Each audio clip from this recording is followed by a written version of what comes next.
Roughly 1 in every 3 people who walk this earth today profess to be Christian. They claim Jesus Christ as their Lord and Savior. But is he really? Do Christians today truly follow the religion which Jesus taught? Or was his call hijacked somewhere along the way? Remember, Jesus told us to watch out for false teachers, deceivers who appear as wolves in sheep's clothing. A reminder that the most dangerous enemies are the ones who you think you can trust, the ones who infiltrate and devour a flock from within. Jesus Christ, the Good Shepherd, told us exactly who to follow after him. He named his chief disciple, Simon Peter, as his successor, the rock upon which his church would be built. But somehow, another man, not Simon Peter, ended up becoming the dominant voice of Christianity. Roughly half of the books which fill the pages of the New Testament were written by one man, a man who never even met Jesus, a man with a deeply rooted hatred for Christians, a man called Saul of Tarsus, better known today as the Apostle Paul.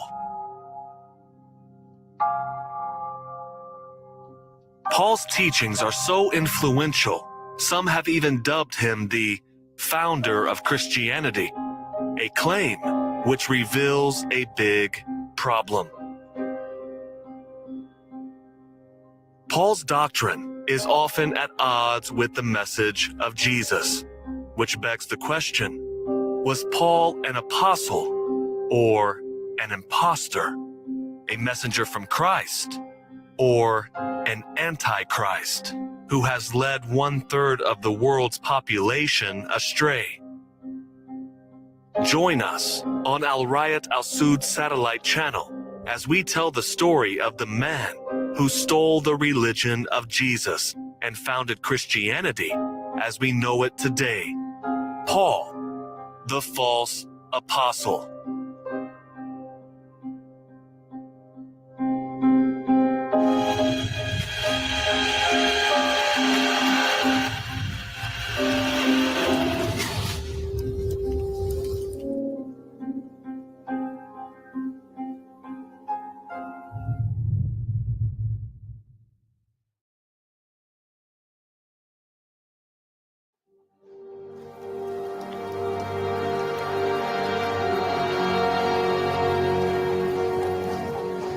The year is roughly 36 AD. The place, Jerusalem. This is the holy city where the teachings of Christ once rang out into the air. But now, just a few years after the crucifixion, the winds have changed direction and some people are on a hunt for Christian blood. An angry mob zeroes in on a godly man by the name of Stephen, drags him out of the city, and begins to stone him. They lay their coats in front of a young man called Saul of Tarsus, who fully consented to Stephen's death and later admitted, "And when the blood of your martyr Stephen was shed, I stood there giving my approval and guarding the clothes of those who were killing him." This story alone is shocking enough, but this was not the only time Saul got his hands dirty. Saul was born into a strict Jewish family and spent his youth studying under the famous rabbi Gamaliel, the man who trained him as a Pharisee. These are the same Pharisees whom Jesus referred to as vipers and sons of the devil. Saul's zeal for the law led him to become an inquisitor of the Jerusalem temple's priesthood. Saul was a bloodhound and admitted to mercilessly chasing and killing many Christians. According to the book of Acts, Saul was still breathing out murderous threats against the Lord's disciples when he had a transformative experience on the road to Damascus, a vision of the resurrected Jesus. It was that experience which allegedly changed everything. Saul became Paul and declared himself a freshly converted apostle of Christ. But there is a problem with this story. Paul can't quite get the details straight. It is considered a red flag when a person can't keep their story straight. When detectives work to solve a crime, they test witnesses on the consistency of their accounts. If the story keeps changing, suspicions arise. You might assume that a vision of Jesus would be memorable enough to stick in someone's memory, but the so-called Apostle Paul tells 3 different versions of his apparition on the road to Damascus, recorded in the book of Acts. In Acts chapter 9, verse 7, we find one account where Paul claims that his travel companions did not see Jesus, but heard his voice. And in Acts chapter 22, verse 9, we find another version of the story. They saw the light, but they did not understand the voice of him who was speaking to me. In one version, Paul is blinded for 3 days. In another, he makes no mention of such a thing. We are left wondering, which version should we believe? But perhaps a more important question to ask is, why does this all matter? It matters because the entire validity of Paul as a messenger hinges on this story. This is the single proof he used to convince people to take him seriously as a messenger from God. Having never met Jesus in the flesh, this is all he has to go on. And it just so happens that it cannot be verified by anybody. There is no mention of Paul in the Gospels by Jesus or anyone else, for that matter. Nobody gives Paul the title of apostle other than Paul himself. So we have to ask these questions. Was Paul a man who saw the error in his ways and turned his life around? Or did he carry out his original agenda, utilizing a different strategy, destroying the Christian faith from within? In any case, one thing is certain. Paul's claim to apostleship directly contradicts what Jesus taught.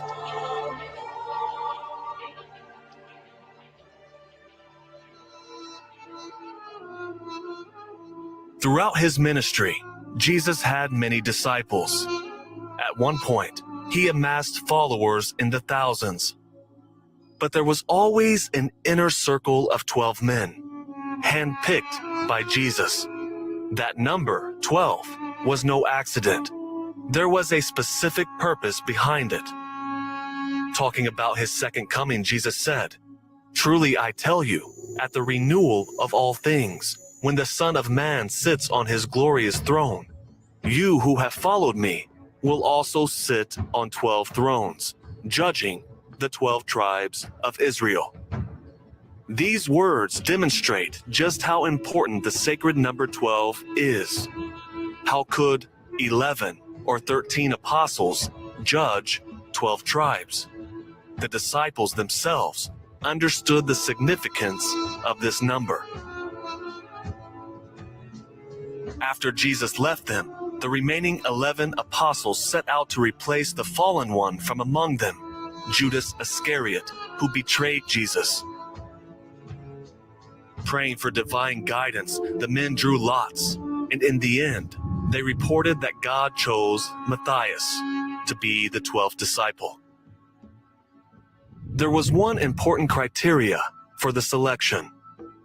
Therefore, it is necessary to choose one of the men who have been with us the whole time the Lord Jesus was living among us, beginning from John's baptism to the time when Jesus was taken up from us.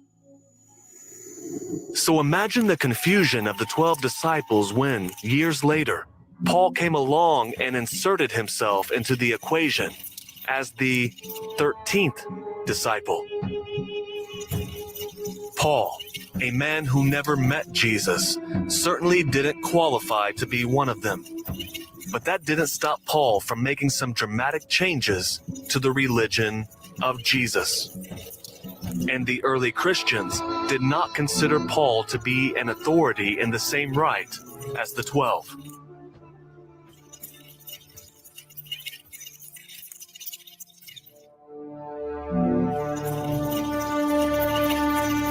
One of the most notable new concepts which Paul brought to Christianity was the abolishment of the Old Testament law. Claiming to speak on behalf of Christ, Paul said, "For sin shall no longer be your master, because you are not under the law, but under grace." He claimed that Christ redeemed us from the curse of the law by becoming a curse for us. For it is written, "Cursed is everyone who is hung on a pole." Basically, Paul argued that when Jesus died, so too did the law. The old covenant between God and man was overturned in favor of a new one by which all sins are forgiven of the one who simply says, "I believe." There is just one major problem with Paul's logic, though.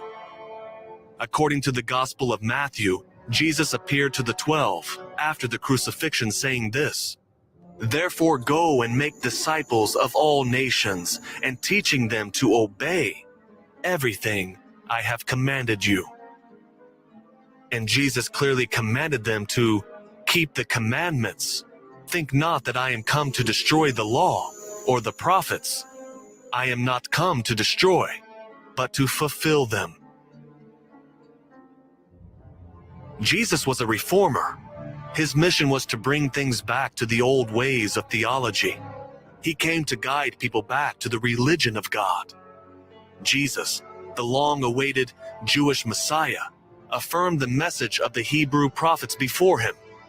He adhered to the Jewish law and never once indicated that the law of the Old Testament prophets would or should be abolished.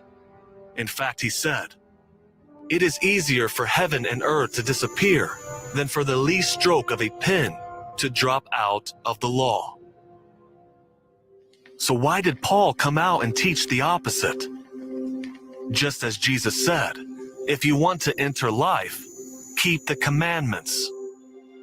Paul said, "No one will be declared righteous in God's sight by the works of the law." It simply couldn't make sense unless Paul had another agenda. Paul initially preached to people of his same religious background, the Jews. But when he found that he could not convince many that Jesus was divine, he went outside of Israel to the Gentiles. But once again, he faced difficulty. The Gentiles who were open to accepting Christ were not observers of Jewish law. Their food wasn't kosher. But the biggest obstacle Paul faced with the Gentiles was the circumcision law, the covenant between God and the believers, dating back to Prophet Abraham. At first, Paul encouraged Gentile converts to follow the law. He even had his companion, Timothy, circumcised, as confirmed in Acts 16. But somewhere along the way, he changed his tune. The law was an obstacle standing in his way, so he cast it aside. Jesus said, "Follow the law down to the letter," but Paul said the exact opposite. Not only did he remove its obligation, he went so far as to call it harmful. "I, Paul, tell you that if you let yourselves be circumcised, Christ will be of no value to you at all. You who are trying to be justified by the law have been alienated from Christ. You have fallen away from grace." Where was he getting this from? It certainly wasn't from the man who Jesus named as his successor, Simon Peter. When Jesus knew he wouldn't be around much longer, he handed the keys of the kingdom to his successor, Simon Peter, stating, "And I tell you, you are Peter, and on this rock I will build my church, and the gates of hell shall not prevail against it. I will give you the keys of the kingdom of heaven, and whatever you bind on earth shall be bound in heaven, and whatever you loose on earth shall be loosed in heaven." Although Jesus clearly designated a shepherd for his flock to follow in Peter, Paul argued that he was given a new gospel to spread. He said, "And of this gospel I was appointed a herald, and an apostle, and a teacher." You might imagine that Paul, as a follower of Christ, would have jumped at the chance to learn from the 12 men who lived with and learned from Jesus in the flesh. But that's not what Paul did.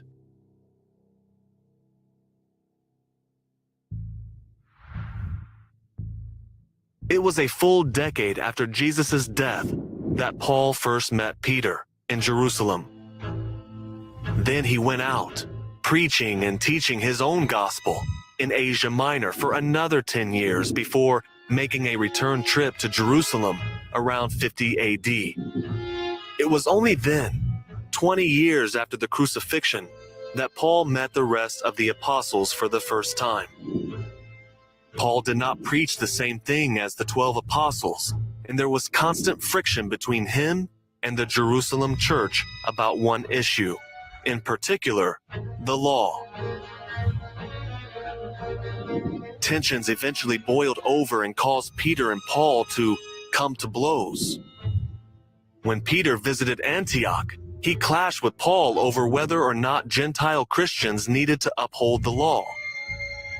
We only get to hear Paul's side of the story, of course, but if we take his epistle at its word, the two men came to an agreement.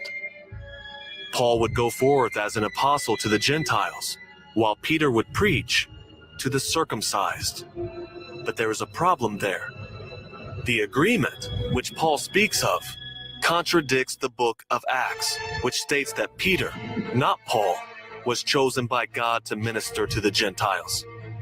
In Acts chapter 15, verse 7, Peter said, "Brothers, you know that some time ago God made a choice among you that the Gentiles might hear from my lips the message of the gospel and believe." Nevertheless, Paul claimed to have a different gospel than Peter and the other apostles, the gospel of the uncircumcised. A gospel which he didn't receive from any man, nor was he taught it. His gospel came purely from revelation, and therefore couldn't be verified by anyone as truthful. And yet, Paul's new gospel split the religion of Christianity into two distinct confessions, one rooted in Judaism and a version tailored for the Gentiles. Concluding this chapter of Galatians, Paul argues that his way is the correct way, because even though Jesus said, "Not everyone who says to me, 'Lord, Lord,' will enter the kingdom of heaven, but only the one who does the will of my Father." Paul taught that salvation comes not by works, but by faith alone. "For through the law I died to the law, so that I might live for God. I have been crucified with Christ, and I no longer live, but Christ lives in me. The life I now live in the body, I live by faith in the Son of God, who loved me and gave himself for me. I do not set aside the grace of God, for if righteousness could be gained through the law, Christ died for nothing." Paul's depiction of Jesus as a divine savior perfectly suited the Gentiles, who disliked the law and adored stories of myth. People from a polytheistic culture who regarded holy figures as deities. Perhaps this explains the origin of a controversial claim, how Jesus became God. Today, virtually all Christians accept Jesus as the human embodiment of God, one part of a holy trinity. But it wasn't always like that. The early Christians were not in agreement on this point. In fact, Up until the 4th century, Christians fell into two camps: those who believed Jesus to be a divine messenger of God, and those who believed that Jesus was both fully human and fully God. How did these radically different understandings of Jesus evolve? Perhaps the best way to solve this mystery is to take a look at the words of Jesus. Did Jesus ever call himself God? The answer: not even once. Jesus said there is only one God, and it isn't him. He famously asked, "Why do you call me good? No one is good except God alone." And Jesus warned against those who deified him, saying, "But in vain they do worship me, teaching for doctrines the commandments of men." He also differentiates himself from God numerous times throughout the Bible. In the book of John, Jesus says, "By myself I can do nothing. I judge only as I hear, and my judgment is just, for I seek not to please myself, but him who sent me." And he also says, "For I did not speak on my own, but the Father who sent me commanded me to say all that I have spoken." If Jesus never called himself God, how did he become known as God? The Pauline epistles are sprinkled with statements conflating Jesus with God. Paul refers to Christ, who is God over all, in Romans chapter 9 verse 5, and in Titus chapter 2 verse 13, our God and Savior Jesus.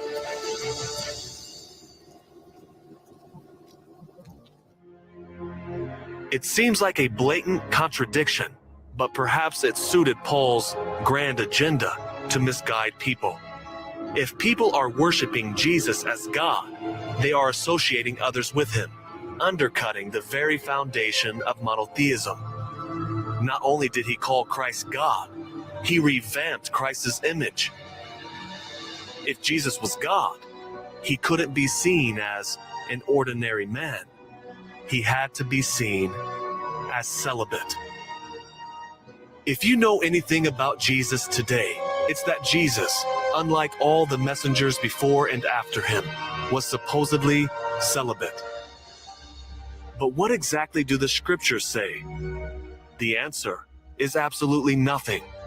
The Gospels never specify whether Jesus was married or unmarried. The idea that celibacy was somehow superior to marriage came entirely from Paul. In 1 Corinthians chapter 7 verse 7, Paul wrote, "I wish all were single, just as I am." To help prevent the desire to be married, Paul said, "It is good that a man should not touch a woman." Paul's sexual asceticism came to shape and color the Christian faith as we know it today. Celibacy is practiced by Roman Catholic priests and nuns. But where did Paul get this stance from?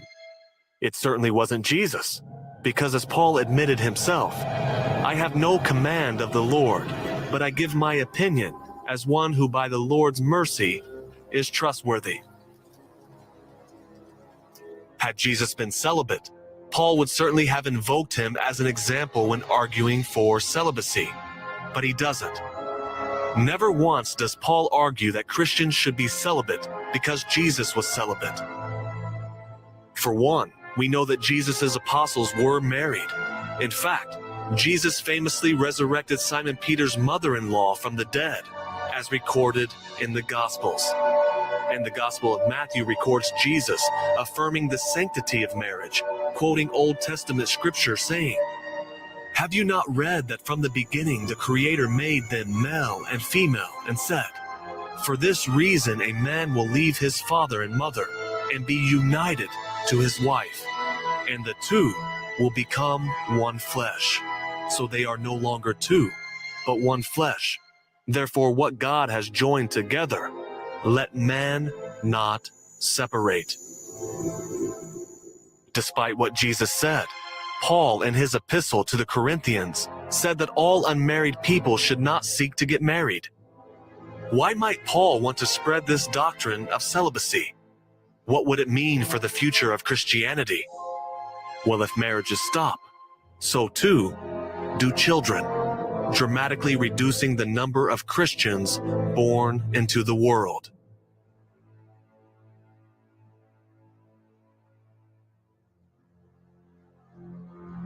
Today we might call Paul a eugenicist, but he took himself as an example of the celibate life. He never married a woman, a fact which isn't so shocking once we hear what Paul had to say about the status of women. Jewish culture in the first century was decidedly patriarchal, but Jesus came along and refused to treat women as inferior. The gospel writers each testify that Jesus treated women with respect in opposition to the cultural norms. He spoke to women in public. He healed women. He allowed women to sit at his feet and learn from him. And we know from the Gospel of Luke that Jesus journeyed from village to village with a caravan, including female disciples. There was Mary called Magdalene, Susanna, and many others. These women were helping to support them out of their own means. The Gospel of Mark states that the women who were present at crucifixion had followed him when he was in Galilee and ministered to him. Given that Jewish women at this time were not to learn the scriptures or even leave their households, Jesus' message was distinctly different and liberating for women. So it stands to reason that any true apostle of Jesus would also embrace female leadership. That's not what Paul did at all. Unlike Jesus, Paul said that women should remain silent. In his epistle to the Corinthians, Paul says, "The women are to keep silent in the churches, for they are not permitted to speak, but are to subject themselves, just as the law also says. If they desire to learn anything, let them ask their own husbands at home, for it is improper for a woman to speak in church." And Paul also said, "I do not allow a woman to teach or exercise authority over a man, but to remain quiet." But doesn't this fly in the face of Jesus' actions? 3 days after the crucifixion, when Jesus makes his comeback, he doesn't appear first to Peter or even to one of the other 12 men. He appears to a woman, Mary Magdalene, and sends her on a mission. He says, "Do not hold on to me, for I have not yet ascended to the Father. Go instead to my brothers and tell them." And Mary Magdalene went to the disciples with the news, "I have seen the Lord." And she told them that he had said these things to her. For this reason, Mary is called the apostle to the apostles.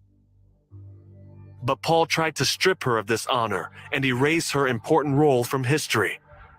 In his letter to the Corinthians, Paul said explicitly that Jesus appeared first to Peter, then to the 12 apostles, then to 500 people, and finally to Paul himself. He makes no mention of Mary Magdalene, but this is only one example of Paul's questionable rulings on the rights of women, which modern Christians may take issue with.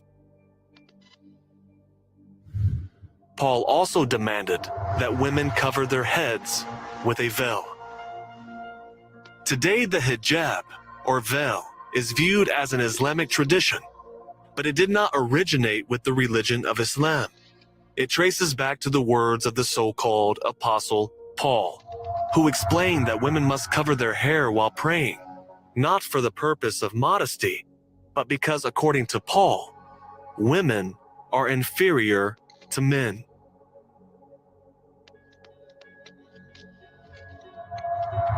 In 1 Corinthians, Paul wrote, "I want you to realize that the head of every man is Christ, and the head of the woman is man, and the head of Christ is God. Every man who prays or prophesies with his head covered dishonors his head, but every woman who prays or prophesies with her head uncovered dishonors her head. It is the same as having her head shaved. For if a woman does not cover her head, she might as well have her hair cut off. But if it is a disgrace for a woman to have her hair cut off or her head shaved, then she should cover her head. A man ought not to cover his head, since he is the image and glory of God. But woman is the glory of man. For man did not come from woman, but woman from man. Neither was man created for woman, but woman for man. Although Jesus never said anything along these lines, the Roman Catholic Church adopted Paul's decree. The Second Catholic Pope, Linus, a disciple of Paul, made head coverings for women a mandatory practice in the year 70 AD, and it remained an official ruling in the Catholic Code of Law up until 1983, that women, however, shall have a covered head and be modestly dressed, especially when they approach the table of the Lord. All of this just goes to show how far Christianity deviated from the essence of Jesus's true message. Over time, Paul's doctrine has eclipsed the words of Jesus to such an extent that Paul is, perhaps, the most influential person in the history of Western civilization. We are all cultural heirs of Paul. In contrast, Jesus, the Jewish Messiah, who sought to establish the kingdom of God on earth, has been largely lost to our culture. This world has many pitfalls, which Jesus warned about. Among them, love of money and power. For Jesus, money and its corrupting allure had no place in religion. He taught his disciples to heal the sick, raise the dead, cleanse the lepers, cast out demons. Freely you received, freely give. In other words, do not accept payment for preaching and teaching. But Paul, on the other hand, said that people should pay for the word of God. In the same way, the Lord has commanded that those who preach the gospel should receive their living from the gospel. And Christianity, as we know it today, has followed in the footsteps of Paul rather than Jesus. Religion has become a billion-dollar industry, complete with mega churches and celebrity preachers, whereas Jesus taught to have nothing and own nothing. Pastors like Joel Osteen, Kenneth Copeland, and many others traverse the globe on private jets, live in mansions, and hoard hundreds of millions of dollars for themselves. Isn't this exactly the kind of corruption that Jesus warned against when he commanded his followers to freely give? So why then did Paul teach the opposite? It is impossible to mention extravagant wealth in religion without mentioning the Roman Catholic Church.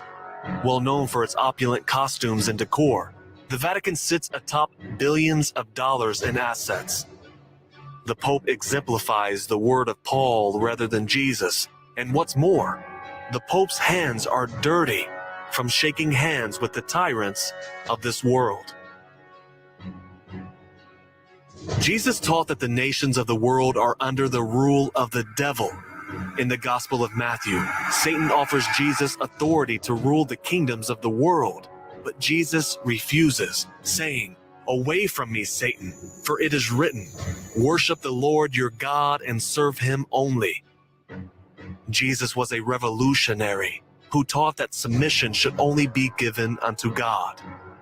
So why did Paul preach submission unto tyranny? He wrote in his epistle to the Romans, "Let everyone be subject to the governing authorities, for there is no authority except that which God has established. The authorities that exist have been established by God. Consequently, whoever rebels against the authority is rebelling against what God has instituted." And this is the very verse that the United States uses their government-funded preachers to go out into neighborhoods in times of martial law to get them to submit to the tyrannical measures of the U.S. government. But wait a minute. Did Moses ever bow to Pharaoh? Did Abraham ever submit to Nimrod? Did Jesus pledge allegiance to Caesar?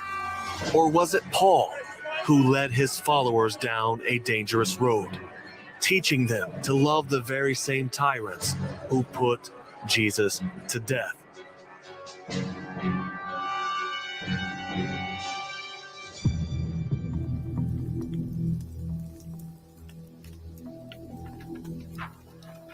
Paul's sympathy towards the tyrants makes more sense perhaps, given that the Ahlul Bayt listed him in the same category as some of the worst tyrants of all time. Imam Musa al-Kazim said in a long narration about hellfire, "And in the abdomen of that viper, there are boxes in which 5 of the previous nations and 2 of this nation reside.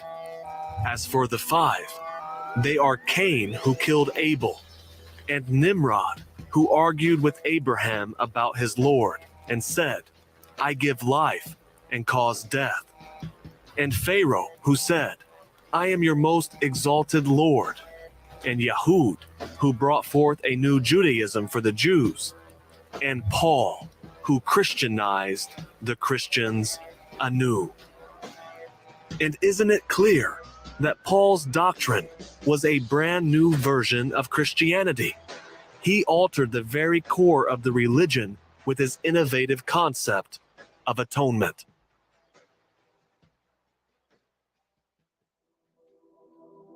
It was prophesied in the Torah that the blood of Jesus, the Messiah, would be poured out as a ransom for many.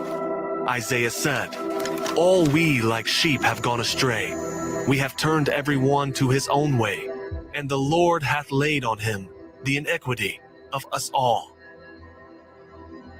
And Jesus himself confirmed that he was meant to die a sacrificial death. He said, "For even the Son of Man did not come to be served, but to serve, and to give his life as a ransom for many." But how exactly does that work? Jesus never said. Those gaps were filled in by none other than Paul. According to Paul, Jesus' death signified the end of original sin, the state of sin in which humanity has existed since the fall of man. When Adam went against God's decree and ate from the tree of knowledge of good and evil, he was cast out of paradise, and his sin brought death upon mankind. But according to Paul, Jesus' sacrificial death atoned for Adam's sin. In his epistle to the Romans, Paul said, "Therefore, just as sin entered the world through one man, and death through sin, and in this way death came to all people, because all sinned." And in 1 Corinthians chapter 15, verse 22, "For as in Adam all die, so in Christ all will be made alive." According to Paul, all we have to do is believe. He said, "If you declare with your mouth Jesus is Lord, and believe in your heart that God raised him from the dead, you will be saved." There is just one glaring problem with this logic. We still die. If Christ's sacrifice really meant that believers would no longer be held accountable for original sin, we would never taste death. But the obvious fact is we do. Clearly, there must be more to this story. The truth is, Jesus was the long-awaited Lamb of God, who takes away the sin of the world, just as the prophecies proclaimed. But Paul misinterpreted just what that meant. Jesus made it clear in the book of John that when a messenger of God is slain, it is only by his own choice. As Jesus said, "Therefore my Father loves me, because I lay down my life, that I may take it again. No one takes it from me, but I lay it down of myself. I have power to lay it down, and I have power to take it again. This command I have received from my Father."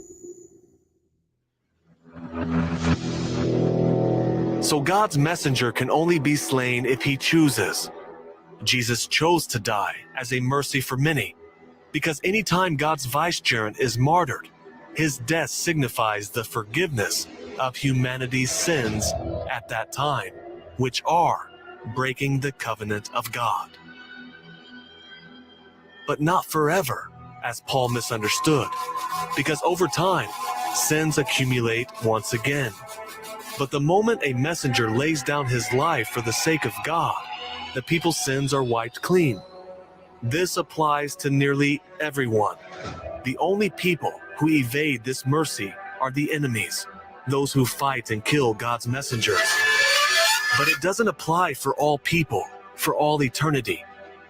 And the proof of that is the simple fact that we still die.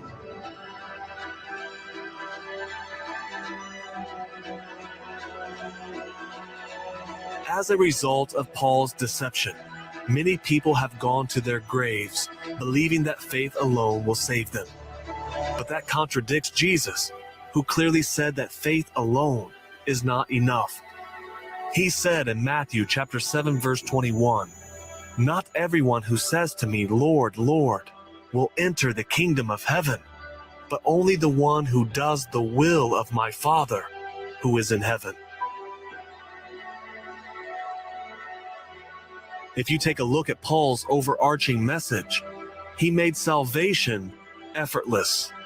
He abolished the covenant, the agreement between God and mankind, and basically told people to follow their own desires as long as they believe in Jesus. Isn't this exactly what Jesus warned about when he said, "Enter through the narrow gate, for wide is the gate and broad is the road that leads to destruction, and many enter through it.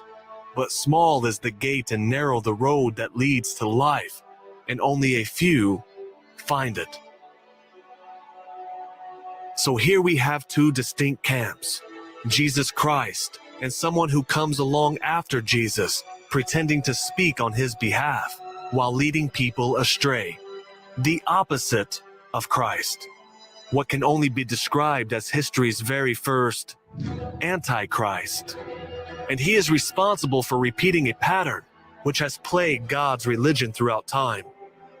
Oftentimes, after a prophet is gone, someone comes along and corrupts their message to the core. Imam al-Sadiq, the 6th Imam from the family of Muhammad, said, "God did not send a prophet except that there be in his nation 2 devils who harm him and mislead the people after him. As for the 2 companions of Jesus, they are Paul and Marathon."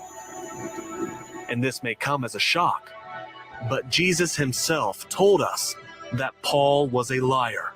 And this warning has been right there in the Bible all along.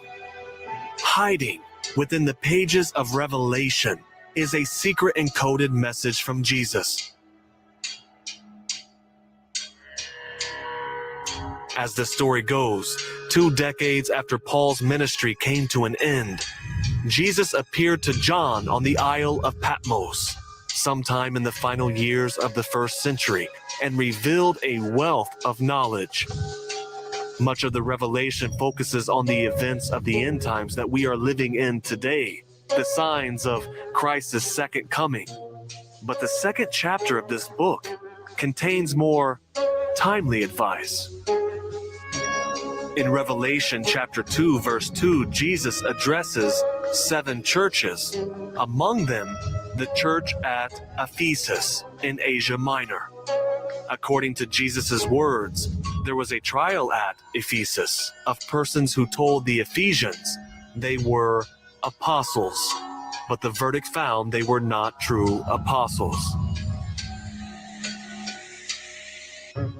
In Revelation chapter 2, verse 2, Jesus said, "I have known thy works, and thy labor, and thy endurance, and that thou art not able to bear evil ones, and that thou hast tried those saying themselves to be apostles, and are not, and hast found them liars."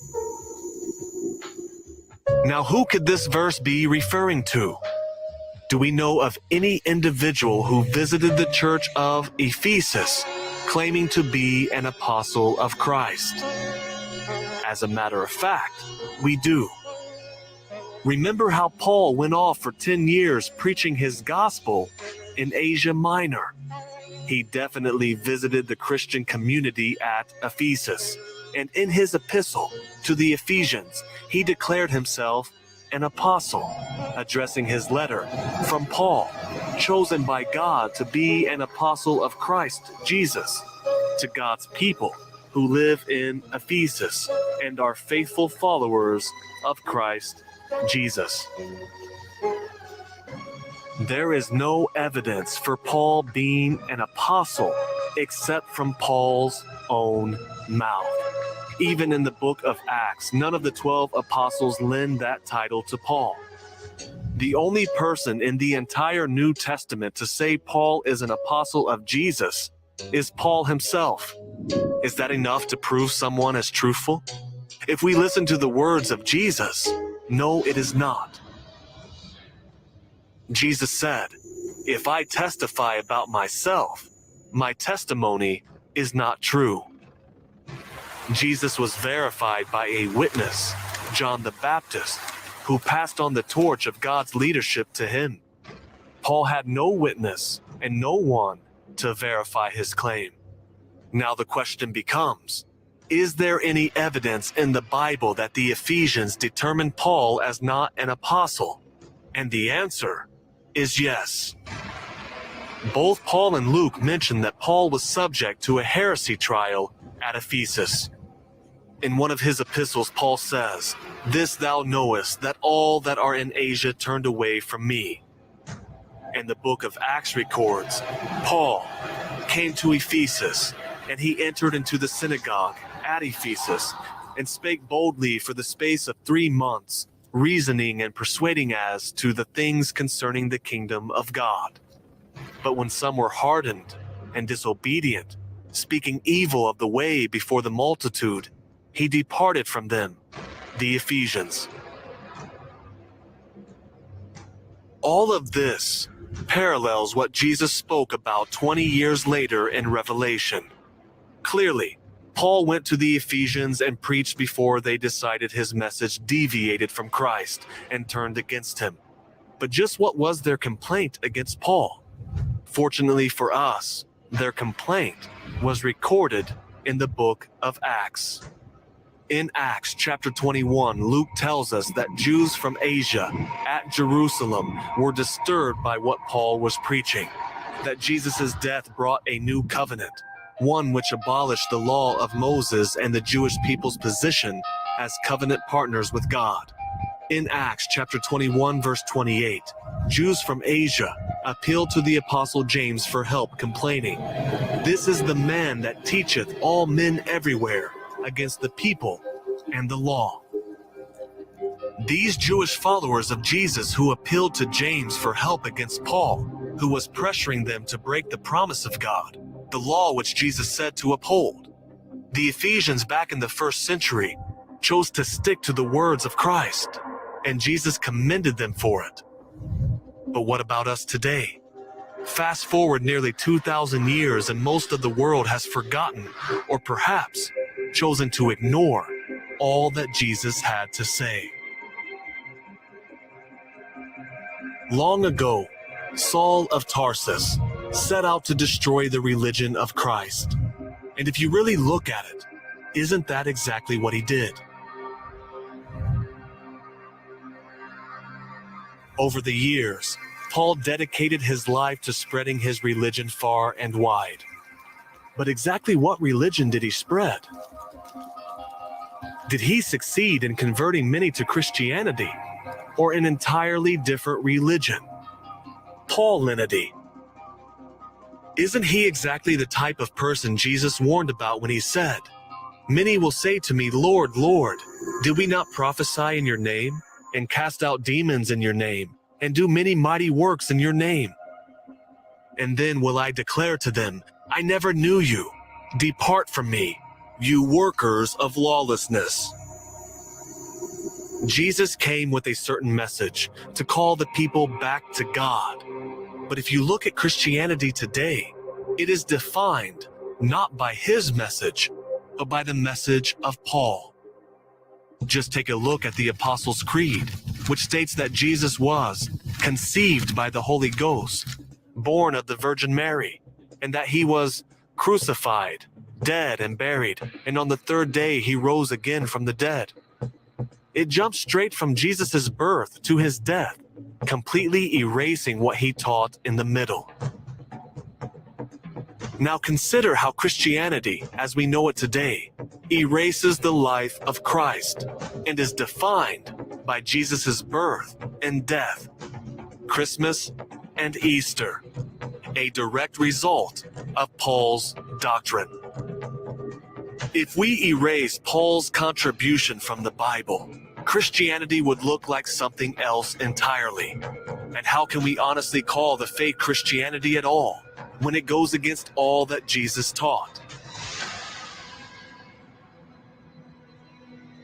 Paul caused the religion of Jesus to diverge into two paths, and now you stand at the crossroads. Will you walk the straight path of Jesus Christ, or the one Paul paved, the road which leads to destruction? As Prophet Muhammad said, "The arrogant ones shall be gathered on the day of resurrection, like atoms in the image of men. Humiliation will surround them from everywhere. They shall be taken to a prison in hellfire," called Paul.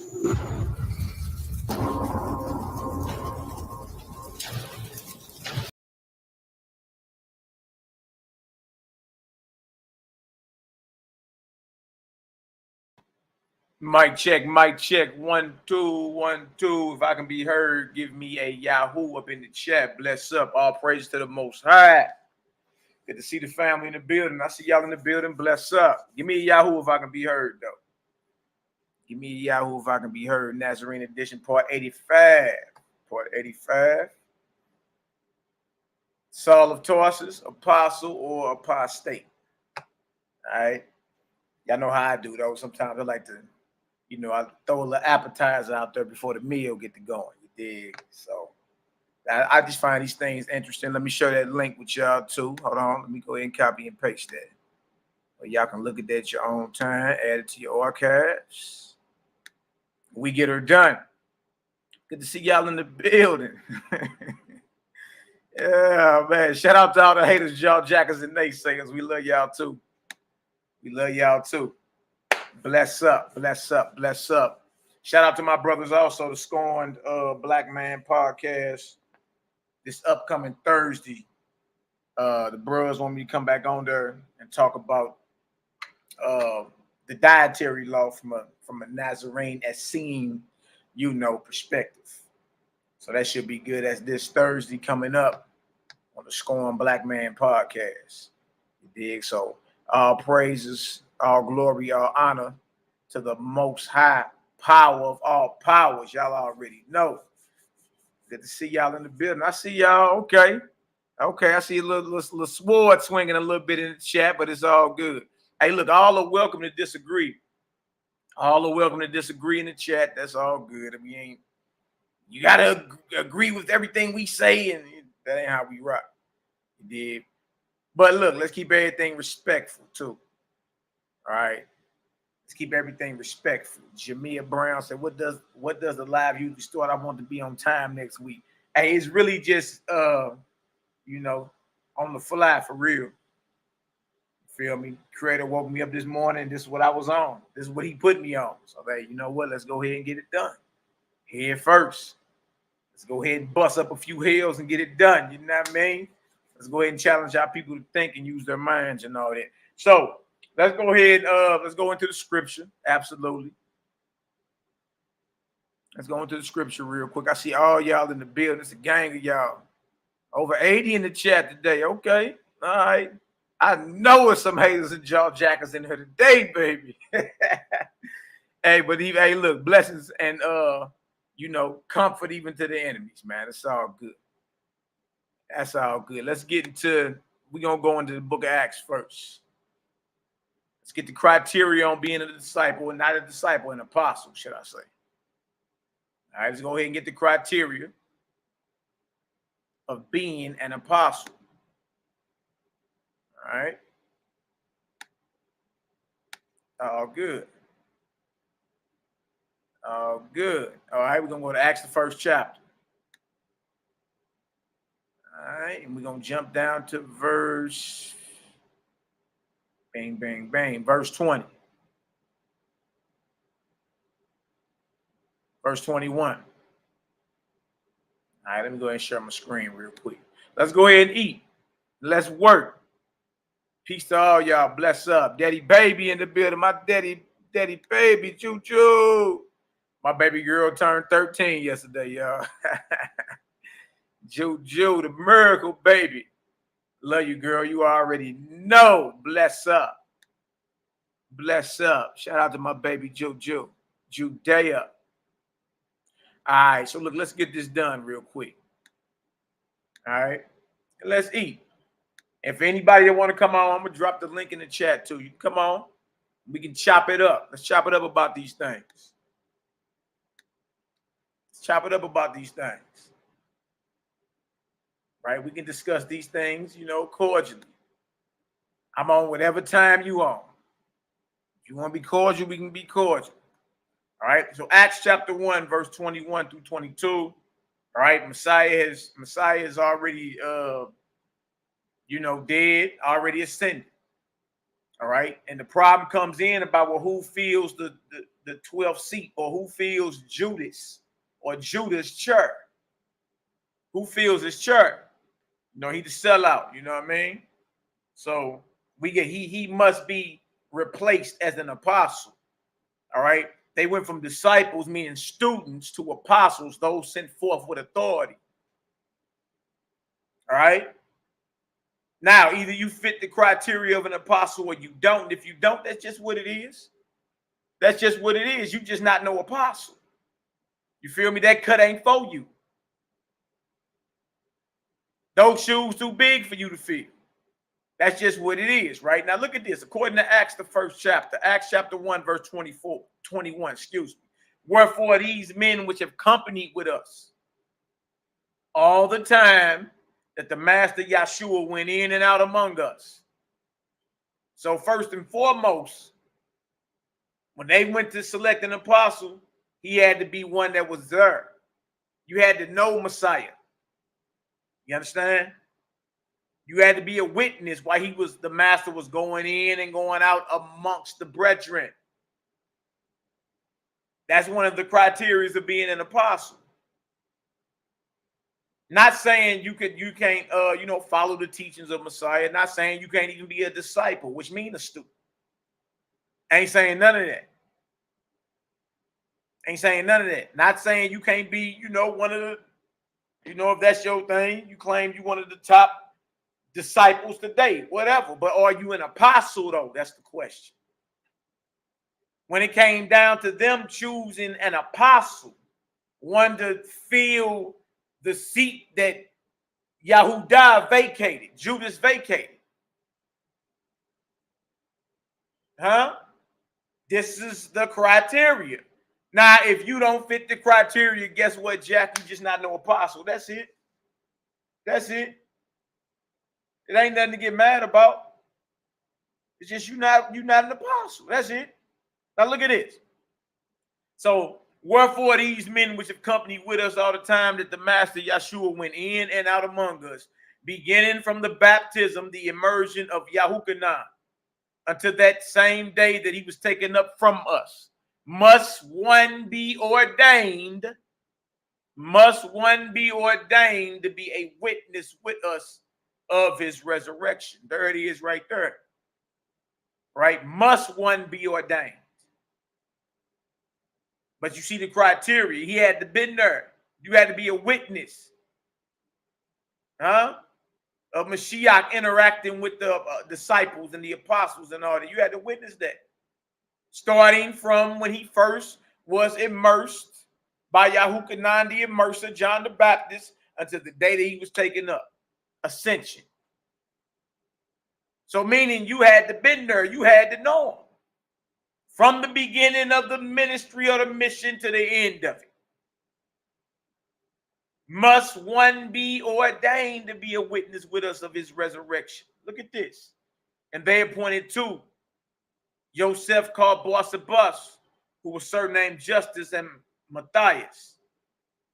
And they prayed and said, Thou, Master, which knowest the hearts of all men, show whether these two thou hast chosen. Look at this. That he may take part of this ministry and apostleship. No, ain't nobody no ordained apostle today. None. None, because no man living today was there from the immersion to the ascension. None was there. Not living today unless you're trying to tell me you close to 2,000 years old. Which we all know we're not even going to entertain that one. We ain't even going to entertain that one. The apostleships, the ordination, the ministry must one be chosen. You had to be there from the immersion to the ascension to be an apostle, according to the apostles. Right? And right after this, these same apostles got the fiery tongues put on them.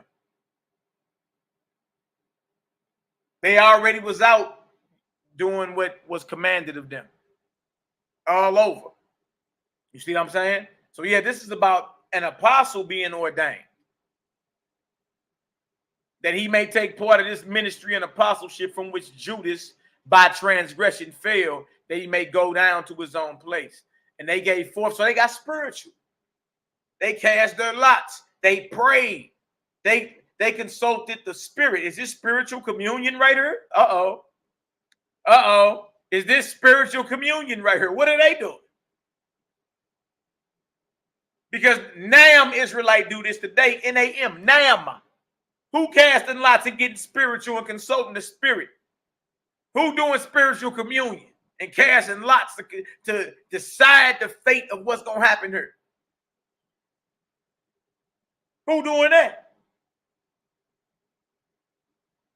The apostles was on spiritual communion, casting lots. Establishing protocol. Right. Geno Jennings is not no apostle. Right? He may be of his own mouth. Paul is not no apostle. He may be of his own mouth, though. But not according to this, he's not. That he may take part of this ministry and apostleship from which Judas by transgression fell, that he may go down to his own place. And they gave forth their lots. You see? And the lot fell upon Mattathias, meaning they prayed, asked the Most High to intervene, asked the Spirit to intervene on this matter. And however the lot fall, that's the decision. The Spirit has made his decision. Who's the next apostle, ordained apostle, to fill this ministry or this apostleship by which Judas failed because he betrayed the master? You see this? See, we ain't got to make none of it up. We just we go through it and read, and you'll see for yourself. If you can approach this without being prejudiced or biased. If you can just be real with yourself and say, okay, I see that. See that. That do say that must one be ordained. All right? Ministry apostleship. All right? And they gave forth their lots, and the lot fell upon Mattathias, and he was numbered with the 11 apostles. You see? So if you understand the protocol, if you understand the requirement that it takes to be an apostle, according to the apostles, give me a 1 up in the chat. According to the apostles or the apostles, a protocol to become an apostle, you dig, is what we just read. And you had to be a witness from the immersion to the ascension. You dig? Meaning you had to be a witness. You had to be a witness. It's all good. I mean, you know, hey, one thing we're not going to do is force anybody to believe. Denial was real, though. But it's all good, though. We your family. We here to chop it up with you. Let's just go through it. We understand just based off this right here, the protocol to being an apostle, Geno Jennings don't fit it, nor do Paul. Because you had to be a witness of that. You had to be a witness of that. All right? Here it is right here. Verse 21 and 22. Acts 1, 21 and 22. Make sure y'all write that down. Make sure y'all write this stuff down. Because when you dialoguing with your family, you need to have this on the fly. The meat is Acts 1, 21, 22. Wherefore these men which have company with us all the time that the master Yahshua went in and out among us. Not sure about this. Who is this speaking? Show you. Go back up to verse 15. It's Peter. And in those days, Peter stood up in the midst of the disciples and said, the number of names together were about 120. The original Yahshua movement was like 120. Once it was the 12 apostles ordained, it was like it grew to 120 real quick. Days after the crucifixion. And then by the time the ascension and Shavuot came around, we was in the thousands. Thousands. We outnumbered every sect that was in Jerusalem. You dig? So look at this. So this is Peter talking. Then he says, men and brethren, right? So let's jump on back down so we can understand. So you got to know how to get surgical with this. Once you know how to get surgical, even if somebody disagree with you, they'll stay away from you when it comes down to the dialogue. They'll let you know they respect you, though. You dig? They may disagree with you, run their mouth or whatever, but you like, well, look, what's up? You crying wolf today or are you a wolf? Because if you a wolf, then let's get it. But it's never like, I bet. It's never that, right? But the fact that they, avoid you from certain aspects, that lets you know they respect you. Even though they don't like you or they disagree with whatever's being said, if they avoid the sword, then they let you know, they in their mind or in their spirit, they like, let me dodge this nigga. Let me dodge this. I really ain't got nothing for. All right, now watch this right here. Look at it. Acts 1:21. Wherefore these men which have company with us all the time, that the Master Yahshua went in and out among us, beginning from the baptism of John until that same day that he was taken up from us, must one be ordained to be a witness with us of his resurrection. That's the protocol right there, y'all. See, we can walk this thing slow. That's the protocol. It's real easy. How do you know if anybody today is an apostle or anybody in the Bible is an apostle? Guess how it's real easy. They had to be there from what? The immersion to the ascension. And witness Messiah go in and out from amongst the other apostles and brethren. They had to be there. If you wasn't a witness of any of that, you couldn't be an apostle. All right? So that's real easy. That's real easy. You know what I mean? That's not even hard to even catch. You know what I mean? Ask anybody. Okay, so according to the apostles, what is the protocol to being an apostle? And if they get to scratching and swallowing and, you know what I mean, going around, Acts 1:21-22, help them out so they can understand this. All right, so look, let's drop that. Let's go over to Galatians 1. All right, let's drop that real quick and go over to Galatians 1. Surgical with it. Clip up. Surgical with it. Surgical with it. It's all good. You and KJV, we swim with you over there. We love you. It ain't no thing. Let's jump down to Paul defending his ministry in Galatians 1. You got to ask yourself why he got to defend his ministry to the assembly in Galatia. Why? Why do we got to constantly defend his ministry? Is Paul teaching what the apostles are teaching coming out of Jerusalem? Is he teaching the same thing? You know what I mean? Now, watch this. Galatians 1:11. He says, but I certify. Remember, this is Paul writing to the assembly in Galatia because his ministry is under attack. So he got to defend it. You got to ask yourself, well, who's attacking his ministry? Who else teach Messiah attacking Paul's ministry? Who got the authority to challenge his ministry? Think about that. Look at this. Paul defends his ministry. But I certify you, brethren, the gospel which was preached of me is not after man. So what I'm teaching, this is what Paul's saying. What I'm preaching, I didn't get from men. And we usually read right past that and never slow down. Hold on, never ask ourselves, well, what men could you learn from concerning Messiah? Who else is it? Who else is it? Who else could you learn from concerning Messiah in Paul's day? Who else is it? Huh? Could it be the very ones who were a witness? From what? The immersion to the ascension. Yeah, you got to go to the apostles and learn about Messiah. Who else knew him? And the leader of the apostles is Yaakov, Yahshua's brother. So this is proof that Paul is defending his ministry. He has to, because his ministry is under attack. Because guess what? Wherever an assembly or a church is established in Yahshua's name, his brother Yaakov or James is the bishop over all the churches. Meaning what he put down, that's what goes. And it was Yahshua that ordained him. So Paul is telling the assembly in Galatia, what I'm teaching I didn't get from men. What men could he have gotten it from? The apostles. The same men who had the fiery tongues on them. Huh? The same men who were what? Witnesses of the immersion and the ascension. Look at this. For I neither received it of man, neither was I taught it. Huh?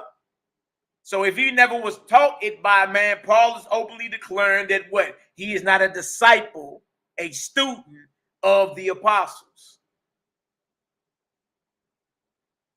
Look at this. But by the revelation of Yahshua HaMashiach. So according to Paul, what he teaches is different from what the apostles are teaching.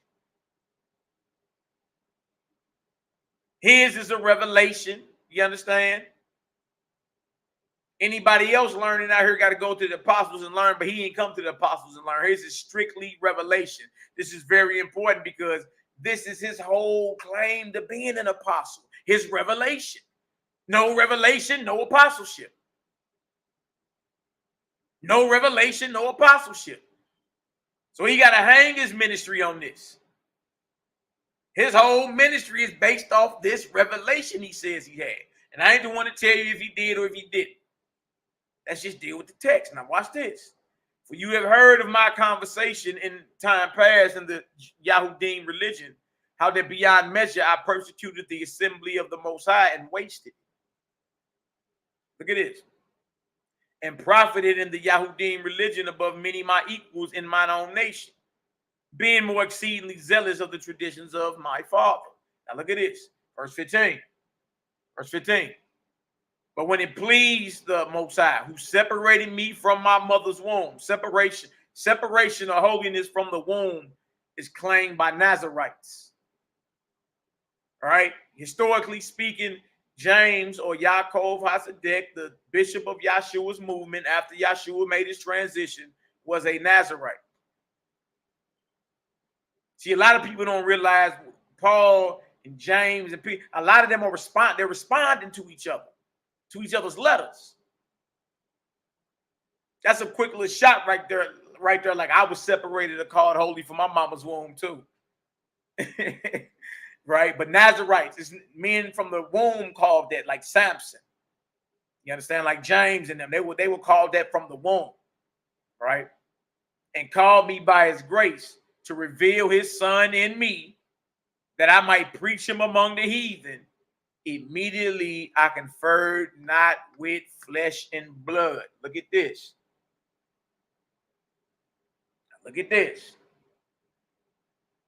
Now, the only flesh and blood he could have conferred with y'all are the apostles. That's it. Who else you would have went and hollered at? And as we keep reading, you'll see he finally went and hollered at the apostles. He had to go holler at them.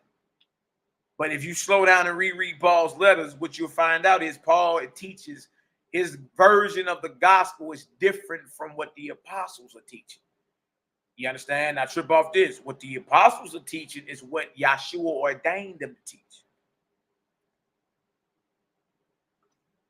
Yeah. You see? And it's just quite ironic how everything just shifted over the opposite way. Now watch this. Neither went I up to Jerusalem to them which were apostles before me. What he teaches, he didn't learn from them. But that's how this thing get passed down. Anybody can pop up and say they had a vision. I can tell y'all that. Spiritual communion is real. Certain people have the ability to perceive and hear into the spiritual realm. But look, some people are sensitive to the spiritual realm more than others. So I'm never one to say he didn't have a vision. Or he either did or he didn't. You dig? Let's just deal. Look at what we got in front of us. Neither went I up to Jerusalem to them which were apostles before me. So off Paul's own mouth, the apostles are in Jerusalem. But I went to Arabia and returned again unto Damascus. Look at this. 18.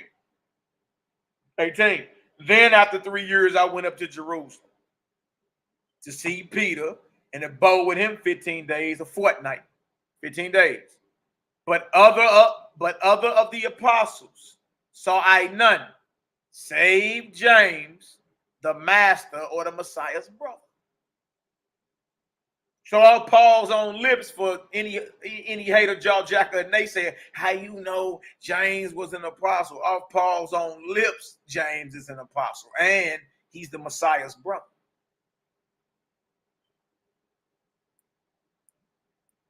See, all you got to do is read Paul's letters. They're very important. I wouldn't tell you they're not.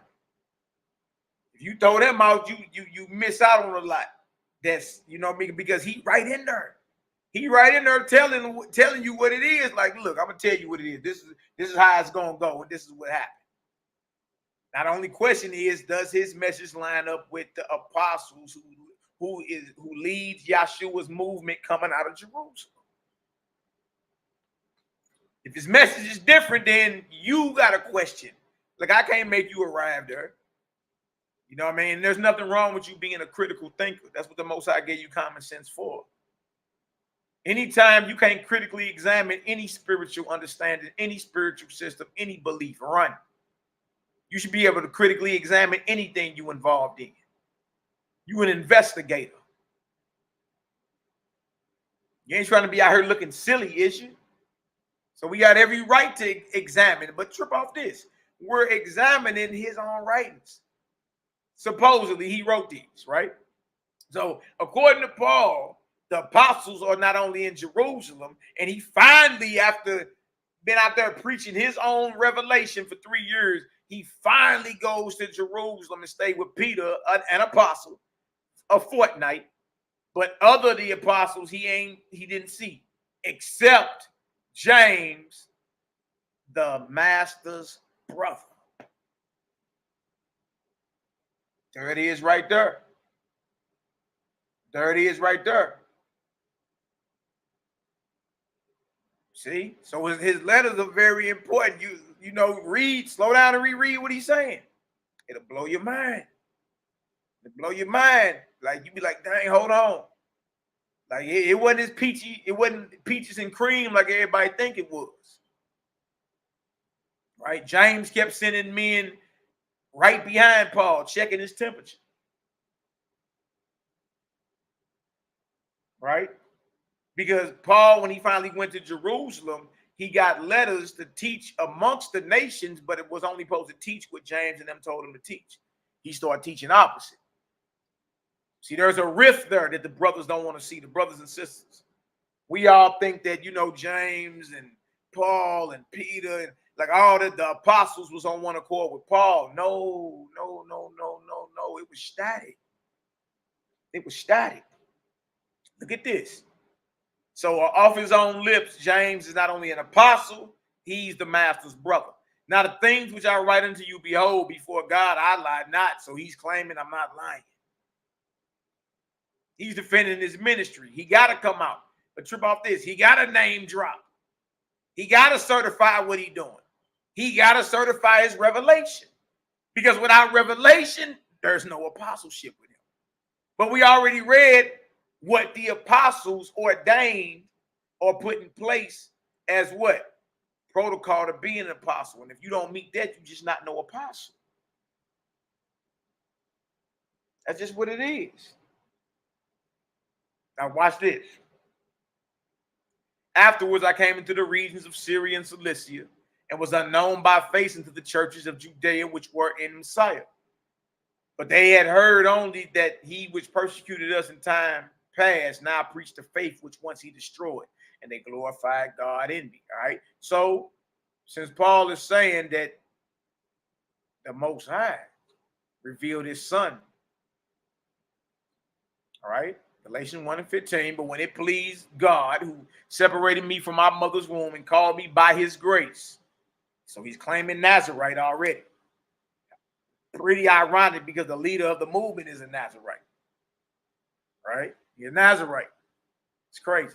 To reveal his son in me, that I preach him among the heathen, immediately I conferred not with flesh and blood. So when did the Most High choose to reveal his son in Paul?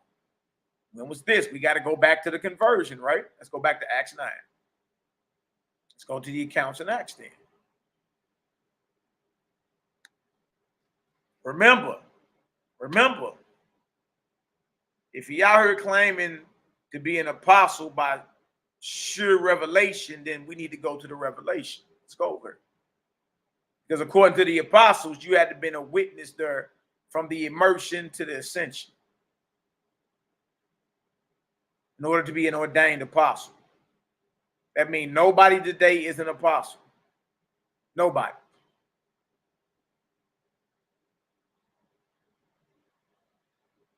All right. So this is Acts chapter 9. We're going to go to Acts 9. Start at verse 1. See how important this is. Remember, no revelation, no apostleship. No revelation, no apostleship. That's just what it is. All right. So let's get into it. Let's work. Acts 9:1. And Saul, this is Paul, and Saul, yet breathing out threatenings and slaughter against the disciples, meaning the apostles of the master, went unto the high priest and desired of him letters to Damascus, to the synagogues, that if he found any of this way, whether they were men or women, he might bring them bound into Jerusalem. Meaning, so this is major because this means that Paul is working for them people. Paul a Fed. The high priest, right, who's under the appointment of the Herodians, who collect all the taxes for the Romans, has the authority. Meaning the high priest had a police force. Look at this, right? And guess what? Paul, with these letters, will be given the authority of the high priest as if he's the high priest to what? To lock up anybody that followed this way we talking about. Who was really Paul working for? Said the high priest. Well, who was he? Who gave the high priest the authority? Damn, it's the Herodians in there. Well, who the Herodians? Damn, they the tax collectors for the, the Romans. Crazy. Now look at this. And as he journeyed, this is the vision right here. This is the revelation. And as he journeyed, he came near Damascus, and suddenly there shined round about him a light from heaven. And he fell to the earth and heard a voice saying unto him, Saul, Saul, why persecutest thou me? And he said, Who art thou, master? And the master said, I am Yahshua, whom thou persecute. It is hard for you to kick against the pricks. And he, trembling and astonished, said, Master, what will you have me to do? And the master said unto him, Arise and go into the city, and it shall be told thee what thou must do. And the men, remember this right here, and the men which journeyed with him stood speechless, hearing a voice, but seeing no man. Huh? So trip off this. Saul ain't alone. We understand there are men with him. They heard a voice, but they didn't see anyone. According to Acts 9:7, Paul is not alone. Huh? The men that was with Paul stood speechless. They heard a voice, but didn't see no man. Why is this important? Because Paul's whole foundation of being an apostle was based off this revelation right here. It's based off this.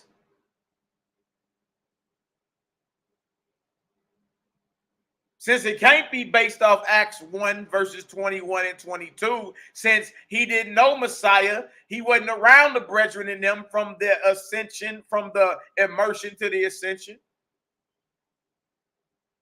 His whole basis of apostleship is based on what we read right here. So this gotta add up.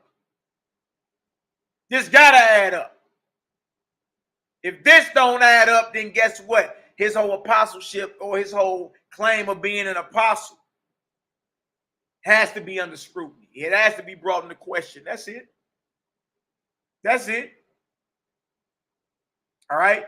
Also, that these men are standing. They didn't fall in this account. So they standing up. All right. Paul is the only one that failed. They're standing up, but they're speechless. They hear a voice, right? Meaning they heard Yahshua's voice from heaven, but they didn't see anybody. If y'all understand that, give me a 1 up in the chat. Give me a 1 up in the chat. According to Acts 9 and 7, Paul is not alone. Men are with him. All right? Paul falls to the ground. They stand, they don't fall. They heard the voice of Yahshua, but they see no one. That's just the truth. We're not making this stuff up. Paul defended his ministry and said, when the Most High revealed his son in me. But we go back to the Revelation and see if it stand up. Let's see. Drop that. Let's go to Acts 22. Let's go to Acts 22. Let's go to a witness.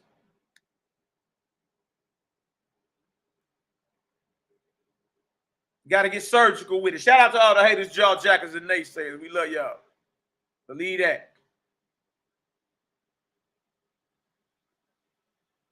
And we're going to read Acts 22, verse 6, 7, and 9.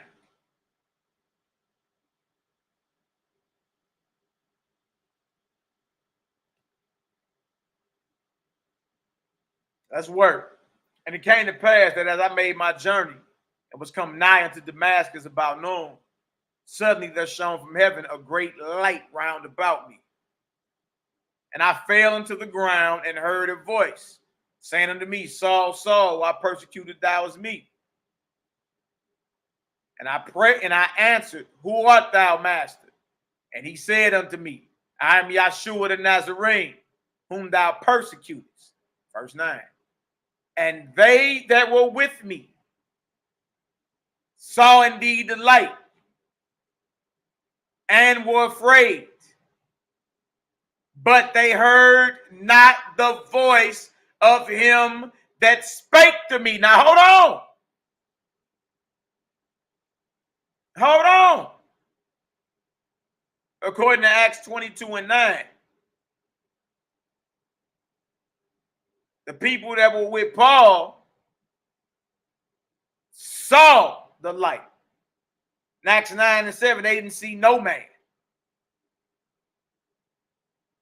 Right? And were afraid, but they heard not the voice. But according to Acts 9 and 7, they heard the voice. They just didn't see the light or see no man. Acts 22 and 9, guess what? They saw the light and were afraid, but they didn't hear the voice. My question is, Acts 9 and 7 and Acts 22 and 9, is this the same? Does it harmonize? Or is it saying something totally opposite?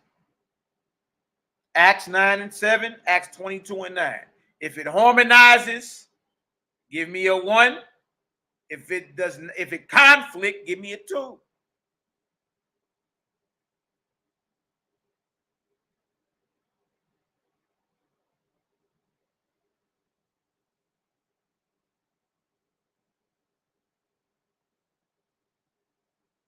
Wait.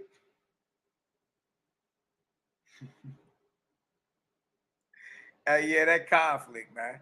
Let's go back and look at it real quick. Let's show it. Let's show it. According to Acts 22 and 9, those that with Paul saw the light. Right? When we read Acts 9 and 7, when it says saw no man, remember, this is supposed to be Yahshua speaking to Paul from heaven. That's the light. So when Acts 9 and 7 say, and they saw no man, it means they didn't see this light. But Acts 22 and 9 says they saw the light. All right? Acts 9 and 7 says what? They heard the voice. They heard him say Yahshua. But Acts 22 and 9 says they heard not the voice. We have two different accounts. We have two different accounts of this revelation. This is when the revelation happened. Right here. This is when it happened.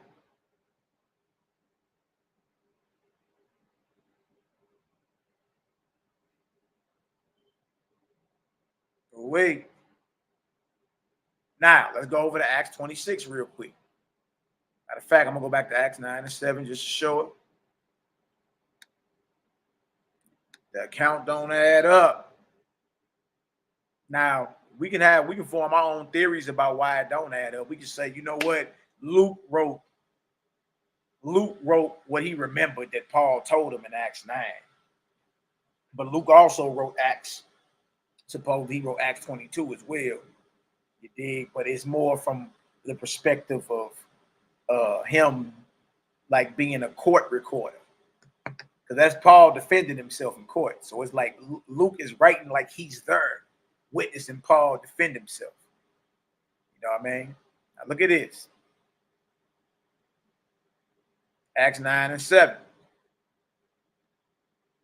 Remember this. According to Acts 9 and 7, it's this.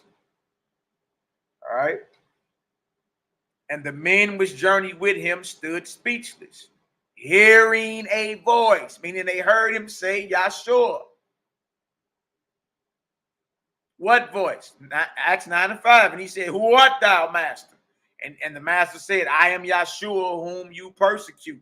It is hard for you to kick against the pricks. Jump down to verse 7. And the men which journeyed with him stood speechless, hearing a voice. What voice? What Acts 9 and 5 just said that Yahshua from heaven said to Paul. So that the men with him, according to Acts 9 and 7, heard Yahshua speak from heaven, but they didn't see no man or the light because he was shining. Acts 9 and 7 and Acts 22 and 9 are saying two different things about the same event. That's the point. That's the point. It's not saying the same thing. But see, Paul bases his revelation. Paul bases him being an apostle off this revelation. That's why it's important. You can try to sweep it under the rug, but look, this is him himself. You understand? And it don't line up. All right, let's go over to Acts 26 and 14. Watch this. Easy work. Easy work. You just got to ask you, hey, look, does that add up or not? You dig? Now, look, some people, guess what? Are not ready to admit. They feel it's blasphemy. I understand. Dig? This is what we talking about. We can never force it on nobody. I ain't here to force nothing. But what you ain't going to do is talk like I don't know what I'm talking about. Or like we ain't studied this thing out. Like we making this stuff up. Nah, we ain't making none of this up. All right. Acts 26:13. Let's start there. Bless up. Blessings to all in the chat. Blessings to all y'all in the chat. Bless up. At midday, O king. This is Paul. All right. At midday, O king, I saw on the way a light from heaven above the brightness of the sun, shining round about me and them which journeyed with me. And when we were all fallen to the earth, hold on, no. According to Acts 9 and 7, only you fell to the earth. They stood speechless, hearing a voice, but not seeing no man. Acts 22 and 9 says they didn't hear nothing, but they saw. They didn't hear no voice, but they saw the light. Don't say the same thing, right? Now, when you get to Acts 26 and 14, it paints the picture that they all fell and hit the ground. No. And when we were all fallen to the earth, I heard a voice speaking unto me and saying in the Hebrew tongue, Saul, Saul, why persecutest thou me? It is hard for thee to kick against the pricks. Wow. So according to Acts 26 and 14, Paul is the only one that heard the voice. He heard the voice. Acts 9 and 7, they heard the voice. Acts 22 and 9, they didn't hear the voice. Acts 9 and 7, they didn't see the light, or they didn't see a man. Acts 22 and 9, they saw the man. Acts 9 and 7, Paul fell. They stood. Acts 26 and 14, they all fell.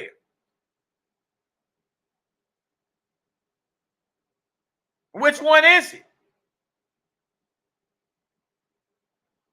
And y'all, his whole claim to being an apostle is based off this revelation according to him, not us. According to him. So we got to ask ourselves that, we got to ask ourselves that, apostle or apostate. That don't mean that, there are things written in his letters that are very beneficial. Absolutely. You need to know about the spiritual wickedness in high places and principalities and dark forces. You need to know how to treat your brothers and sisters. But that's already in the teachings of the apostles. Like the deep stuff everybody loved Paul for is already taught. It already was being taught by the apostles. It's just our people don't know nothing about it. You know what I mean? But it was already being taught. It ain't like he was coming up with something new. You see? So yes, the good things we hold on to because that's right and exact. But what's false, you got to call it for what it is. How is this man an apostle? He's not an apostle according to the apostles. And based off his own mouth, his revelation validates him as an apostle. But when we go read about the revelation of Yahshua to him, it don't add up. Story got holes in it. Story got holes in it. It did. And that's just what it is. All right, so let's go on back. Let's go on back. If y'all see that though, Acts 9 and 7, Acts 22 and 9, and Acts 26 and 14 do not say the same thing when it comes down to Paul's revelation of Yahshua. They don't say the same thing. A lot of people don't want to hear that. A lot of people don't want to hear that. You ask, well, why is that important? I'm going to tell you why. Let's drop that. Let me show you why. Let me show y'all why that's important. If y'all getting some understanding so far, give me a Yahoo up in the chat. Let's get it. See y'all in the building. Bless up. We got 99 people in the chat today, Let me show y'all something about the Nazarene literature, then we go back to Galatians. Show y'all something. Now we're going to go to the Nazarene Acts of the Apostles, which is actually Peter. That's Peter's, that's Clement documenting all of Peter's battles as he traveled with him. All right, that's Clement. So Clement is actually writing down all the teachings of the Nazarene way that Peter received from Yahshua.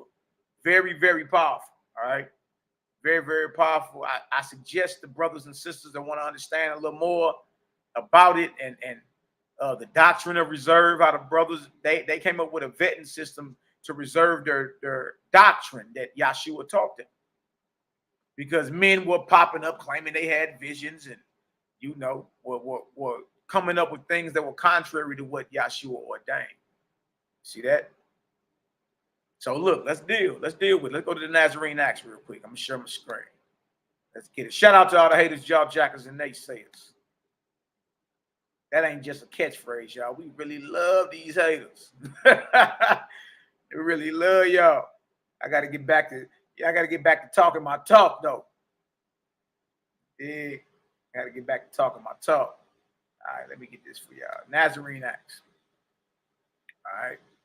Y'all that got the Nazarene Acts, I'm on page 133. All right. And this is Peter, who is known as Shimon Kepha.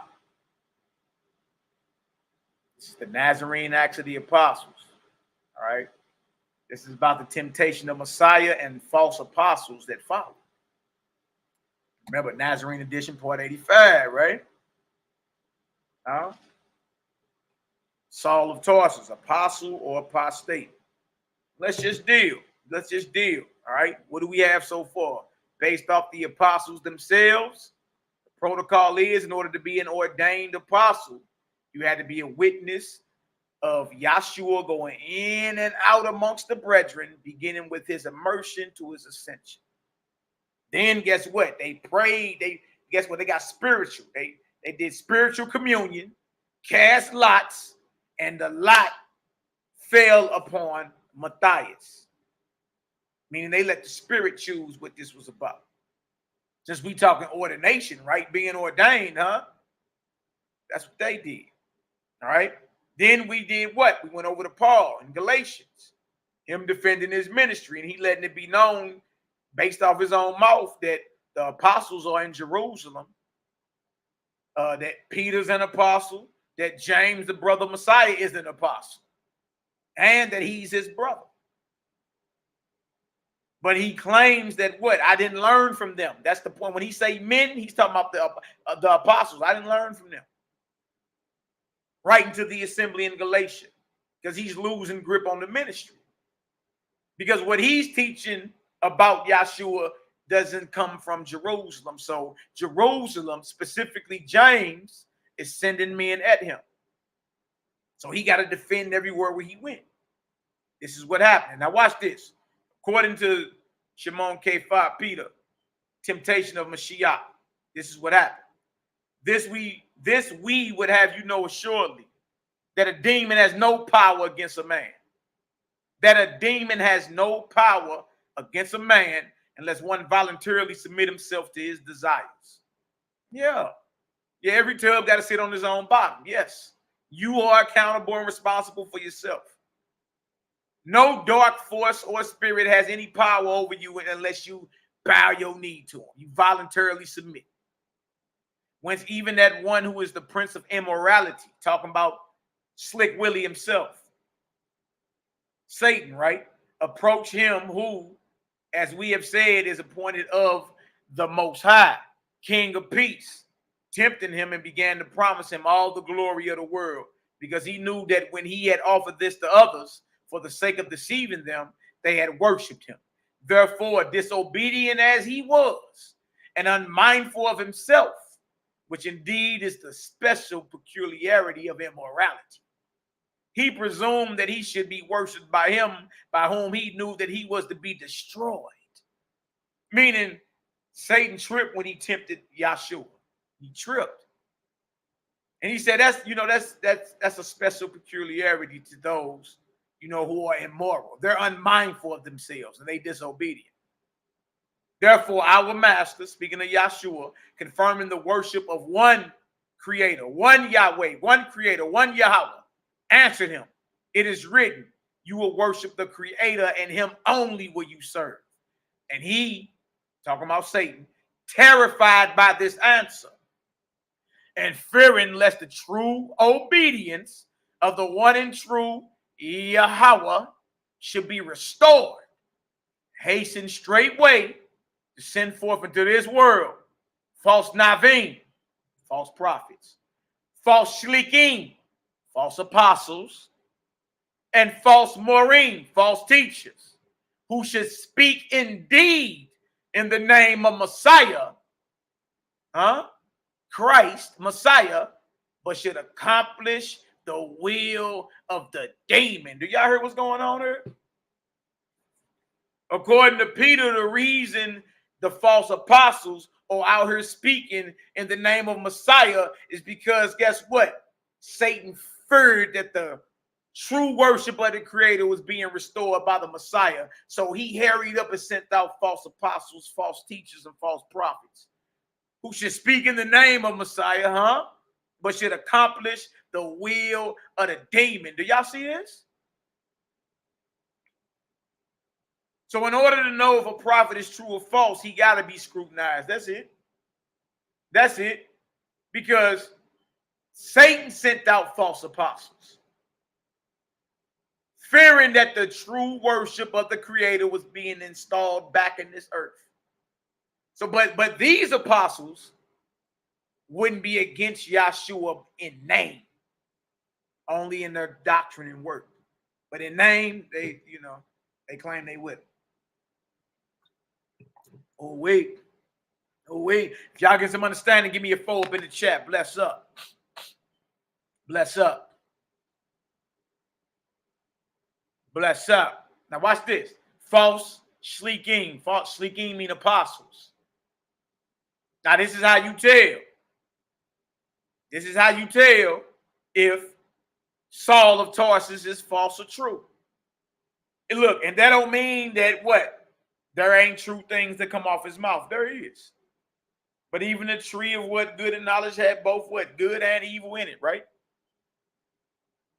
Right? So how do we tell if it's a false apostle or not? Look at this. So observe the, now this is Peter talking.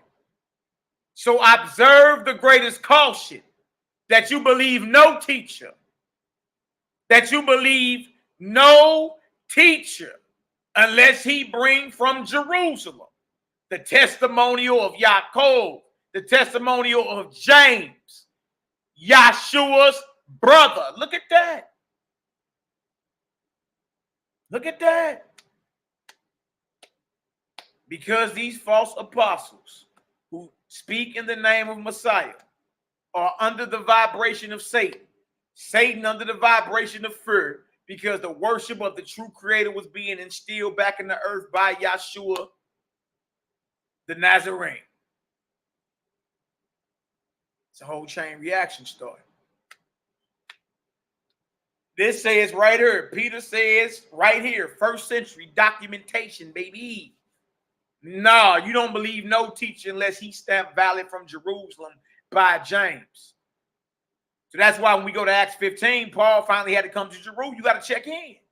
He finally checked in, and James gave him letters, gave him a doctrine to teach. The question is, did Paul teach it? And if he didn't, then guess what? According to what we read, he's not to be believed.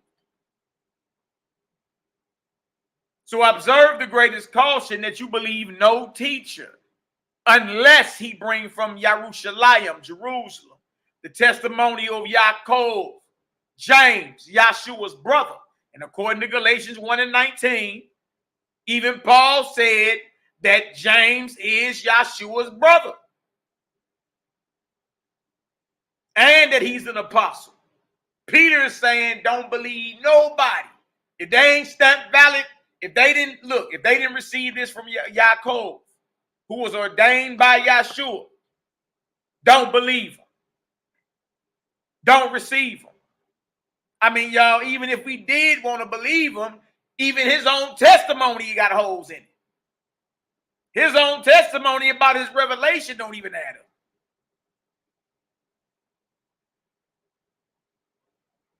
Now look at this.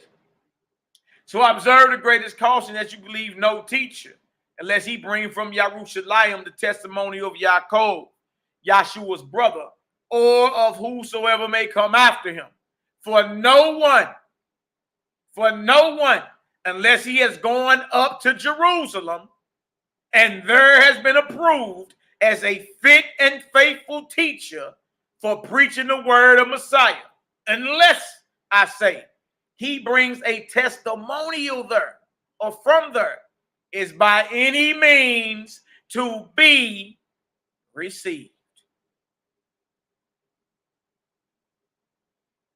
You see this? You see this? Y'all, we ain't made none of this up. Look, the war had already been going on. Look, even when we found out we was Israelites, this war had already been going on behind the scenes. I'm going to hit y'all with something. The scholars been known about it. They've been known about it. They bring it right up. Oh, yeah, the recognitions of Clement. Clementine homilies, that's another way to say Nazarene, actually. They bring it right up.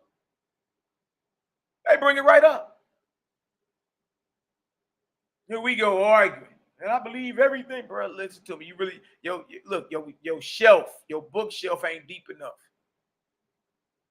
You dig? We ought not to make foolish statements like that. Like, I believe everything from Genesis to Revelations, every semicolon, every period, every parentheses, don't make no foolish statement like that. Don't make no foolish statement like that. Do you know the game your enemy playing with you? You should be able to try and question everything. You got a mandate even in the Bible to try the spirit by the spirit. Everything must be scrutinized. So according to Peter, he's saying, look, if he don't go to Jerusalem and receive letters of recommendation from James, if he ain't stamped valid by James and teaches what James says, or anyone that succeeds James, then they're not to be received nor believed. Nor believed. Wow. Now look at this. But let neither prophet nor apostle be looked for by you at this time. Here you go, Paul talking about he ordaining apostles. You ain't even no apostle based off the apostles. And then based off you apostle based off your revelation, but your revelation, when we read it, got holes in it. Who is you to ordain set up any church structure and ordain bishops and elders and deacons? No, what y'all are not realizing is Paul wasn't given that authority when he left Jerusalem. He left Jerusalem with a doctrine to teach, given from the apostles, the top apostle being James, and he didn't teach that. He started doing his own thing, setting up his own communities, going by his own rules. And when everything started falling apart, he got to defend his ministry. And the best way to defend his ministry, he got to character assassinate who? The apostles. It's just one problem. The apostles are those who were ordained by Yahshua himself. I know you at the crossroads, like, dang, hold on. Hold on. Look at this. For there is one prophet of truth, but let neither prophet nor apostle be looked for by you at this time, besides us. Besides us. You hear him? Besides us. Peter's saying, don't be out here looking for no prophets and no apostles, besides the 12. That's it. Besides us, for there is one prophet of truth, whose words we 12 apostles preach. We 12 apostles preach. There it is. And the 12 came up with a vetting system. The 12 ordained apostles did spiritual communion, ordained Matthias. The 12 teach a different gospel than what Paul is teaching. That's what the brothers and sisters in Israel don't want to address. Because you realize, well, hold on, we got to go back to the drawing board. We may have taught some things that may have been wrong over the years, and we have. We have. But the true test of character is you willing to clean that up. I spilled it, I got to clean it up. I taught it, I got to unteach it. I got to unravel that. Thought it was the truth. Sincere at the time, most definitely. Most definitely. But see, you don't see that in Israel. You don't see men knowing that what they teaching is wrong, willing to say, hey, willing to come outside and say, hey, we going the wrong way. We got to get off at the next exit, bust an ugly, get back on the freeway. We missed our exit 10 miles back. You dig? You don't want to say that. But that means you ain't responsible. Right? But you're going to be accountable or responsible one way or another for what come off them lips, man. That's just what it is. You dig? True test of character is admitting you've been wrong. We all on this journey together. It's all right. It's okay that, you view sometimes as a normal man, Jack. It's okay. You'll be all right. It's okay sometimes, you viewed as a brother that make mistakes. It'll be all right, Jack. You be all right. You ain't super brutal today. I understand. I understand. You did. It's all right, man. We all on this journey together. But what I look like running across some information and not sharing it with you. Come on now. Whatever you believe got to get scrutinized and tested. Right? If you ain't being challenged, you ain't growing. Now look at this. So it says, for there is one Navi admit, prophet of truth, whose words we 12 apostles preach. For he, the prophet of truth, Yahshua, is the acceptable year of Yahweh, having us apostles as his 12 months. So he even compared Yahshua to the acceptable year of the Creator and said that the year is broken down to an equal 12 months amongst the apostles. He got Zodiac on you real quick. He got Zodiac on you real quick. Y'all see that? He said the acceptable year is the prophet of truth. We apostles are the 12 months. But for what reason the world itself was made, or what diversities have occurred in it, and why our master, coming for its restoration, has chosen and sent us 12 apostles, will be explained more at length at another time. Meantime, he has commanded us to go forth to preach. You see, they were already commanded to go out amongst the nations. What you mean, Paul, that we agreed that I would be the one to go to everybody else. Y'all just go to the circumcision. What is it? What is it? Now look at this. It says right here, and to invite you to the supper of the heavenly King, which the Father has prepared for the marriage of his Son, and that we should give you wedding garments, that is the favor of immersion, which whosoever obtains is a spotless robe with which he is to enter to the supper of the King. Ought to be word that it be not in any part of its stain with sin, and so he be rejected as unworthy and reprobate. So the point I went there is to show that it's protocol. It's protocol. Okay? It's protocol. You claim you an apostle. You claim you teaching what you know, Yahshua. Well, you gotta have letters of recommendation from Jerusalem. You feel me? Signed off by James the Just, the Messiah's brother. See that? See that? Now let's go prove that. Let's go prove that. All right, y'all getting some understanding? Bless up, bless up. Good to see y'all in the building. Bless up. YAH'KI, the DC sniper. I see you in the building, baby. Clip up. What's the word, bro? With it, bro. Now watch this. Let's go prove that, yeah, you had to go to Jerusalem to get letters. And then let's get back to Paul in Galatians, the 2nd chapter. Let's get back to it. Council at Jerusalem. All right. Because Paul drops in his letters that they came up with an agreement in Jerusalem that Paul would be the only one to go to the nations. The rest of the apostles would only go to the 12 tribes or the circumcision. He claims they came up with this in Jerusalem. But when we search the Jerusalem council, we don't see that. Let's go look. Let's go look. Let's go show the letters. Let's go look. And then let's go get back to Paul in Galatians. It's the easy word. We can slow down and slow roll this thing. We ain't even got to rush. We ain't even got to rush. All right. Bang. Bang. So to show y'all this to Jerusalem council. Council at Jerusalem, Acts 15:1. You had to get stamped valid from up there. You had to have letters of recommendation from the leader of the Nazarene movement, which was YHWH'S, James the Just, the Messiah's brother. You get into the Nazarene and the same literature, you'll see that. You see, actually, it was his younger brother by 2 years. History knows him as James the Just. Yes, he's the leader. He's the chief bishop over all the apostles in Jerusalem. So in order for Paul to be out here teaching or setting up assemblies, you know what I mean, under the vibration of Yahshua, in order for him to be, you know, validated, he got to come check in with these bros.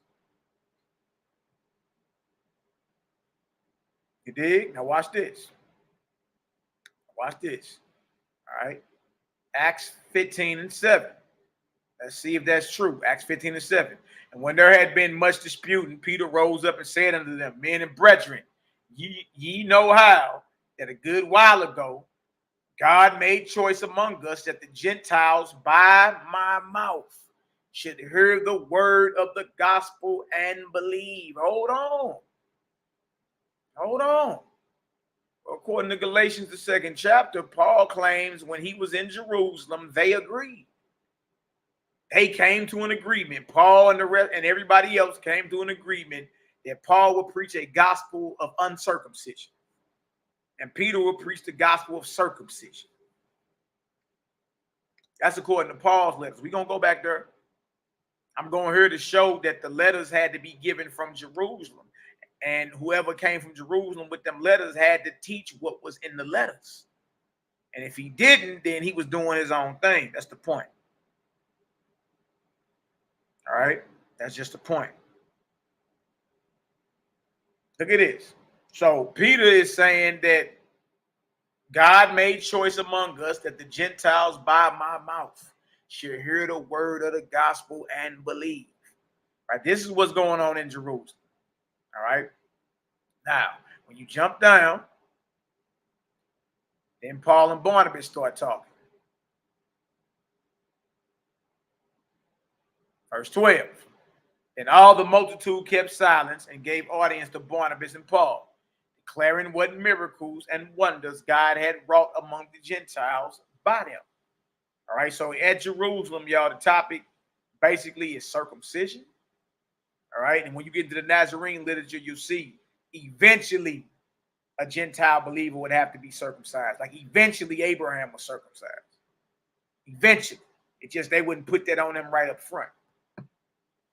They wouldn't put that on them right up front. When you get into the initiation and the doctrine of reserve in Peter's letter to James that we read out of a lot, you'll see that eventually circumcision goes down with the Gentile male who wants to teach in this thing. You dig? Baptism too. Baptism is one, circumcision, but it's over a 7-year course though. It's not all at one time. It's like a 7-year probationary period. All right, so the topic on the table in Jerusalem was circumcision, all right, and dietary law. They brought up fornication too, sexual immorality and all that. But the main topics that was on the table was circumcision and dietary law. What to eat, right, and who to eat with. And is circumcision needed? All right, now look at this. All right, so Peter is saying, though, that the Most High then already revealed that, by my mouth, the Gentiles supposed to hear the word. You see what I'm saying? So this is before Paul even was doing this thing. Look at this, verse 12. Then all the multitude kept silence and gave audience to Barnabas and Paul, declaring what miracles and wonders God had wrought among the Gentiles by them. James's judgment. And look at this. And after they held their peace, James, this is the same James, according to Paul, that's Yahshua's brother. This is the same exact James. All right, this is the same James Peter just said. If you don't go get stamped valid or letters of recommendation from Jerusalem, from James, you are not to be received nor believed. This is that same James. See how it's coming together? This is that same Yaakov. But how many of us really knew this was Yahshua's brother the whole time? This is straight blood. You mean to tell me Paul knew Yahshua better than his brother who knew him? And if you only 2 years behind your brother, you know your brother. You know him. All right? So this right here shows that James is in a position of leadership and that he's ruling Jerusalem. He's ruling the assembly of believers in Jerusalem because he stands up and gives a judgment. Look at this. And after they held their peace, James answered, saying, Men and brethren, hearken unto me. Simeon have declared how God at the first did visit the Gentiles to take out of them a people for his name. Simeon here would be Peter. That's Acts 15:7. He's called Simon Peter sometimes. Now watch this. And to this agree the words of the prophets as it is written. So James goes into Amos. He goes to Amos 9, verse 11 and 12, as you have it today, right? He was like, what Peter is doing amongst the Gentiles, the prophets is validating that, right? We can go to Amos and prove what Peter is out here doing. And to this agree the words of the prophets as it is written. After this will I return and will build again the tabernacle of David, which is fallen. And I will build again the ruins thereof and will set it up, that the residue of men might seek after the Most High, and all the Gentiles upon whom my name is called, saith the Most High, who doeth all these things. Known unto the Most High all his works from the beginning of the world. So James, the leader of the movement, quotes Amos 9, verse 11 through 12 to validate what Peter is doing. Would you read about Peter in Acts, the 10th chapter, Cornelius and all? James quotes or validates Peter's ministry and Peter's inspiration through the mouth of the prophet Amos. Now look at James's judgment. Wherefore, my judgment, my sentence is that we trouble not them which from among the Gentiles will turn to God. What does he mean, trouble? Meaning they don't have to get circumcised right up front. That's what that means. Don't trouble them with the circumcision. Don't trouble them with that, because it's some that's just like, nah, circumcise them now. They did, but James and them is saying, nah, don't trouble them with that. All right, look at this. But that we write unto them, right? So these are the letters. But that we write unto them that they abstain from pollutions of idols. And from fornication, and from things strangled, and from blood. So what James is telling or writing down, commanding Paul and Barnabas, this is what you teach amongst the nations. This is what you teach. All right. Paul is in Jerusalem. Well, these are the letters going out from Jerusalem, stamped by James as authentic. Paul and Barnabas have been given letters of recommendation to teach this right here. And it's based off Torah. Verse 21, for Moses of old time having every city them that preach him, being read in the synagogues every Shabbat day. So this is not him just making up his own rules, right? All this is based off Torah. Let's jump down. Let's jump down. Then you're going to see letters. 22.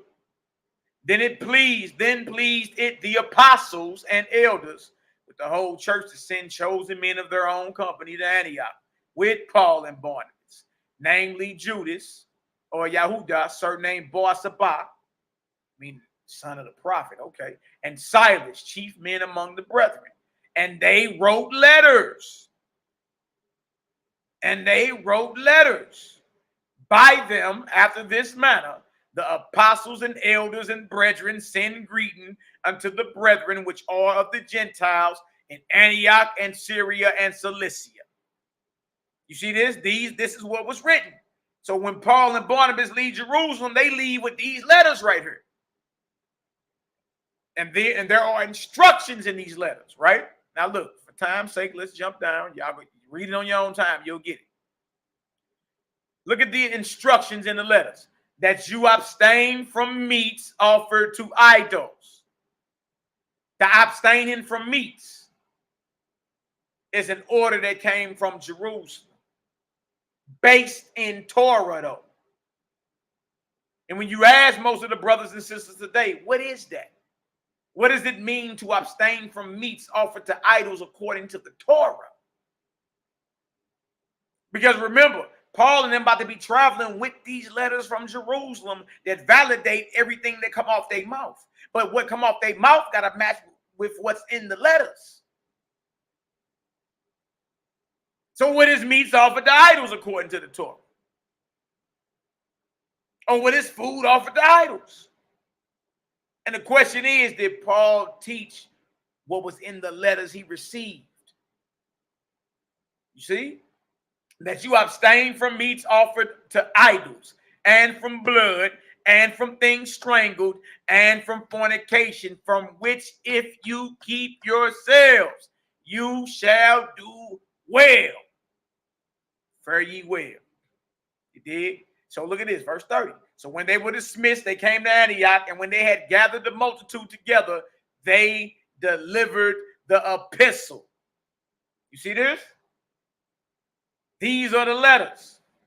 These are the directives for the overseas communities that are following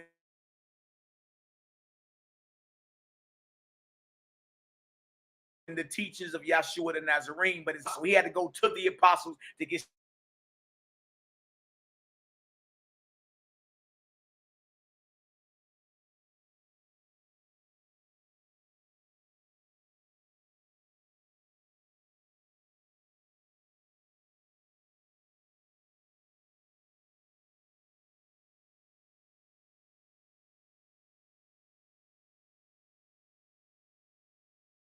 stamp valid. All right, now to be had, family. That's it. Remember the conversation. It's conflict all throughout the scripture. Northern kingdom, southern kingdom, prophets, priests, James, Paul. You know, it's just what it is. It's war. It's conflict. Beautiful thing is, it's right in the scriptures. All you got to do is look for it. All right, we're not really looking for it, though. Now, let's look at this council at Jerusalem. Now, notice it has Acts 15 right here at the top. Notice that. Acts 15 right at the top. So what we just read in Acts 15 should line up with Paul's letter to the Galatians about what happened in Acts 15. See? What we about to read is Paul.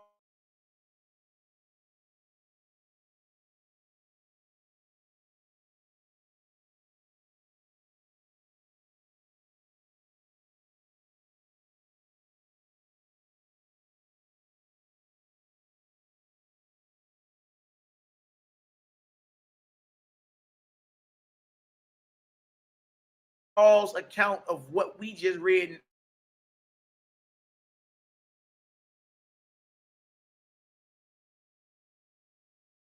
I went up again to Jerusalem with Barnabas and took Titus with me also. Okay, look at this. And I went up by revelation and communicated unto them that gospel which I preach among the Gentiles, but privately to them which are of reputation, lest by any means I should run or had run in vain. So according to Paul, he pulled the leaders of the movement aside and told them, look, this is what I teach while I'm out amongst the Gentiles. He said he did that privately because he wanted to make sure what he was saying didn't conflict with what they were saying. This is according to him. Now remember, we just read about the Jerusalem Council in Acts the 15th chapter. Now watch this. But neither Titus, who was with me, being a Greek, was compelled to be circumcised. Look at this. He's in Jerusalem. And that because of false brethren, unawares, brought in who came in privately to spy out our liberty, which we have in Messiah, that they might bring us into bondage. So remember, he talking about circumcision, the topic of circumcision in Jerusalem. And now he's calling the brothers in Jerusalem, that's part of this movement right here, false brethren. That's strike one. He already talking against the movement. Right? And he's comparing circumcision to bondage, y'all. Look at that. Look at that. See, we could argue and say, well, he just basically saying if you're circumcised, but you don't believe in Messiah, it don't mean that. No, y'all don't understand it.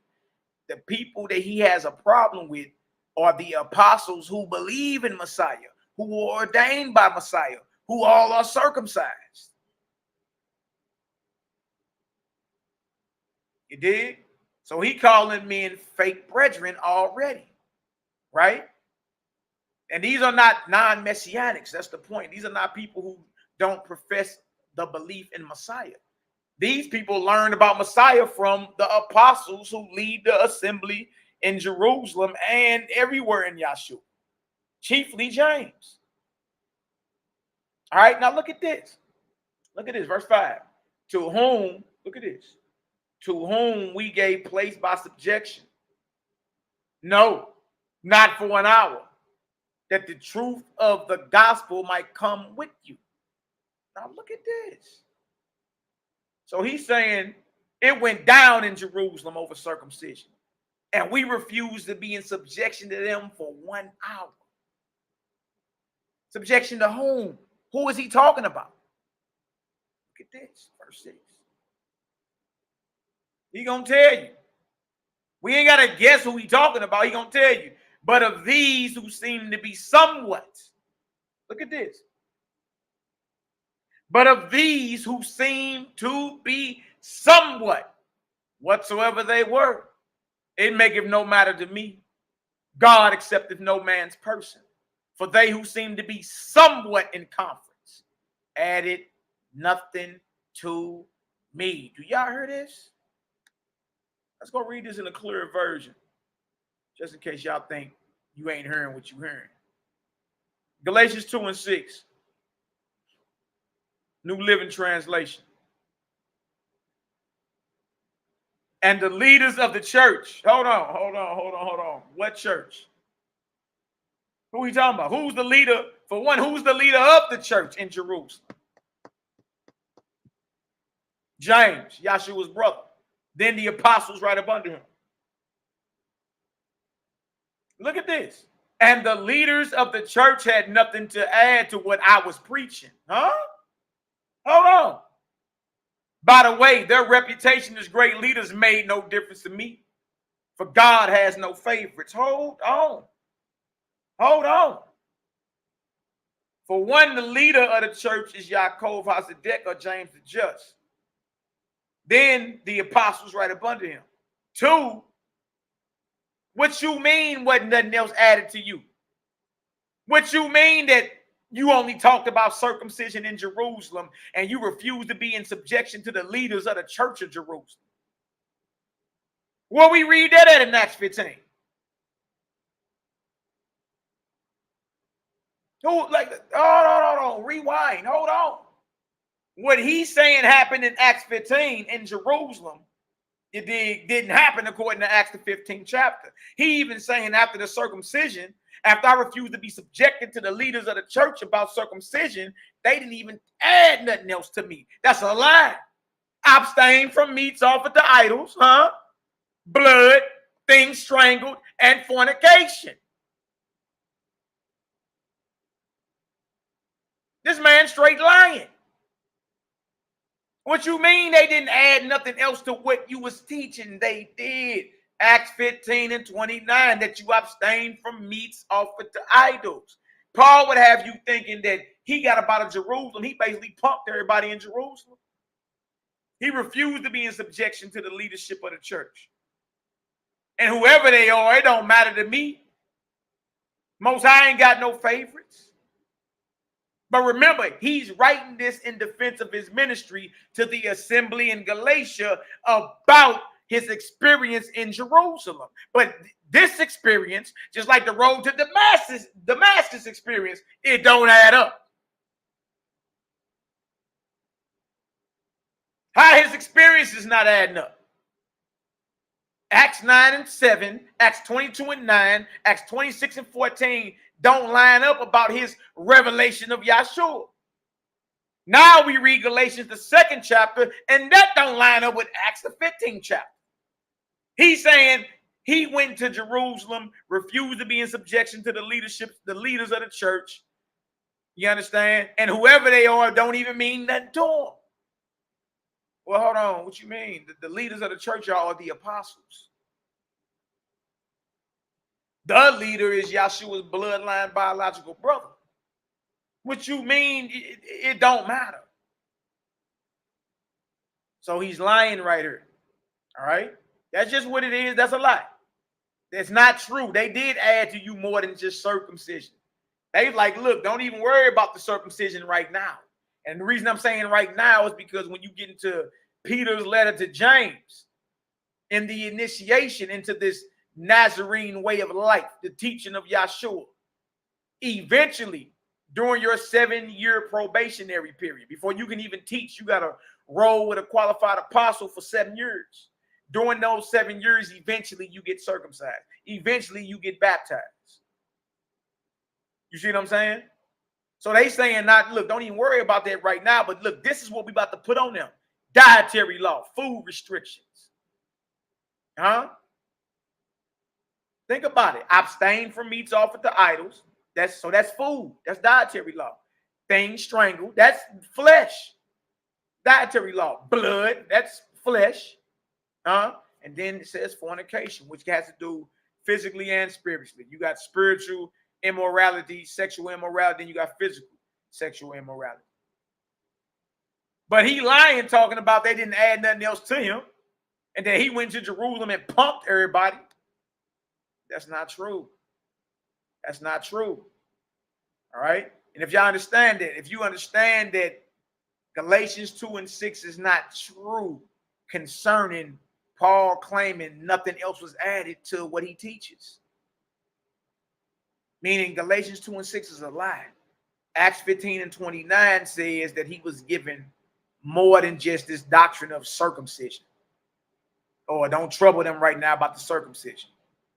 Acts 15:29 says what was also given to him in the letters of recommendation was dietary law, food restrictions, and, disciplining your flesh when it come down to that sex, being sexually moral. See that? But Paul dissing the leaders of the church.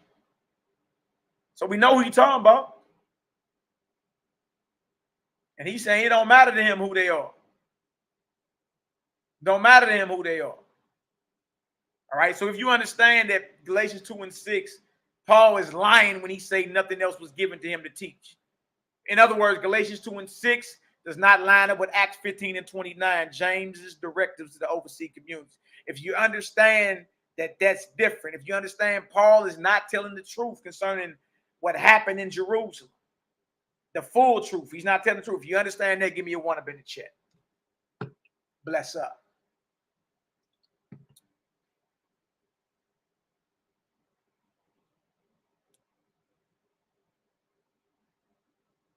Oh, praise the glory now. Now look at this, Galatians 2:7. But contrariwise, when they saw that the gospel of the circumcision was committed unto me, as the gospel of the circumcision was unto Peter. Hold on. That's not true. That's not true. Acts 15:7. What do we read? Acts 15:7. What do we read? Acts 15:7. Peter stands up and says, God chose to use him to preach and teach amongst the nations. You see that? What do you mean that the gospel of the uncircumcision was committed to Paul and the gospel of the circumcision was unto Peter? What's the gospel of the uncircumcision? Because we see Peter already hollering at Cornelius in Acts the 10th chapter. And James admitting that's a physical Gentile, because if you go to Amos 9, verse 11 through 12, that's about other nations who are called by the name of the Most High, who will be had in possession of the house of David. That is not about an Israelite foreigner. Cornelius is not an Israelite foreigner, according to that. So James quotes a prophet validating what Peter did amongst Cornelius, but the prophet Amos is talking about the other nations latching on to the house of David. Meaning Cornelius represents the other nation, Peter represents the house of David. You dig? So in other words, Peter was already preaching amongst the uncircumcision. Now, amongst the uncircumcision, you got, foreign Israelites who don't know no better, who are considered uncircumcised as well. You dig? But point being, the gospel of the uncircumcision that Paul is claiming was given to him, well, Peter was already out there amongst the uncircumcised, preaching about what Yahshua commanded him. So this agreement that he claims happened in Jerusalem, that did not happen. Acts 15 does not record an agreement that only Paul would go to the uncircumcision and Peter would go to the circumcision. That's not in Acts the 15th chapter. Remember, they were given a command by Yahshua to go into all the nations. This is before Paul even came around. So again, what Paul is saying does not add up with what we read in Acts the 15th chapter. So you at a crossroads. Which one you gonna believe? You gonna believe Acts 15 or you gonna believe Galatians, the 2nd chapter? Now watch this. So here he come name dropping. Look at this. But contrariwise, when they saw that the gospel of the uncircumcision was committed unto me, as the gospel of the circumcision was unto Peter, for he that wrought effectually in Peter to the apostleship of the circumcision, the same was mighty in me toward the Gentiles. Now look at this. And when James, he name dropping. Y'all remember he's defending his ministry and he's letting them know about what happened in Jerusalem. What happened in Jerusalem? So my question to any naysayer is, if it does Galatians the 2nd chapter line up with Acts the 15th chapter, and does Galatians the 2nd chapter line up with Acts the 21st chapter? Both of them are Jerusalem councils. Does it line up? In other words, does Paul's writings about his experience in Jerusalem line up with what we read about in Acts? Right? And if it don't, just be real with yourself and be like, no, it don't line up. Because remember, he's still talking about what happened in Jerusalem, and he's writing this to the assembly in Galatia. But he got a name drop because he just said the leaders of the church, right? Now he names the leaders of the church. So we ain't even got to act like, we ain't got to, oh, he probably talking about, Alexander the coppersmith. No, he ain't, Jack. No, he ain't. Keep reading. And when James, Cephas, who was supposed to be Peter, and John, who seemed to be pillars. Look at Paul. Paul character assassinating the apostles. Those are the leaders of the church. Those are the apostles. James is the man that's sending men behind Paul to check his temperature, to clean up his mess. And when James, Cephas, and John, who seemed to be pillars, perceived the grace that was given unto me, that gave to me and Barnabas the right hands of fellowship, that we should go unto the heathen, and they unto the circumcision. So Paul is claiming in Galatia that the leaders of the church in Jerusalem, that he basically punked, that he refused to be in subjection to, that don't even mean that to him, whoever they are, their reputation as great leaders, claimed that they didn't say nothing to him about no dietary restrictions, no abstaining from meats offered to idols. You did, and that they came to an agreement that he would only go to the uncircumcision or teach amongst the nations, and the apostles like James and Peter that would only deal with the circumcision. He claimed that's the agreement that they came up with in Jerusalem. Is that a truth or a lie? Is that the truth or a lie? When they come up with that agreement? Now we read what they wrote in the letters to abstain from meats offered to idols, things strangled, from blood, and from fornication. If you keep yourselves, you shall do well. That's what we read.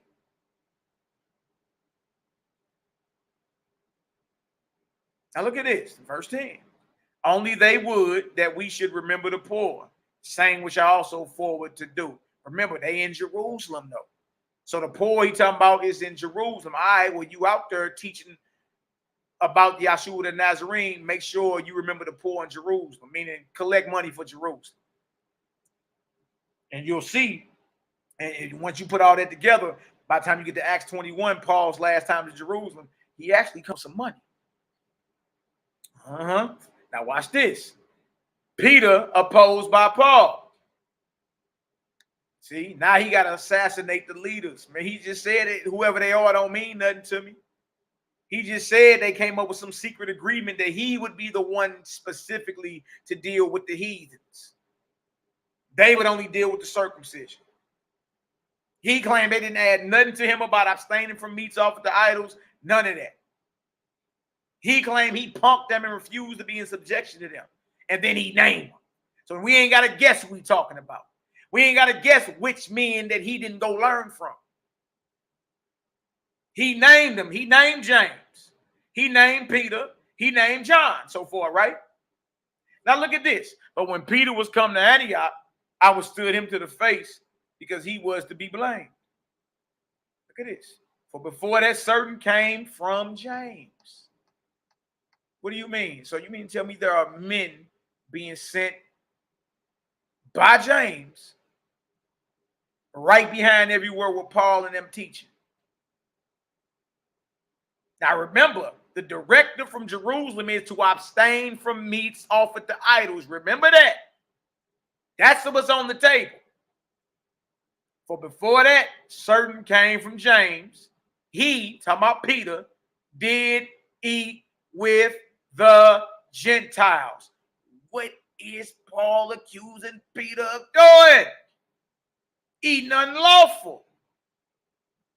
So but do you really think this is about rubbing elbows with somebody of a different nationality?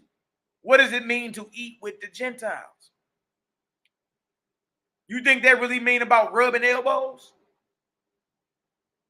Nah, it's a little deeper than that, right? Because remember the food directive or the law that Paul was given by James: abstain from meats offered to idols. So is Paul accusing Peter of violating the directive that James put down in writing?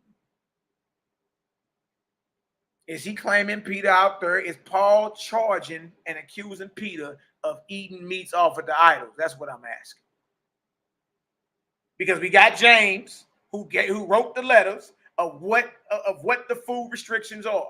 We don't see nowhere in them letters that you can't sit elbow to elbow with somebody that's Sudanese, that's Chinese. What does it mean to eat with the Gentiles? To eat meats offered to idols, because that's what Gentiles eat. They eat flesh, they eat meat offered to idols.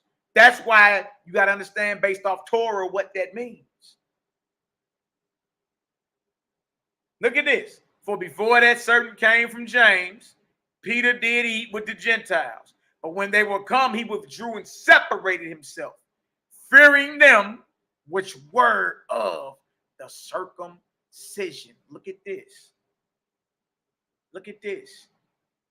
Paul saying before James sent men up here, Peter was over there holly-hocking and eating with Gentiles. But we never ask ourselves as Israelites, what the hell do Gentiles eat? Why would it be a problem if he was sitting at the same table with a Samaritan? Why would that be a problem?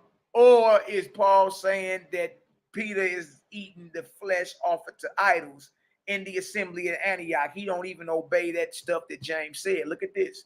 And the other Jews, Yahudim, dissembled likewise with him, with Peter, insomuch that Barnabas also was carried away with their dissimulation. What you mean dissimulation? Hey, y'all, Paul is name dropping. He just threw every pioneer of the movement under the bus. What is dissimulation? Look at this. Strong's G 5272. Hypocrisies. Oh. Hypocrisies. Do you understand that he just said that Barnabas was carried away with the same hypocrisy? Do you realize that Paul just called Barnabas, Peter, James, and anybody sent from James hypocrites? Hypocrisy. This don't sound like Paul getting along with them. This don't sound like they teach the same understanding. And this right here, the first part was about circumcision. Now we dealing with the dietary. We dealing with what went down in Acts 15. Remember, he abstained from meats offered to idols. But then you claiming Peter over here eating with Gentiles. You dig? But then James sent men to check your temperature and what's being taught. And then you claiming Peter jumps up from the table. Barnabas side over here. The rest of the Yahudim, they side over here, fearing the men that James sent. Fearing the authority that James has.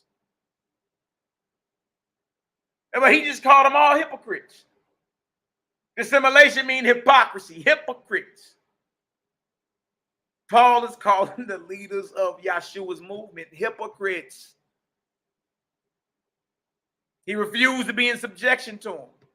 Whoever they are means nothing to him. So who you think he talking about when he get to talking about if anybody bring you another gospel? You ain't got to guess. He name dropping. Remember, he left Jerusalem with Barnabas, but then fell out with Barnabas right after that same chapter. He into it with everybody. He into it with Barnabas, Peter, James. He into it with everybody. He's into it with the apostles. And y'all, if they talk the same thing, he wouldn't be into it with them. All you gotta do is read his letter. Slow down and reread. You be like, dang, he got a problem with everybody. He cussing everybody out. Look at this. But when I saw that they walked, Peter, Barnabas, you dig? You talking about those sent from James. You talking about the rest of the Israelites who believed in Messiah who was there too. But when I saw that they walked not uprightly according to the truth of the gospel, I said unto Peter before them all, if you being an Israelite or a Yahudi, a Jew, live after the manner of heathens, Gentiles, Goyim, and not as do the Jews. Why compellest thou the Gentiles to live as do the Jews? Do y'all hear what Paul just called Peter? He claimed, he told Peter before everybody, you don't even live that law you claim you follow. Huh? You live like a heathen. He just called Peter the one. Now, let me remind you, Peter is a man that got the fiery tongues put on him. He just called the apostles and them hypocrites. He just said, look, if you, being an Israelite, live after the manner of Gentiles, and not as do the Yahudi or the Israelites, why compel you, the Gentile, to live as do the Jews? He say, boy, you live like a heathen. You over there eating that meat off of the idols. All y'all hypocrites. All y'all live like Gentiles. This is what he's saying. Paul just called them hypocrites and specifically called Peter a Gentile.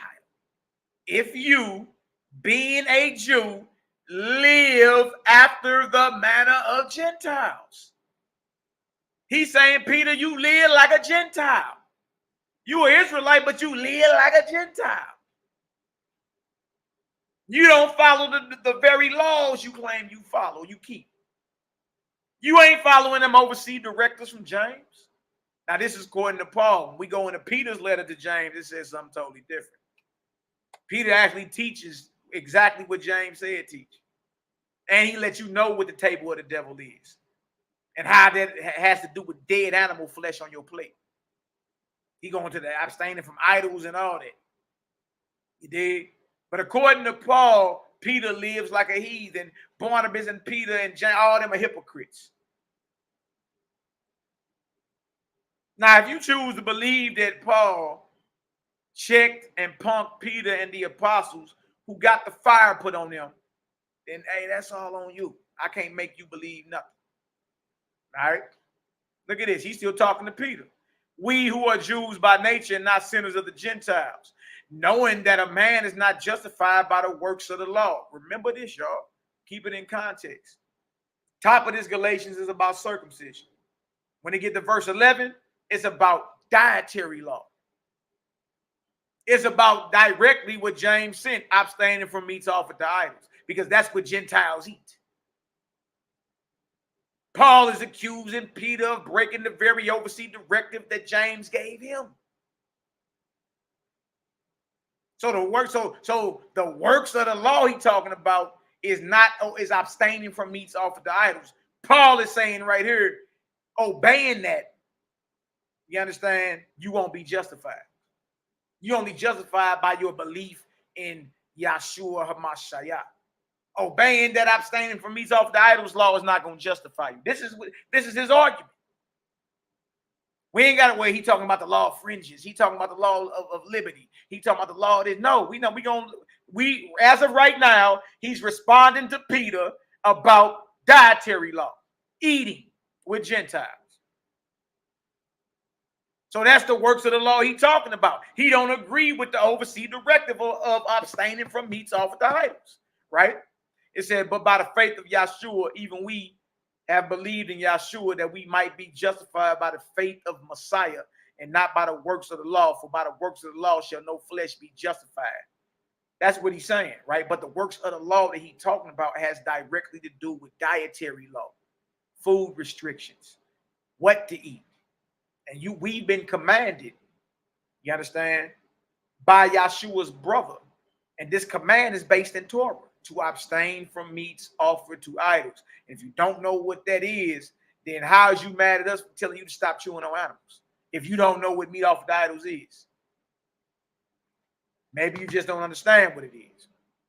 All right, so that's what he's speaking against. He's not speaking against, you understand, any of these so-called laws that we call ourselves in subjection to. Right here, he's speaking about the works of the law, or obeying, abstaining from meats, or staying away from meats offered to idols. That's what he's talking about. Keeping that law won't justify you anyway, according to him. Now look at this. 17. But if while we seek to be justified by Messiah, we ourselves also are found sinners, is therefore Messiah the minister of sin? God forbid. So look at this. Remember, he's still talking to Peter. He called him a sinner and everything. All this is a response to Peter. All of it. All of it. And again, y'all, it's about dietary law or circumcision. That's all it's about. It ain't about nothing else. All right, now let's jump back to Galatians. Beginning of Galatians 1. Let's show you. Show you how I really get. Bounce around, man. It's real easy if you slow down. Our people don't want to slow down. We see Paul, it gives a different account of what went down in Jerusalem. That revelation or that account don't line up with Acts 15 or Acts 21. He also gives a different account of his revelation of Messiah. Acts 9 and 7 don't line up with Acts 22 and 9, which don't line up with Acts 26 and 14. To be an apostle, you had to be there from the beginning and witness Messiah going in and out from amongst the brethren. You had to be there from the immersion to the ascension. And then they did spiritual communion and cast lots for the ordination of an apostle. See that? Galatians 1. Let me show you. Galatians 1. Now, if he's not an apostle according to the apostles, then who is he an apostle of? He gonna claim of the Most High. Right? Now watch this. Paul, an apostle, not of men, neither by man, but by Yahshua, and by the Most High who raised him from the dead, and all the brethren which are with me. Hold on now. And all the brethren which are with me. Because every brethren ain't with Paul. See, Paul started his own thing. He started his own movement. You understand? That's what happened. And all the brethren which are with me unto the churches of Galatia, grace be to you and peace from the Most High and from the Master Yahshua, who gave himself for our sins that he might deliver us from this present evil world according to the will of the Most High, to whom be glory forever and ever. Amen. Now look at this. Paul claims there has been a perversion of the gospel in the assembly in Galatia. Hold on. You never ask yourself, well, who teaching a different gospel? Who got the authority? Who got the pull to come behind Paul and teach something different than Paul in Galatia?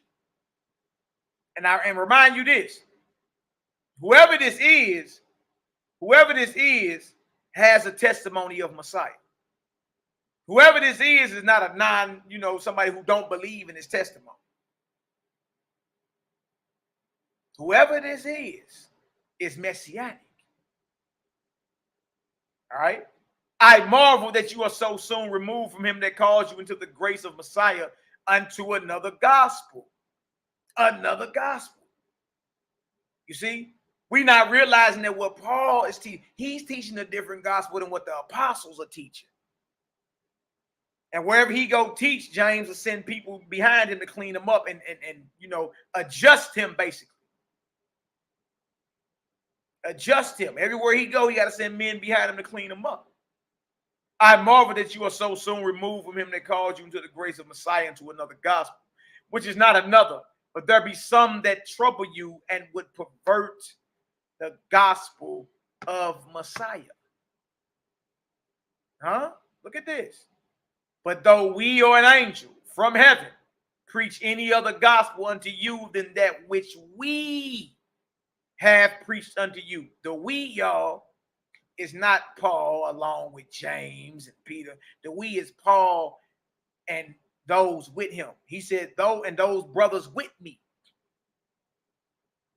He writing to Galatians saying, look, if anybody teaching y'all anything different than what we preach to you, the we is Paul and his crew, let him be accursed. My question is, who is teaching a different message than Paul that's teaching Messiah in the assembly of Galatia? Who? Who else is teaching? Who is teaching a different message than Paul in the assembly of Galatia? Find that out, and you find out who Paul just cursed. Look who Paul cursed. Do we got to guess? We already went to Galatians 2. James, John, Peter, Barnabas. We already know he cursing. We don't got to guess. That's the beautiful thing about his letters. We ain't got to guess that at all. He name dropping. He just told you, I told Peter to his face, he ain't following the dietary laws. He eating with Gentiles, meaning he eating meat off of the idols. He lived like a heathen. He don't live like Yahshua taught him. Whoever these leaders are, the church makes no difference to me. The Most High don't accept no man's person. Their reputation of great leaders means nothing. Huh? Now he's cursing whoever got a different message than him. That's being taught in the assembly in Galatia. Look at this. What does anathema mean? Strong's G 331. Anathema. Anathema. Anathema. Anathema, right? Now look at this. It says anathema, a religious ban, a concretely excommunicated thing or person, accused, anathema, curse. So if Paul is pronouncing the judgment of a curse, he's pronouncing the judgment of a curse on whoever is teaching opposite of him in Galatia. Let him be accursed. As we said before, so say I now again, if any man preach any other gospel unto you than that you have received, let him be accursed. But it's obvious based off his own letters what the apostles teach in Jerusalem is opposite of what he teaches. So they would be the ones that are teaching a different gospel than him. Hell, off his own letters in Galatians, the 2nd chapter, his gospel is the gospel of uncircumcision. And the apostles is the gospel of circumcision. Based off his own letters, he teaches a different gospel than them. So who is he cursing then? Who is he cursing? If off his own lips, his gospel is different than their gospel. If any man preach any other gospel unto you than that you have received, let him be accursed. He cursing the brothers.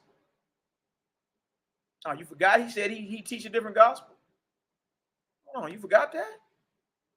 Hold on. You forgot Paul said, I teach a different gospel. They teach that gospel, I teach this gospel. Hold on.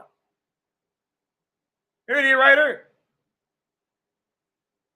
Here it is right here. They're going to prove right there he is. There he is right there. But contrariwise, when they saw that the gospel of the uncircumcision was committed unto me as the gospel of the circumcision was unto Peter. Look at that. Look at that. That right there shows you, because the gospel of uncircumcision and the gospel of circumcision are two different gospels. He just told you whoever teaches a different gospel, curse them.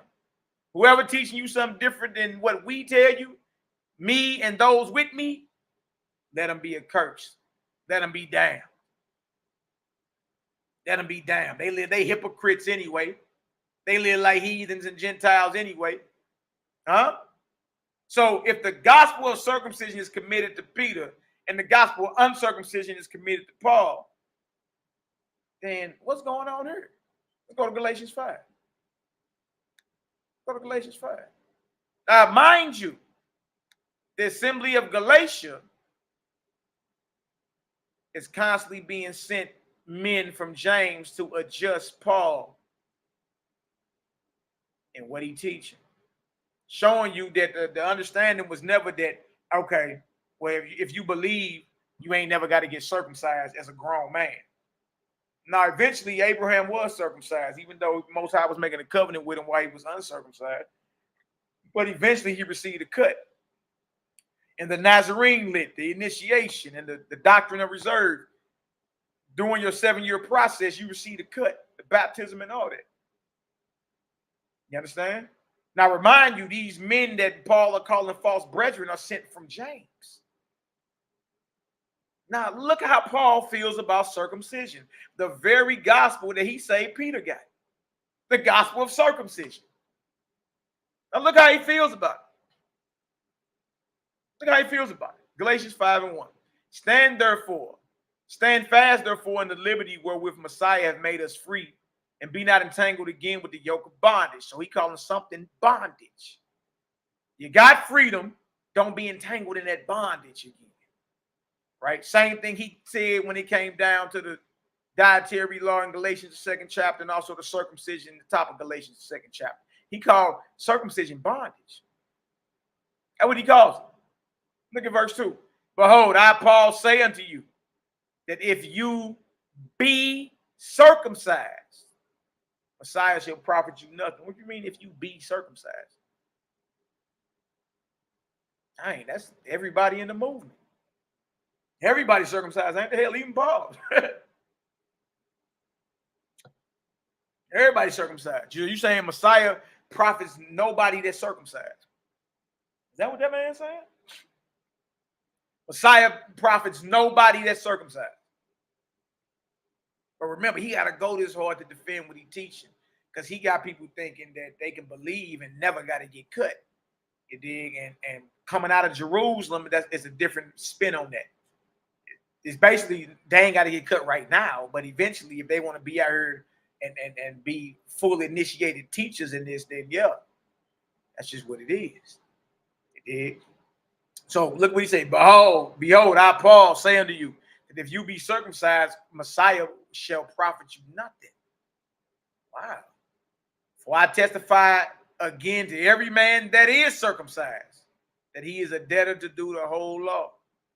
So, y'all, he's talking about everybody that's circumcised, including the leaders of the movement on down. Look at this. So if you are circumcised, Messiah is become of no effect unto you. This is according to Paul.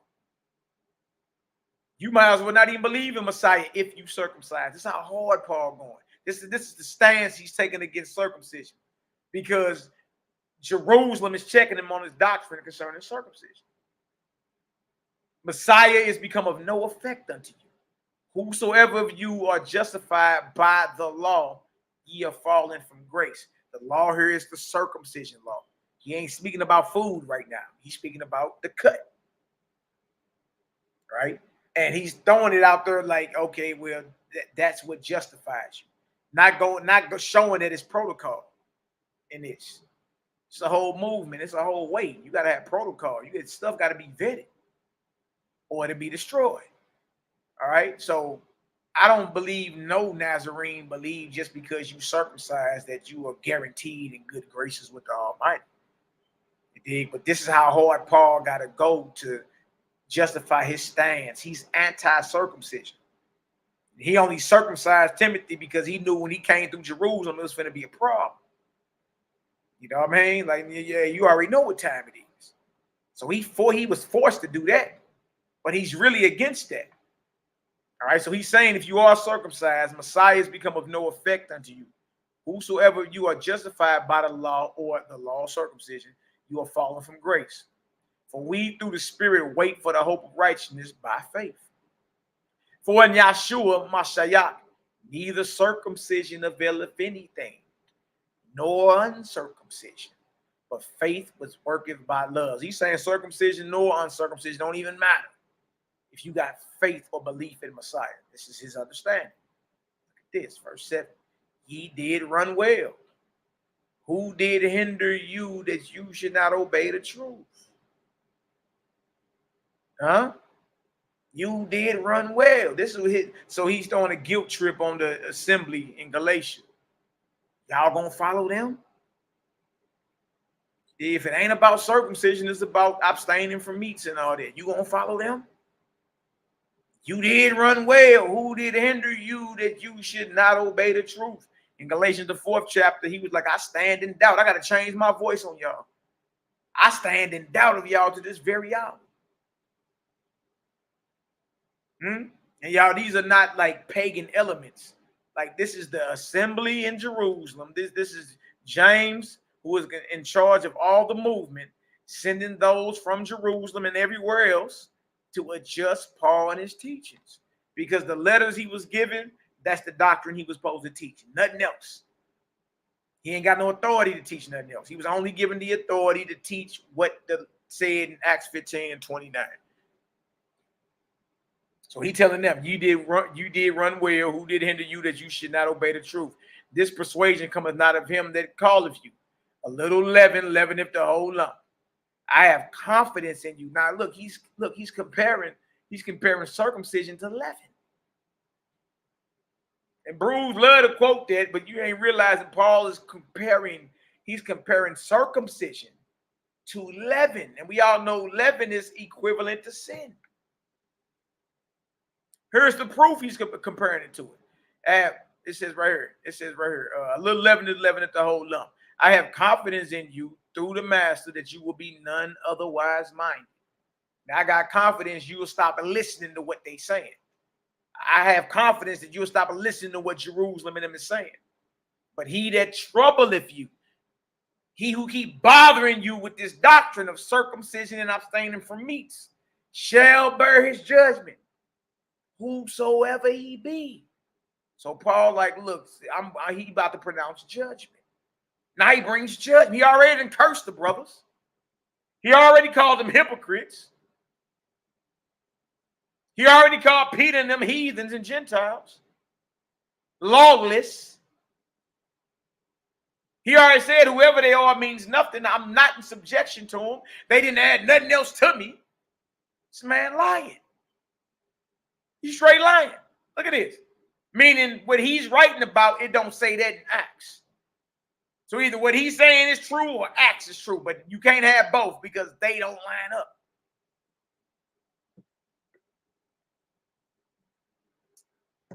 Galatians 5 and 10.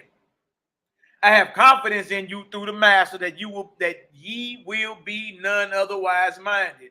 But he that troubleth you shall bear his judgment, whosoever he be. Well, who keep troubling the assembly in Galatia according to Paul? He named them. James, the Messiah's brother. Peter, one of the top apostles. John, Barnabas. He already named 4 leaders of the movement. 4 pioneers. So who you think troubling the assembly in Galatia about circumcision? You really think it's about, you really think these are some pagans trying to get them to get circumcised? These are pagans who don't believe in Messiah trying to get the assembly in Galatia to understand circumcision eventually.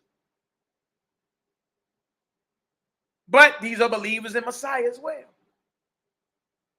So Paul pronounced judgment. And I, brethren, if I yet preach circumcision, why do I yet suffer persecution?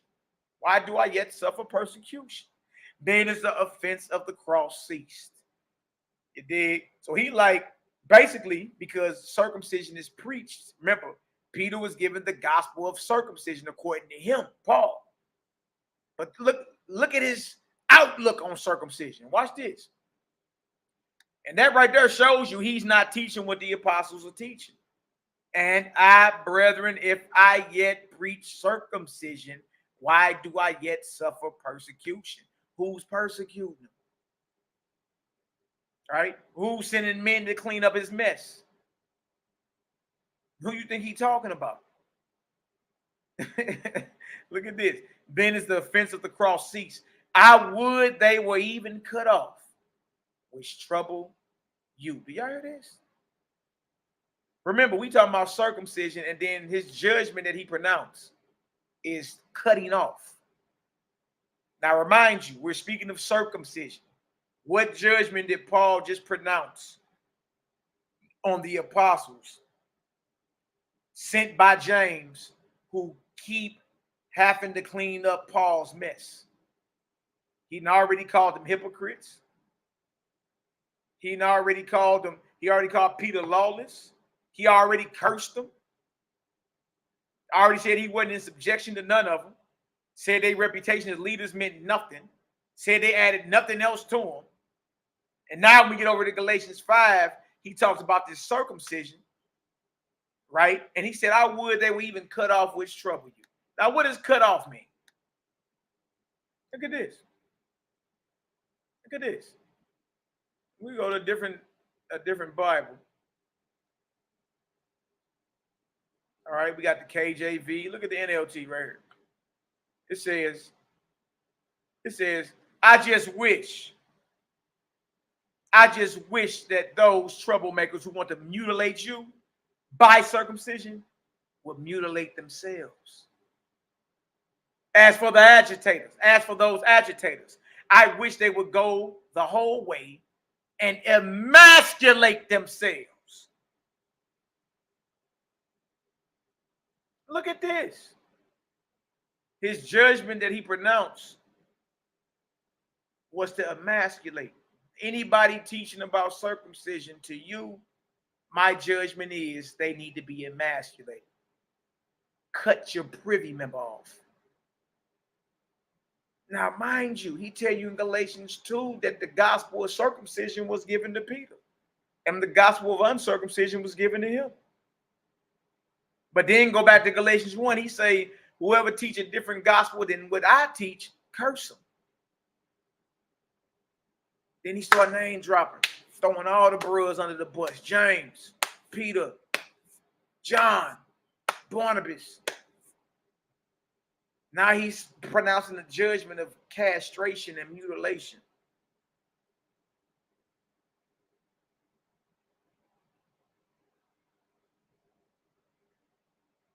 Why? So this right here show you, like these his own letters for anybody that's doubting. Like he writing this. He's writing this. You dig? And we read earlier that, look, unless they get stamped valid and teach what James and them teach from Jerusalem, they are not to be received. Yeah. Yeah. That's wild. You know, for this, is that godly? Is that of the Most High? Pronounce the judgment of castration on the brothers that's teaching, the brothers in Messiah that's teaching circumcision. Huh? I think it's a game, right? Let me show you something.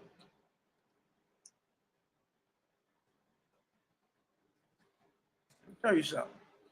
What's going down? All you gotta do is read his letters. All you gotta do is read his letters.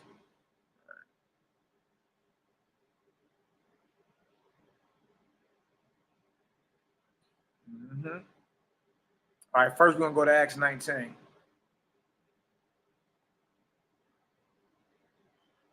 All right, then we're gonna get the second Timothy to show you what's going down. What's going down? Pull this up for y'all.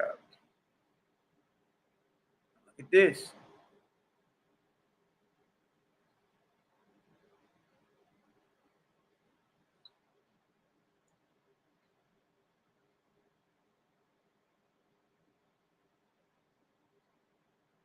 Bang, bang, bang.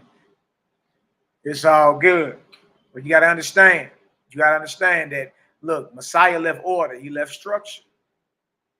You dig? And look, if we brought it out or not, understand this. This battle has already been going on. Like, y'all, we the last ones to understand it. All the scholars know about, oh yeah, Paul and James, Paul versus James. They talk about it like it's just normal knowledge. It'd be the Israelites that think every Paul was on one accord with Peter and James. No, they was not. No, they was not. And look, what I'm doing is reading his own letters to you. We reading his letters. And you seeing, yeah, the accounts don't add up. The revelation don't add up. The apostle said to be an apostle, got to go down like this. That don't add up. It did. Now look at this. Acts 19:10. And this continued by the space of 2 years, so that all they which dwelt in Asia heard the word of the Lord, or the master Yahshua, both Jews, Yahudim, and Greeks. Miracles at Ephesus. Remember that? Ain't there a book of the Ephesians? Huh? Paul had a little run in Ephesus. He had a little run in Ephesus. But don't forget, Revelation, the 2nd chapter, warned you about the so-called apostle, the false apostle in Ephesus. Don't nobody want to deal with that, though. You dig? Don't nobody really want to deal with that. All right, show y'all that. Let's jump down to Acts 19 and verse 27 and 28. All right, now look at this. Acts 19, 27 and 28. So that not only this our craft is in danger to be set at naught, but also the temple of the great goddess Diana shall be despised, and her magnificence shall be destroyed, whom all Asia and the world worshipeth. All right, they in Ephesus. Right? Paul has a letter to the Ephesians. Look at this. And when they heard these sayings, they were full of wrath and cried out, saying, great is Diana of the Ephesians. All right. This was going on in Asia. All right. Now, later on down the line, Paul writes to his understudy Timothy and says, what? All in Asia done turned their back against me. All in Asia have turned their back against me. You got to realize this. Paul was not teaching with the apostles, so they constantly kept sending men to adjust him, to address him, get him together. All right, 2 Timothy 1 and 15. 2 Timothy 1 and 15. This thou knowest, that all they which are in Asia be turned away from me, of whom are Philgelus and Hermogenes. All right, but all in Asia also include Ephesus, or the Ephesians. All right. Now, when you get over into Revelation, Messiah commend those who stood tall against the false apostle in Ephesus. All right. Look at this. Paul was in Ephesus doing some work for a minute, but he got to a point where all of Asia turned their back on him. You understand? Because they realized that what? Paul ain't no apostle according to the apostles. He got letters from Jerusalem, but he don't teach what the letters say. That's just what it is. Now, remember, the Messiah said, there shall come false Christ and false prophets and false apostles and all that. Yeah. And here you go thinking of an antichrist, the Pope, in today's time. You ain't nobody thinking like, hold on. By the time we get to Acts the 9th chapter, something shift here.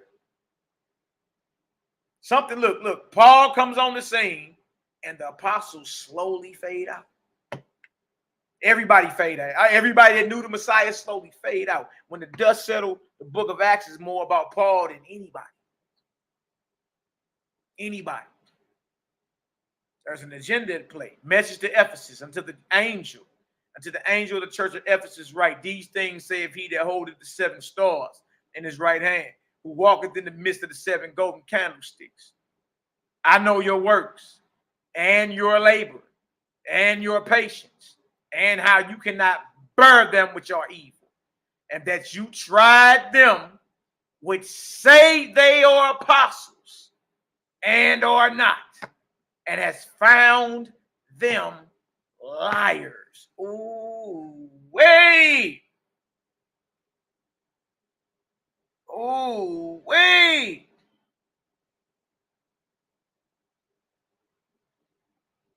Ooh, wait. read. We can pull up the whole 2 Peter. I got that too. Show y'all that. That's been under debate for 1,800 years, that most consider that Peter never wrote 2 Peter 3:15. We can go back to the works of Jerome. I got it pulled up on my computer. I'll show it to you. Back in 492 in Bethlehem, Jerome was writing his works. And he wrote about the lives of all the pioneers. He got to Peter. He's writing about Peter. And he was like, yeah, he got 2 epistles. He did. He like, but the second one is considered by many. And this was in 492 of the Common Era. 1600 years ago.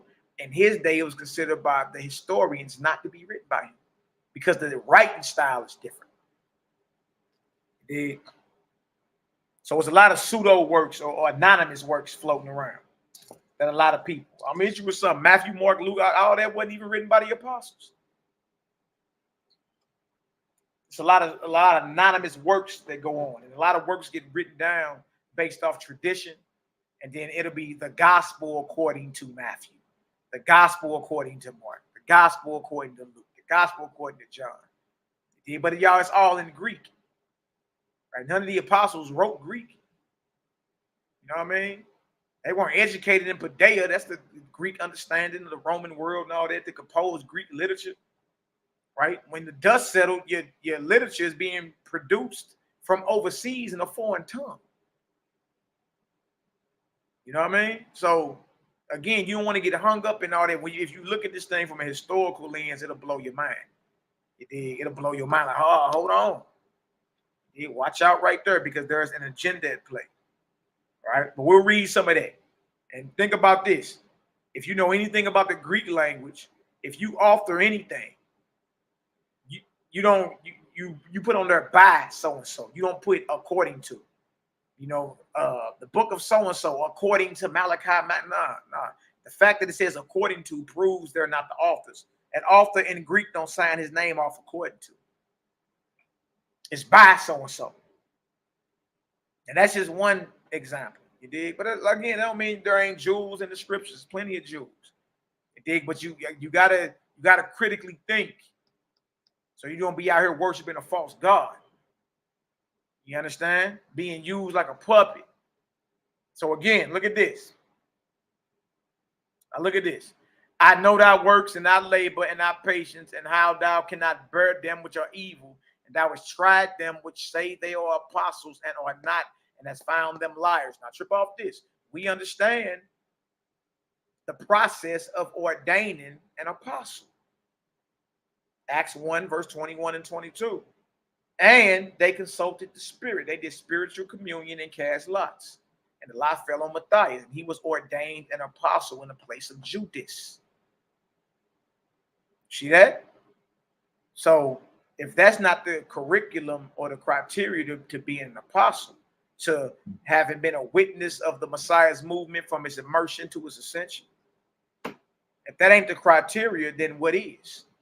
Oh, Paul said he had a vision. He had a revelation. Okay, well, let's go read the revelation. We go read Acts 9 and 7, Acts 22 and 9, Acts 26 and 14. That's just one problem. That revelation got holes in it. It don't even add up. Then we get into his letters. He's defending his ministry. He got a direct problem with the apostles. He teaches a different gospel than them according to his own word. He cursed them. He pronounced the judgment of castration on them. Well, who is this false apostle or apostles that's in Ephesus? That the Messiah, you dig, is basically commending the assembly in Ephesus for not folding to it. Well, who is that? You dig? Judah, like they did reject him. You once you get into it from a historical lens, you'll see it. You'll see it. All right, now look at this. And has found them liars, and has borne and has patience, and for my name's sake has labored and has not fainted. Nevertheless, I have somewhat against thee, because thou hast left thy first love. So whatever the apostles, in the false apostles in Ephesus, whatever they bringing out is not the first love of the assembly. It's not the original faith that they had.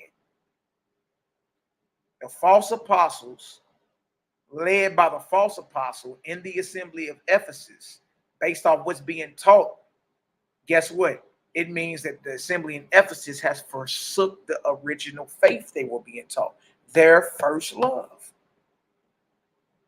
Why? Because it's two different gospels. The false apostle and his crew teach a gospel that's contrary to the apostles. What's the first love that the assembly in Ephesus forsook? What is the false apostle teaching? Is he an apostle based off the apostles? Is he an apostle based off his own mouth? If it's all based off the revelation, well, the revelation don't add up. So Messiah told the assembly in Ephesus, look, I love the fact that you've tried them who claim they are apostles and are not, but are liars. That's good. But you still got away from your first love. Right? First love is what's being taught originally. It's the true teachings of Yahshua as taught by the apostles. That's the purpose of the fiery tongues. And what the purpose of the fiery tongues is for this message to get spread in all the languages, so they can hear it. See that? So he said, nevertheless, I have somewhat against thee, because thou hast left thy first love. Remember, therefore, from whence thou art fallen, and repent, and do the first works. See that? Faith without works is dead. You know, in some cases, Paul teaches a workless doctrine. In some places, he teach a workless doctrine. You ain't justified by the work of the law. Repent and do the first works. You got away from your first works. You understand? The pure doctrine of Yahshua, as taught by the apostles who had the fiery tongues. Right? False apostle come through and teach his version of what it is, but it don't line up with their version. And to save his ministry, he'll throw all of them up under the bus. Look at this. It says right here, and do the first works, or else I will come unto thee quickly, and will remove thy candlestick out of his place, except you repent. But this you have, that you hate the deeds of the Nicolaitans, which I also hate. Wow. So he letting it be known. He letting it be known. Verse 7, he that have an ear, let him hear what the Spirit saith unto the churches. To him that overcometh will I give to eat of the tree of life, which is in the middle of the paradise of the Most High. So who's the false apostle in Ephesus, or the false apostles? Who forsook their first love? Who is an apostle according to his own mouth, but not according to the apostles, who was teaching in Ephesus, whose own revelation don't line up, who was lying on the brothers? 1 + 1 is 2 in any system of math you take, bro. That's Paul. It's Paul and those with him. All you gotta do is just add it up. Add it up. You'd be like, dang, that is him. He got a problem with the apostles. He got a problem with the disciples. He's the false apostle that Ephesus is being applauded by Messiah for trying and finding them as liars. And then according to Paul's own mouth in 2 Timothy 1:15, all who are in Asia have turned against me. Y'all, that would include Ephesus. Ephesus is in Asia. He was doing work, but they turned against him because he was found to be a liar. And as we read, if you think I'm lying, all you got to do is read Galatians 2 right next to Acts the 15th chapter. Make it harmonized. Make it harmonized. They added nothing else to me, harmonized with right under them to abstain from meats offered to idols, from things strangled, from fornication, and from blood. That's totally different. What you mean they didn't add nothing else to you? What you mean Peter up here eating the meat offered to idols or eating with Gentiles? What do Gentiles eat? Meats offered to idols. The very thing you said they can eat. Unless somebody tell you it's offered to an idol, don't eat it. But if they don't tell you, you can eat it. Unless somebody that's weak in faith see you eating it, don't eat it. Nah, Jack, that ain't what this is about. You know what I mean? That ain't what this is about. So it's Paul, according to Paul's own mouth, all in Asia turned against him. According to Paul's own mouth, he teaches a different gospel. He teaches the gospel of uncircumcision. Peter and them teach the gospel of circumcision. According to him, According to him, he done pronounced the judgment of castration on those who are circumcised and preach circumcision. Well, that would be Peter and the apostles then. Think about it. He just said, well, they got the gospel of circumcision. And he said, whoever preaches circumcision, my judgment on them is for them to be castrated, cut off. Y'all, who he talking about? See, you ain't got a problem with MALAKIMAC, but you got a problem. You got to realize that Paul has a problem with the apostles. I'm just pointing it out. All right. He's a self-proclaimed apostle. Yeah, he's a self-proclaimed apostle, definitely. But he's the evil one that Messiah is commanding or commending the assembly in Ephesus for standing against that. Because based off his own writings, he lying about what went down in Acts the 15th chapter.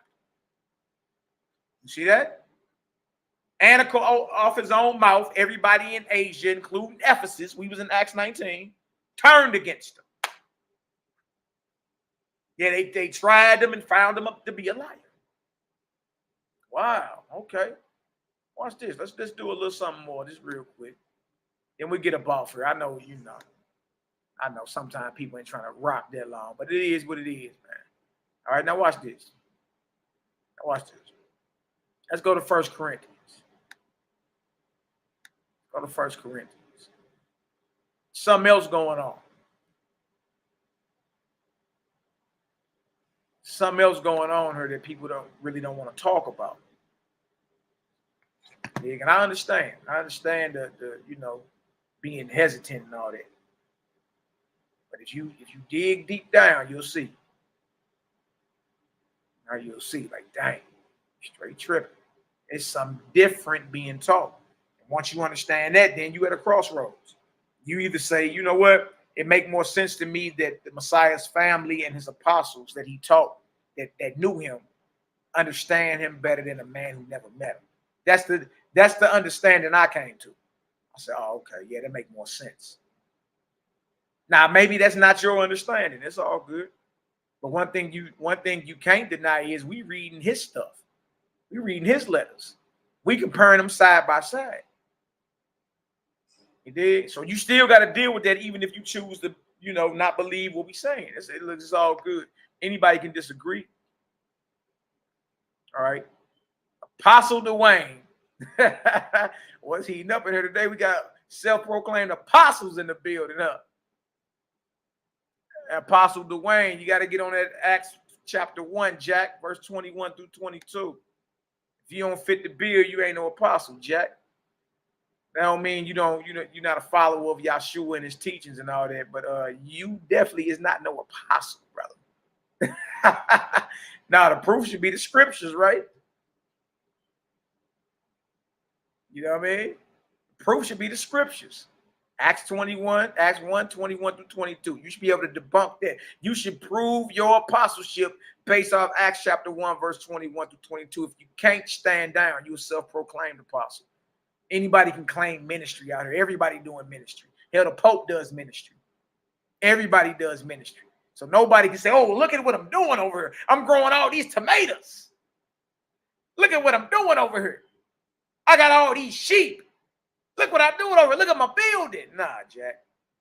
Nah. The proof is the scripture. The scriptures say that the apostles themselves say, this is how you ordain an apostle. And if you wasn't there from the immersion of Yahshua to his ascension, if you wasn't there, if you ain't witnessed him going in and going out amongst the brethren, guess what, Jack? You just not no apostle. Maybe according to your own mouth. Or maybe even according to Paul. But Paul is self-proclaimed. He's not an apostle according to the apostles. Wait, I know I heard some feelings right here, but look, let's examine some more. 1 Corinthians.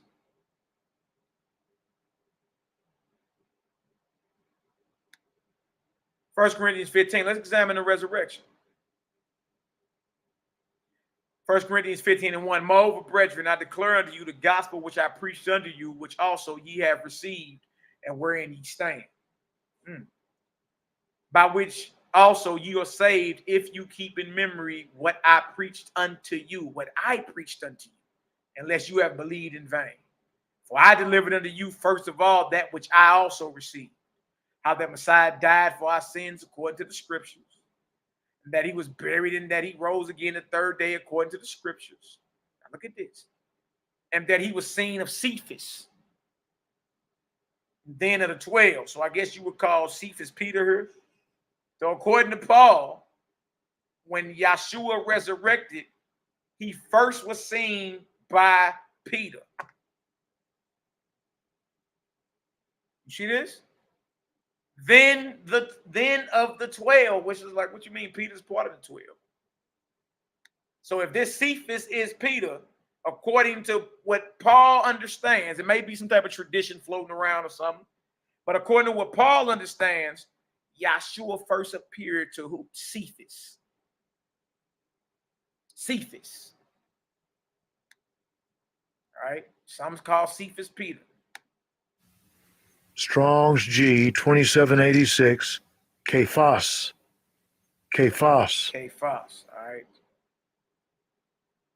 All right. So you see Cephas, Kephas equals stone, another name for the apostle Peter. All right. But you'll notice when you read the New Testament, there's a lot of double writing going on, man.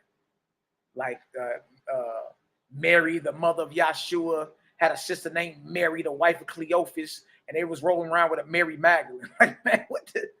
There's all type of Simons and Simeons and, you know, Judes and Jesus. It's a lot. It's a lot. But to show y'all, this is another name for the apostle Peter. So according to Paul, look at this. And this is the resurrection, right? And that he was seen of Cephas, then of the 12. So where's Paul getting that from?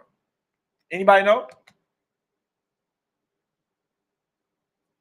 According to Paul, Yahshua was seen by Peter first, then of the 12, which is weird wording because Peter is part of the 12. Maybe he should have said the 11. You know what I mean? But anyway, we ain't gonna dive too hard on that. But my question is this: where is Paul getting that the Messiah, when he resurrected, appeared to Peter first?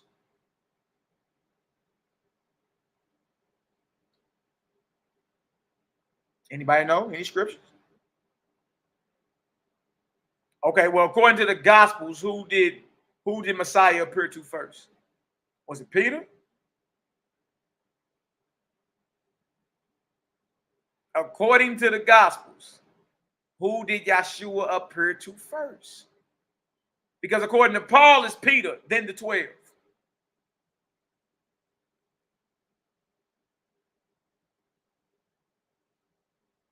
Are you in there quoting Paul's letters? Paul, Paul. See, what you understand is Paul's setting up his own movement. Whatever Paul is doing, got to get validated from Jerusalem. If James don't validate it, it's fraudulent. We already read that you late to the party. He did. Like he wasn't ordained and given the permission to go set up assemblies and set up his own bishops and deacons and apostles and elders. No, that's Paul doing his own thing. We talking about based off Yahshua's movement that he passed to his brother James the Just, YHWH'S, who is the chief bishop over the Messiah's movement and all the assemblies in Yahshua. James the Just, kind of late to the party. Right, Judah Light. I mean, you gotta understand that account in Galatians. That's Paul's side of the story. That's only sides you got. But when we read Peter's letter to James, that ain't happening at all. He like, man, it's a man out there calling me lawless. You understand? Putting words in my mouth that I never said. That man is my enemy. He teaches a lawless gospel. Yeah, that's in the letter that Peter wrote to James in the Nazarene Acts. We got that. Now, my question is, who did Yahshua, let's stay on track, who did Yahshua appear to first according to the Gospels? Because according to Paul, it's Cephas, right? Now watch this. Watch this. Let's go to John. Go to John, the 20th chapter. Let's see if this statement is true that Paul is making. He first appeared to Peter. Is that true? Is that true?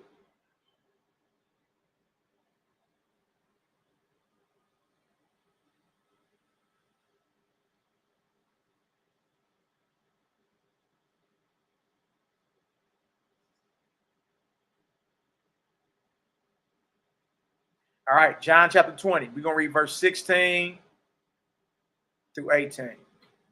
Then we can read on down a little more. Let's see what Paul's saying is true. Look at this. John 20 and 16. Yahshua saith unto her, Mary. She turned herself and saith unto him, Rabboni, which is to say, Master. Yahshua said unto her, touch me not. Now, this is Mary Magdalene. All right. Now, look at this. Yahshua said unto her, touch me not, for I am not yet ascended to my Father, but go to my brethren, and say unto them, I ascend unto my Father and your Father, and to my God and your God. Mary Magdalene came and told the disciples that she had seen the Master and that he had spoken these things unto her. So according to the Gospels, Messiah appeared to Mary Magdalene first. He didn't appear to Peter, then the disciples. That's not true. It's not true. Look at that. If y'all see, that's different. According to Paul, 1 Corinthians 15 and 5, when the Messiah resurrected, he appeared to Peter first. According to the Gospels, when the Messiah resurrected, he appeared to Mary Magdalene first. And he told her, go tell my brethren what it is. I send to my Father and your Father, my God and your God. Saying so in essence, it's a woman. It's a woman that received the first message of the resurrected Messiah. And she went and told the brothers. Oh, wait. Oh, wait. Yeah, Judah Lights, you got to get into Peter's letter to James. You'll see the whole thing. You'll see the whole thing. And if you believe Peter was eating with Gentiles or eating meat offered to idols, if you believe that, if you believe Paul punked Peter had the fiery tongues on him. You know what I mean? It's just like, it don't even make sense. To me, it seemed like Paul is name dropping, throwing men under the bus to validate his own ministry. He told you even everybody in Asia turned against him. Everybody, which would include Ephesus. When we read Yahshua talk about the false apostle in Ephesus. Who's the false apostle in Ephesus? Talking about Messiah, who got his own little movement going out here. That's been found a liar. We proved he was lying. When he went to Jerusalem, his account of him going to Jerusalem in Galatians, the 2nd chapter, don't line up with Acts, the 15th chapter. Like, it's all there. It's just like, look. If you slow down and reread, you'll catch it. And I'm going to hit y'all with something. Look up the chronological New Testament. The chronological New Testament. And what you're doing is you're looking up the order in which the letters of the New Testament were produced. Like, in what year. It'll blow your mind. The letters of Paul were written down before the Gospels you have in your Bible. So when the Gospels were being produced, the letters of Paul were already floating around. Look up the chronological New Testament. It will blow your mind. They'll straight give you the list. The earliest writings that were written down according to history, if you want to call it that, are the letters of Paul. Paul's letters are older than Matthew, Mark, Luke, and John in the New Testament. Yeah. It's crazy, man. Right? So in essence, the Messiah appeared to the woman first. Mary Magdalene. Shout out to my aunt, YAHWH'S. Scoring Black Man Podcast. Y'all go subscribe to my brothers, man. My brother YAHWH'S, a Doc Hill Top 12 Tribe. Them brothers over there be having controversial, Bible series. If you got the testicular fortitude of a squirrel going over there, sitting some of that hot seat. I'll be back on her Thursday, this upcoming Thursday. So the real reason is why would he appear to Mary Magdalene? Don't start. All right, so Mary Magdalene came and told the disciples that she had seen the Lord and that he had spoken these things unto her. So she is the first one with the message of the resurrected Messiah. It's Mary Magdalene. And it's her, this woman, right, who was amongst the disciples and all that, who brings the message of the resurrected Messiah to the brothers. It's Mary Magdalene. All right? So trip out this. So trip off this. Let's go back to 1 Corinthians 15. Because according to Paul, Messiah appeared to Peter first. But according to what we read, that's not true. That's not true. All right? It's not true. And again, we're not here to talk about, man, he talk about, the fruits of the Spirit. And of course, nobody's saying that that's not something that you need, fruits of the Spirit and all that. Understanding about principalities, but that ain't what we're talking about. We're talking about, is his message different than the disciples or apostles that the Messiah ordained? And if his message is different, then which way you going? You gonna still try and believe that what Paul is talking about line up with the apostles? Well, we got him pronouncing the judgment of castration on them. We got him calling them hypocrites. We got him calling Peter, Barnabas, all them lawless, living like Gentiles. Now we got him lying, saying that they didn't add nothing else to him after he punked everybody in Jerusalem about circumcision. We got him cursing the brothers because they preach a different gospel. His gospel was called the gospel of uncircumcision. That's his gospel. He claims they came up with that meeting in Jerusalem, but when you study Acts 15 and Acts 21, you don't see it. So what are we really talking about here? Then his whole claim to apostleship is, guess what? His revelation of Yahshua from the heavens. But when you read Acts 9 and 7, Acts 22 and 9, Acts 26 and 14, his testimony of his vision don't add up. So either way is off. Like you ain't an apostle according to the apostles and according to your own testimony. That don't line up. See that? Then you all over the place, very angry, cursing brothers and telling them to get castrated. And come on, man, stop that. So we see 1 Corinthians 15 and 5. No, Messiah appeared to Mary Magdalene first, not Peter or Cephas. Then of the 12, right? Look at this. After that, he was seen of above 500 brethren at once. Oof. At whom the greater part remain unto this present. Some are fallen asleep. Verse 7. After that, he was seen of James. I go James again. Then of all the apostles. Hold on. He was just seen of all the apostles in verse 5. Who are the 12?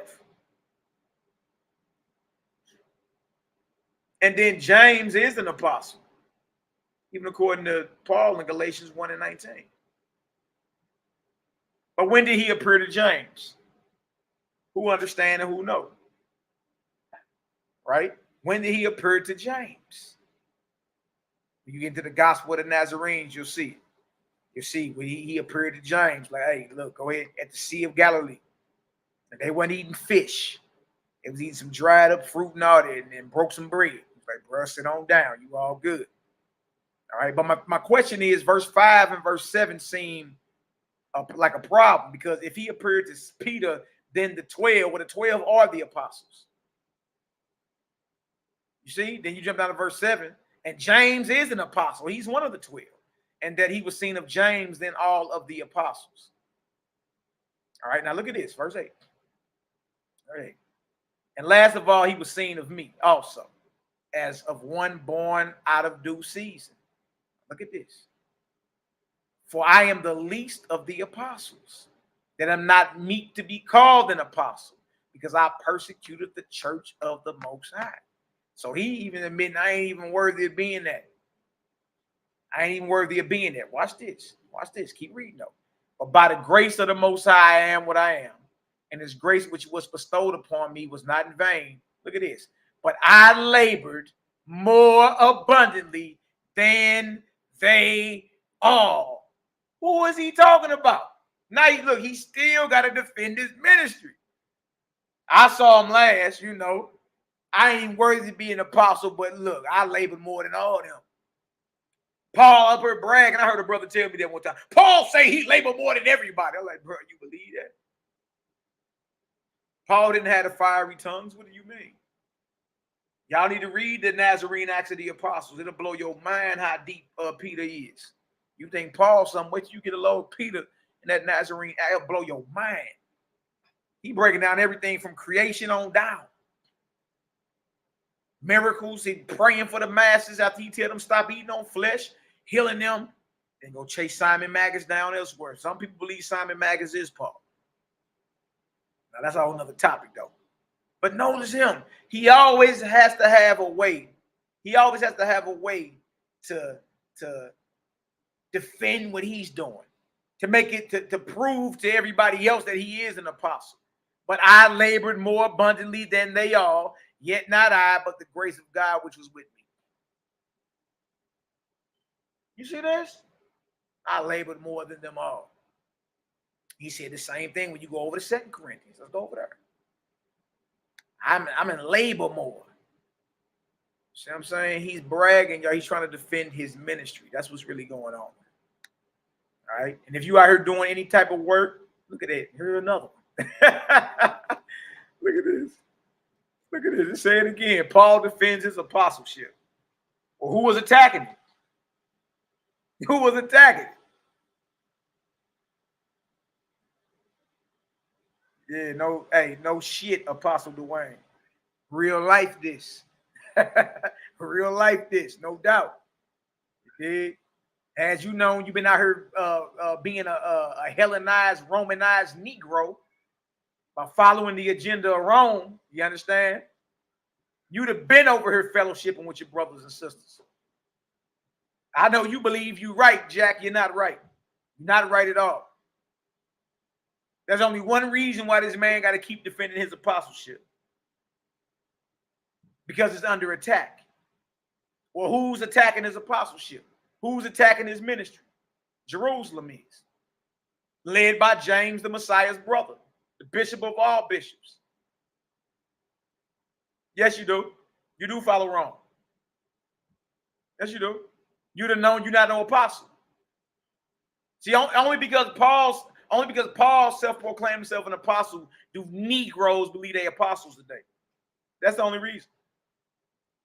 Acts 1, verse 21 through 22. If you can't debunk that, you ain't got nothing to say. Close your mouth or get off the chat. It's that simple. 2 Corinthians 11. So he got to defend his ministry again. Talking about preaching another Jesus, right? You never asked that who else is out here preaching another Messiah. Talk about deceitful workers, transforming false apostles. Look at this. Look at this. Calling them false. Who are the apostles? Who the apostles? Off his own mouth. Off his own mouth. The apostles are in Jerusalem. Off his own mouth.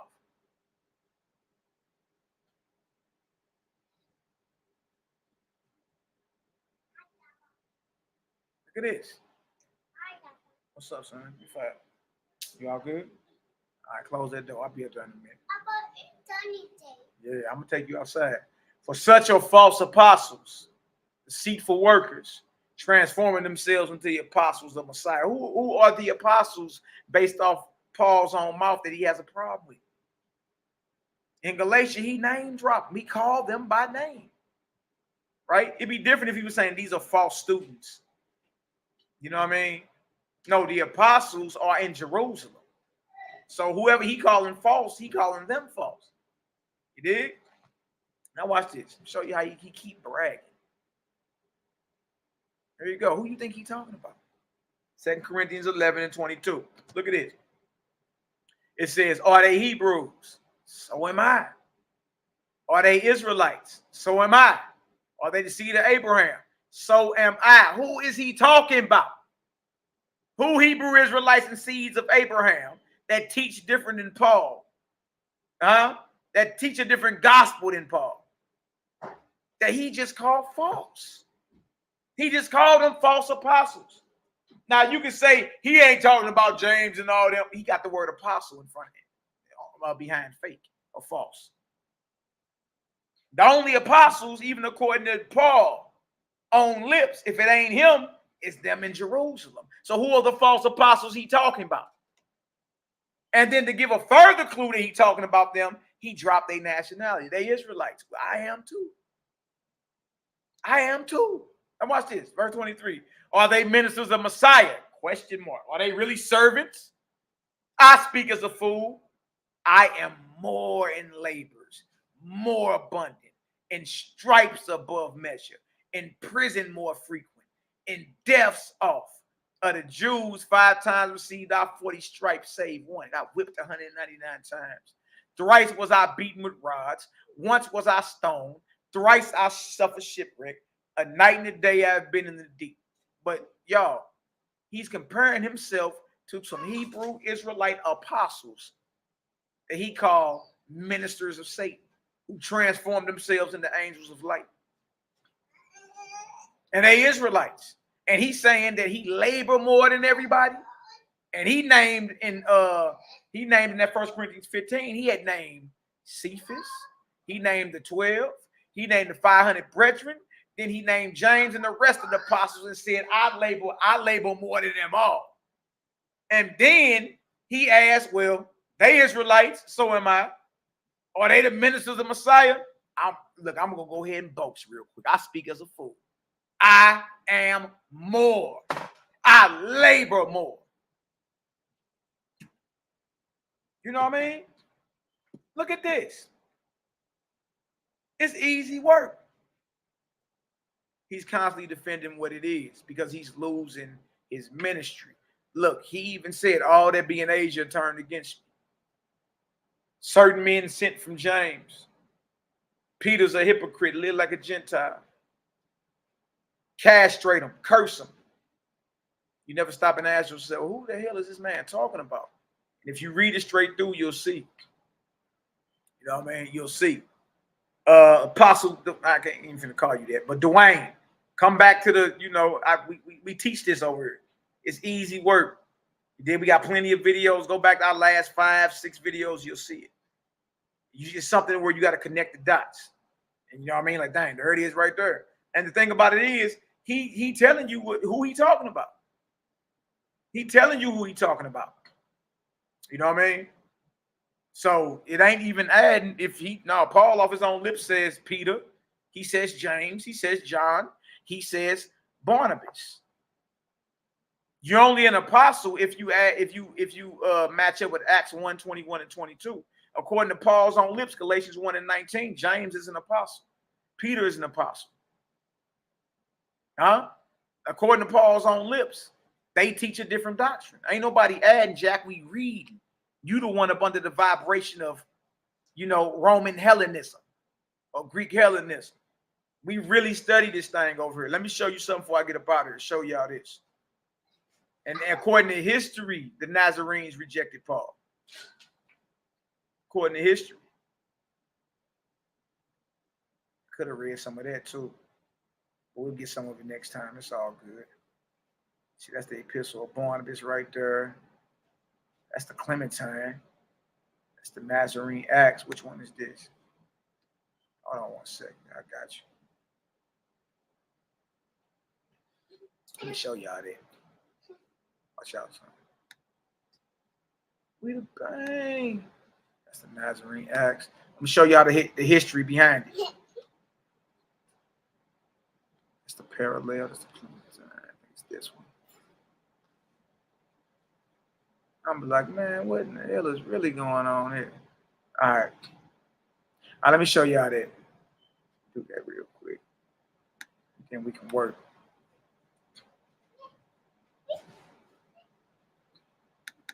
This up real quick. I got you.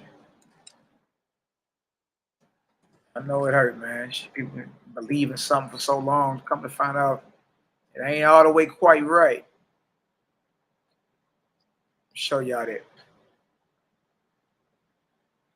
We're going to go to the Nicene and post-Nicene fathers. That was the book cover right there. Show y'all that real quick. I think we playing. We done went that back in history and did the research. Easy work. 1 second, y'all.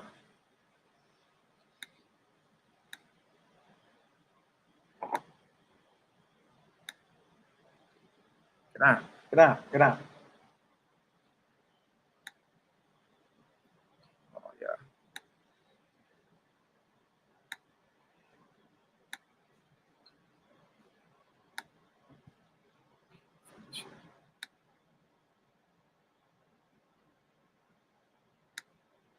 All right, here we go. Get y'all on here real quick so y'all can see what's really going on. All right. Open with. Hold on 1 second. Preview. Sure. So we made a claim. All the scholars and historians say that Peter didn't write 2 Peter. So we gotta prove that now. We gotta prove that now, right? All right, so let me share a screen. It's easy work. You can read a bang. Shoot them up. Man, all you gotta do, slow down and read it. See, there's something else going on here. All right, so let me blow this up for y'all. My bad. Let me show y'all the cover of the book so y'all think we ain't playing.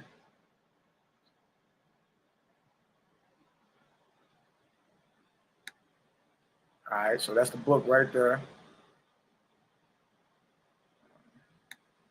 Not Seen and Post, Not Seen Father, second series, Theodoret, Jerome, Gennadius, Ruffinius, Historical Writings. That's what we going out of today. That's my actual book. This ain't no PDF or nothing.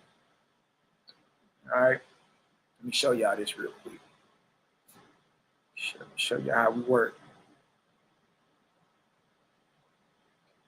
Got some Nazarene gospel in here too. Shut some shit down, boy. What you talking about? All right, so first we're gonna go right here. The lives of illustrious men. All right, it's Jerome and Gennadius, same book. All right, and as you see, the work of Jerome was written at Bethlehem in 492. It contains 135 writers from Peter up to that date. So from 1st century all the way up to what, the 5th century? Y'all see that? All right, so we got what, a good 1,500 years ago. These things were being discussed. Now, let's get into Peter. Let's see. Show you how that easy work. Some people think we playing. Ain't no playing. Easy work. Okay, so look at this right here. Simon Peter. Same book. How we gonna prove it? Look at this. Now remember, this was written in 492. All right. Look at this.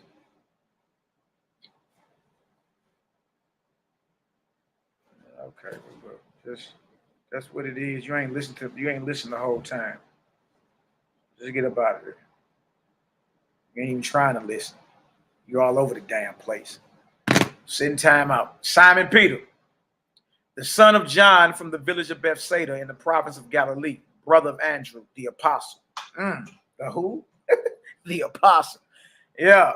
And himself chief of the apostles after having been bishop of the church of Antioch and having preached to the dispersion, the believers in circumcision in Pontus, Galatia, Cappadocia, Asia, and Bithynia. Pushed on to Rome in the second year of Claudius.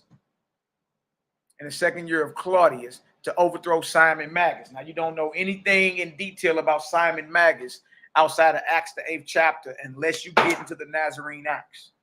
The battle Peter had with Simon Magus is monumental. A lot of people believe Simon Magus was Paul. I mean, that's a whole nother topic. But how Peter get down, you can tell. Yeah, you can tell he had the fiery tongues on him, man.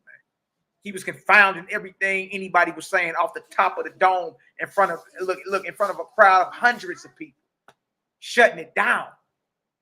You know what I mean? Like shutting it down. Like Yahshua truly taught his apostles how to properly use what you have as your Torah. He showed them how to use it. You know what I mean? They were shutting it down off the top of the dome, man. Easy work. Now look at this. And held the sacerdotal chair there for 25 years until the last. That is the 14th year of Nero. At his hands, he received the crown of martyrdom, being nailed to the cross with his head toward the ground and his feet raised on high. So even by Jerome's day, the tradition was that Peter died crucified upside down. All right, look at this. Asserting that he was unworthy to be crucified in the same manner as his master. Look at this. He wrote 2 epistles, which are called Catholic. Catholic means universal.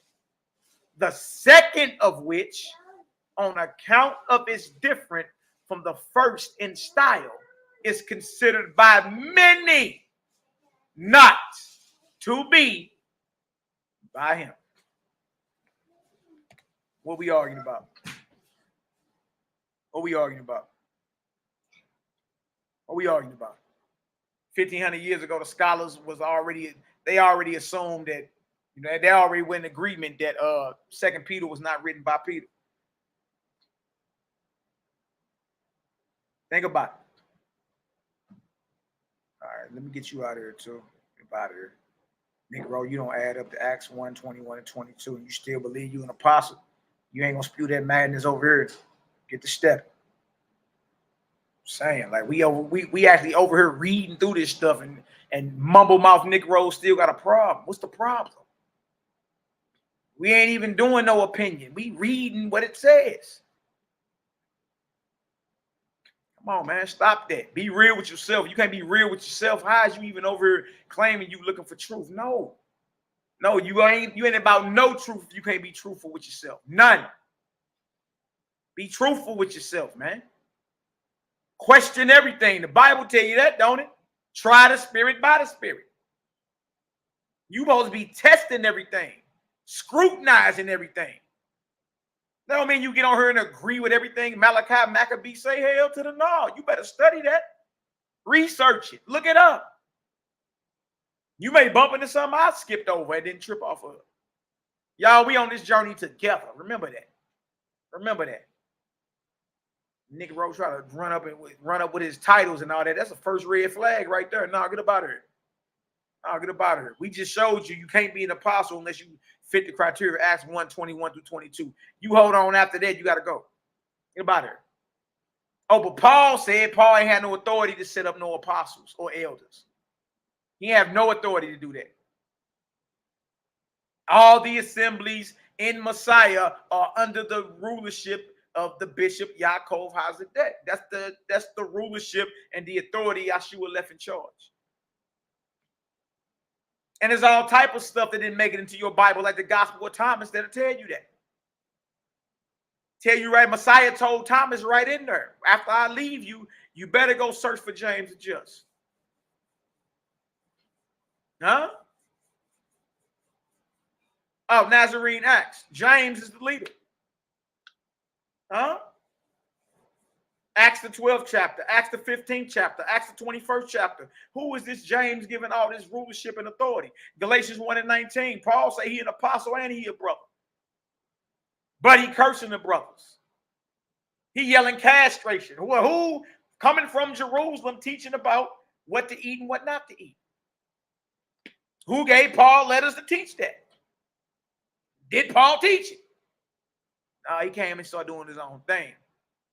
That's what happened. All right. So 2 Peter was not considered written by Peter 1,500 years ago. And you think this is all, man, this is causing confusion. See, in this last hour, see, now you bringing out confusion. We studying. Y'all not children. You know when something don't feel right or sit right with you, don't you? You got to stop this being mental midgets. Scared to examine. You believe in the Most High. You believe in the teachings of Messiah. You should be able to examine creation. Huh? He already told you, try the spirits. Ain't nobody trying the spirits. Everything just hook, line, and sinker. Everything all good, but you ain't trying the spirit, though. Why is all this other information out here, you dig, that's been around just as long, if not longer, than the letters of Paul? Why are they not in the Bible? Why we never knew nothing about none of this? And then they got, look, y'all, they got open courses on YouTube at Yale if you want to take them. New Testament courses, Old Testament courses, they're free. It'll blow your mind. They right in there talking about the Nazarene Act. Oh, in the Clementine homilies, in the recognitions of Clement. You know, Peter, it tells of a different Yeshua. Dang. Here you go, willing to live and die by something that's incomplete. I showed you the last time I did class that the oldest New Testament you got is called Codex Sinaiticus. 4th century. Huh? And the last book in that Bible of the New Testament is the Shepherd of Hermes and the Epistles of Barnabas. It's not Revelation. 4th Maccabees in there too. Huh? The Bible you have today was agreed upon. They agree upon these things. Who? Not no Israelites. Those in authority, those in charge, agree with what goes in and what goes out. What goes in is canon according to them. What goes out is pseudepigrapha. The church named them pseudos. It's crazy, man. He wrote 2 epistles, which are called Catholic, the second of which, on account of its different from the first in style, is considered by many not to be by him. So in 492, many scholars had already come to the conclusion that 2 Peter was not by Peter. When you dive a little deeper, you'll see that it came out after Peter was already dead, decades later. So there was a lot of anonymous writing going on back then. Then to the gospel according to Mark. So according to Jerome, Peter is the one that influenced Mark, who was his disciple and interpreter, is ascribed to him. On the other hand, the books of which one is entitled his Acts. Look at that. So Peter got an Acts. I'm going to ask you that. If he does, why it ain't in the Bible? Guess what Peter's Acts is? Nazarene Acts of the Apostles. It's his whole, basically Clement's diary of documenting all of Peter's battles with Simon Magus. Boy, that deal deep. How deep this deal get, boy? That deal deep, boy. Look how deep that deal is. How thick that deal is. Huh? This Peter Acts right here. Nazarene Acts of the Apostles. And the church fathers been known about it. We read about it now. They were very instrumental on what was considered canon and what was heretical. But why, if they knew about it, why it ain't in your Bible?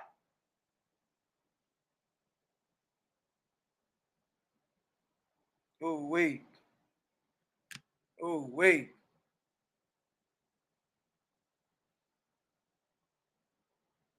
Look at this. It says right here. One entitled his Acts, another his gospel, a third his preaching, a fourth his revelation, a fifth his judgment, are rejected.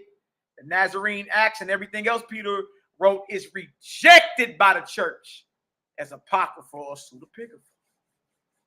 Y'all see this? The church decided what was canon and what was not. You can find them other writings of Peter in the Nag Hammadi. The Nag, some of us got the Nag Hammadi. They call it Gnostic literature, but that's where you find the rest of Peter's stuff. You find the Gospel of Thomas in there. The rest is, so the church fathers and all them knew about all these writings, y'all. They just didn't agree for it to be in what they agreed upon as the agreed upon New Testament. There's plenty of stuff floating around, but you know what I'm saying? It got to be edits, redactions, additions. It got to, when the dust settles, it has to promote the agenda of Rome. Some way, shape, form, or fashion. All right. Now, look at this. Look at this. Not bad. Got another one. We can get over and show you. So that's right there to show you that it's already on record that Peter didn't write 2 Peter. That's been on record for 1,500 years. If y'all understand that, give me a 1,500 up in the chat. Give me a 1,500 in the chat if you understand for the past 1,500 years, 2 Peter has been assumed or agreed upon by majority of scholars not to be by Peter himself. And that's major. You know why? Because 2 Peter 3 is where Peter is bigging up Paul. But Peter never wrote it, which makes sense because when you get to the history of the Nazarenes don't rock with Paul. And according to Paul's own letters, he don't rock with us. We got a 1,500 in the chat. Bless up. All right, so that means Malachi Maccabee is not making up none of this. None of it. Y'all ain't heard it. I'm not here to, I don't got no agenda. I'm not here to, help make you lose your faith and, darkness and he's working for the feds and all this goofy madness these Negroes out here talking. Look, we just read. If I didn't bring it out, somebody else would. Most High don't need me to bring out nothing. He'd have put the inspiration on somebody else and they'd have brought it out. Now, look at this. In the same book, they talk about James. Now, this is Jerome. All right. The true book is you. I agree. That's right. Christina Carrington. The true book is you. You know what I mean? True book is you. Believe that, know that. All right, I'm almost done, y'all. Look at this. James, who's called the brother of the master, surnamed the just, the son of Joseph by another wife. This is with Jerome. This is the first time this came out. So in church history, where it says, yeah, because Messiah, he do got brothers, but it's Joseph's children by another woman. Jerome was the first one to say that. The Nazarene literature don't say that. It said they all brothers and sisters. It was 7 children born in that union. 7. 5 boys, 2 girls. All right. James, who's called the brother of the master, surnamed the just, the son of Joseph by another wife, as some think, but as appears to me, the son of Mary, sister of the mother of our Lord. So he thinks James, Jerome gonna go on record and say James is the master's cousin by his mama, Mary, who is the sister of the Messiah's mama, Mary. You see the confusion? Stop it. Stop it. Now look at this. Of whom John makes mention in his book, after our Messiah's passion, at once ordained by the apostles. James at once was ordained by the apostles. Bishop of Jerusalem, wrote a single epistle, which is reckoned among the 7 Catholic epistles. And even this is claimed by some to have been published by someone else under his name. So even what you got in your Bible is the letter of James. You dig? They like, look, this was going on back then. Anonymous works were being published in the name of famous men. That's what was going on. So even the book of James, you know, you got to take with a grain of salt. You dig? Now watch this. It says right here. It says, and gradually as time went on to have gained authority, Hegesippus' name is Hegesippus the Nazarene, who lived near the apostolic age, in the 5th book of his commentaries, writing of James, says, after the apostles, James, the brother of the Messiah, surnamed the just, was made head of the church at Jerusalem. Many indeed are called James. Now, Hegesippus lived toward the end of the 1st century and the beginning of the 2nd century, right? That's why they say he lived during the apostolic age. It says, many indeed are called James. This one was holy from his mother's womb. That's what Paul claimed in Galatians 1. When it pleased the Most High who separated me or called me holy from my mama's womb. But in order to be that, you got to be under a Nazarite vow from the womb. Is Paul claiming to be a Nazarite, or is he, you know, is that a little shot at the Nazarene leadership in Jerusalem? This one was holy from his mother's womb. Look at this. He drank neither wine nor strong drink, ate no flesh. Huh? Huh? Huh? I will show the last video. Barnabas ate no flesh. James ate no flesh. Peter ate no flesh. Messiah ate no flesh. We showed all that the last video we just did. That's right, Pete. Apostolic age is over. They go around talking about the apostles. So James didn't eat flesh. So now you know who Paul talking about when he say he that eat of herbs is weak. Nazarites from the womb ate no flesh, neither shaved. So now you know who Paul talking about when he talking about those that teach Messiah but got long hair.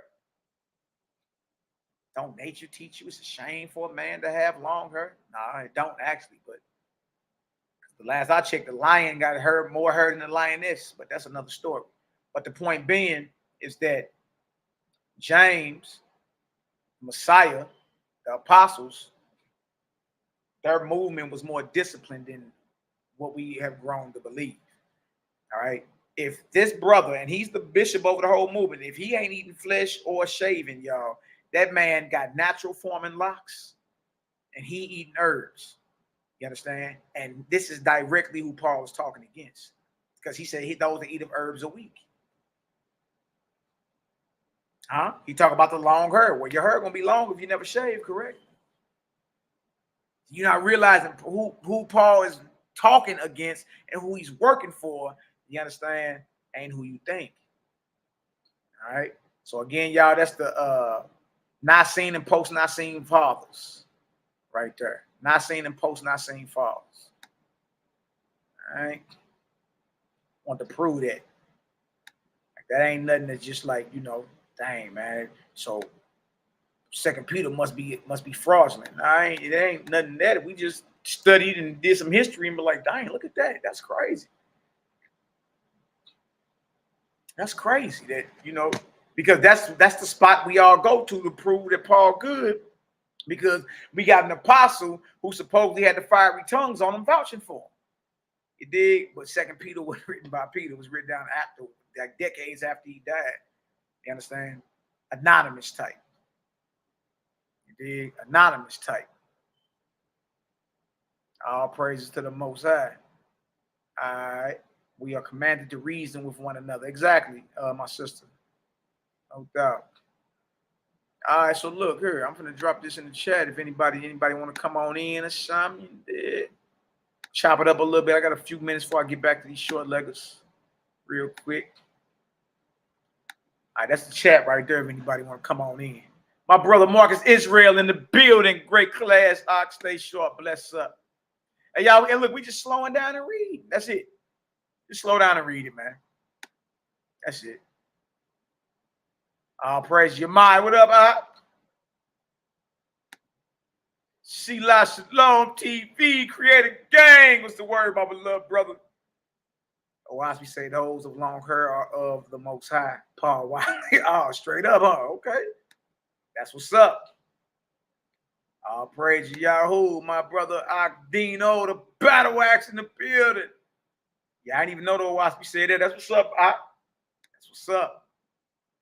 Thank you for this lesson. Hey, look, I'm a servant. I'm here to serve. Jelon, my beloved brother, bless her. What's the word? What's up? Anna Nails, Texas in the building. Bless up. Shalom. Peace to the God. What's the word, my beloved brother? You already know. It's a lot dealing with this cat Paul, though, man.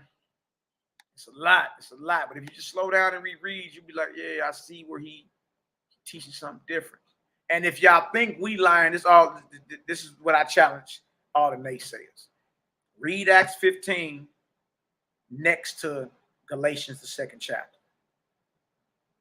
Both of them about the Jerusalem Council. Then read Acts 21. That's about the Jerusalem Council as well. All right. Read them side by side. All right. That's Galatians 2, like 1 through 10. All right. We're talking about what happened in Jerusalem when he went to Jerusalem and got the letters from James. All right. Does Acts 15, verse 12 through 29, line up with Galatians 2, verse 1 through 11? Both of them are the Jerusalem Council. You dig? Now, both can't be right because both of them don't say the same thing. All right? So either one is right and one is wrong. All right? But based off what we read in Acts 15, what Paul is saying, Paul is not saying what Acts 15 says at all. All right? Anybody want to come in? I just dropped the link in the chat. It's all good. Come on up in this deal. If not, I'm going to go ahead and come handle this business. All right, we got more to bring out. More to bring out. There's a lot to bring out. We're going to take it slow this go around, though. We're going to slow up. 21, because you have no understanding. I don't know who you. Christina Carrington. I don't know. Bang, bang, bang. Hey, my YAH'S be going on. That bro be going in, boy. I be seeing you out. I be seeing you posting. You be like, man, look, get this cat out these streets, man. YHWH'S, the DC sniper. Bless up, King. What's the word? Greg Qualume, I thank you from Ocala, Florida. It's an honor. It's an honor to serve. It's an honor to serve. You didn't know that. All right. I don't see nobody in the back chat. All right, so I ain't nobody in the back chat. I'm about to get on up out of here. All praise. It's an honor to serve. Selah. It's my brother Selah Shalom. Y'all check my brother out. Create a gang. Him, Cosmo, and Cal. You know, brothers is out here. Brothers is out here, man. Believe that. And I salute. I rock with the Creative Gang. Creative Gang is the family. Creative Gang is the movement, baby. Kendra says another excellent lesson. All praise to the Most High. Believe that. Believe that. Now, man, we all on this journey together, y'all. Anybody try to act like, you know, they above somebody or, you know, big eyes and little U's, run away from all that. I'm here to learn with you. We on a journey together. Dang, you see that? You see that? Look, get the books I be talking about. Look, you're going to read across something that I'm pretty sure I skipped over or just missed. None of this is our information. We just going back over what somebody else already searched out. You understand? You want to know about if you please in the Most High? Serve none but him. And guess what else? Righteous work done unto your neighbor. Righteous work done unto your neighbor. That's how you serve in the Most High. Righteousness done unto others. Hey, serve none but him. And you do that by righteous work done unto others, whether they complete stranger or not. Also, purification of the body. Get that health together, man. All right? Get your health together. You dig? Get your health together. Your physical health affects your spiritual health. Believe that, know that. All right, what else we got? All praises. All right, well, finna get up out of here. We're gonna say us some prayers real quick, and then, you know, keep it pushing. But love all y'all in deed and truth. Believe that, know that. Shout out to all the haters, jaw jackers, and naysayers. You dig? We love y'all too. Bless up. Always remember that. Because without, if you don't got any enemies, you're doing something wrong. You both have something. There's supposed to be some type of opposition to what you're talking about. Somebody's gonna be mad, talking crazy. What I'm saying is we are here to holler at you, even if you don't like what's being said. Let's have a conversation. You know what I mean? Now I'm on whatever time you on. If it's peaceful, I'm peaceful. You dig? If you rah, we can get it too. I'm matching energy. From here on out, whatever energy an op or a naysayer on, I'm on that energy right there. Let's get it done. You dig? Let's handle that in front of everybody. But what you're gonna see, most people don't even want to rap, and that's cool. I understand that. I understand why you don't. Spirit is a spiritual thing. You don't want to feel like you blaspheme, right? You really want to believe brothers and like brother lost the light, man, and blaspheming and HERBAL and all this extra stuff. You like, yeah, all right, whatever. Like, but your thumbs ain't broke though. Now I got the chat. I got the link in the chat for every naysayer that's listening. I got over 100 people live right now. Naysayers are listening. They listening. That's right. I'll sect of the Nazarenes. Sect of the Nazarenes. That's right. I'll clip up. You already know. You already know. That's the movement, baby. Shia. So it's all good. You dig? And that's for all the haters. Like the link in the chat.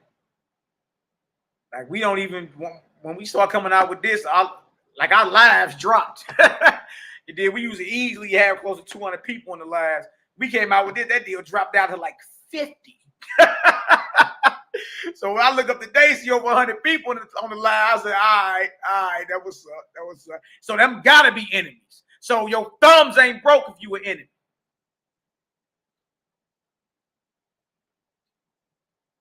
Yeah, brothers getting offended over Paul, man.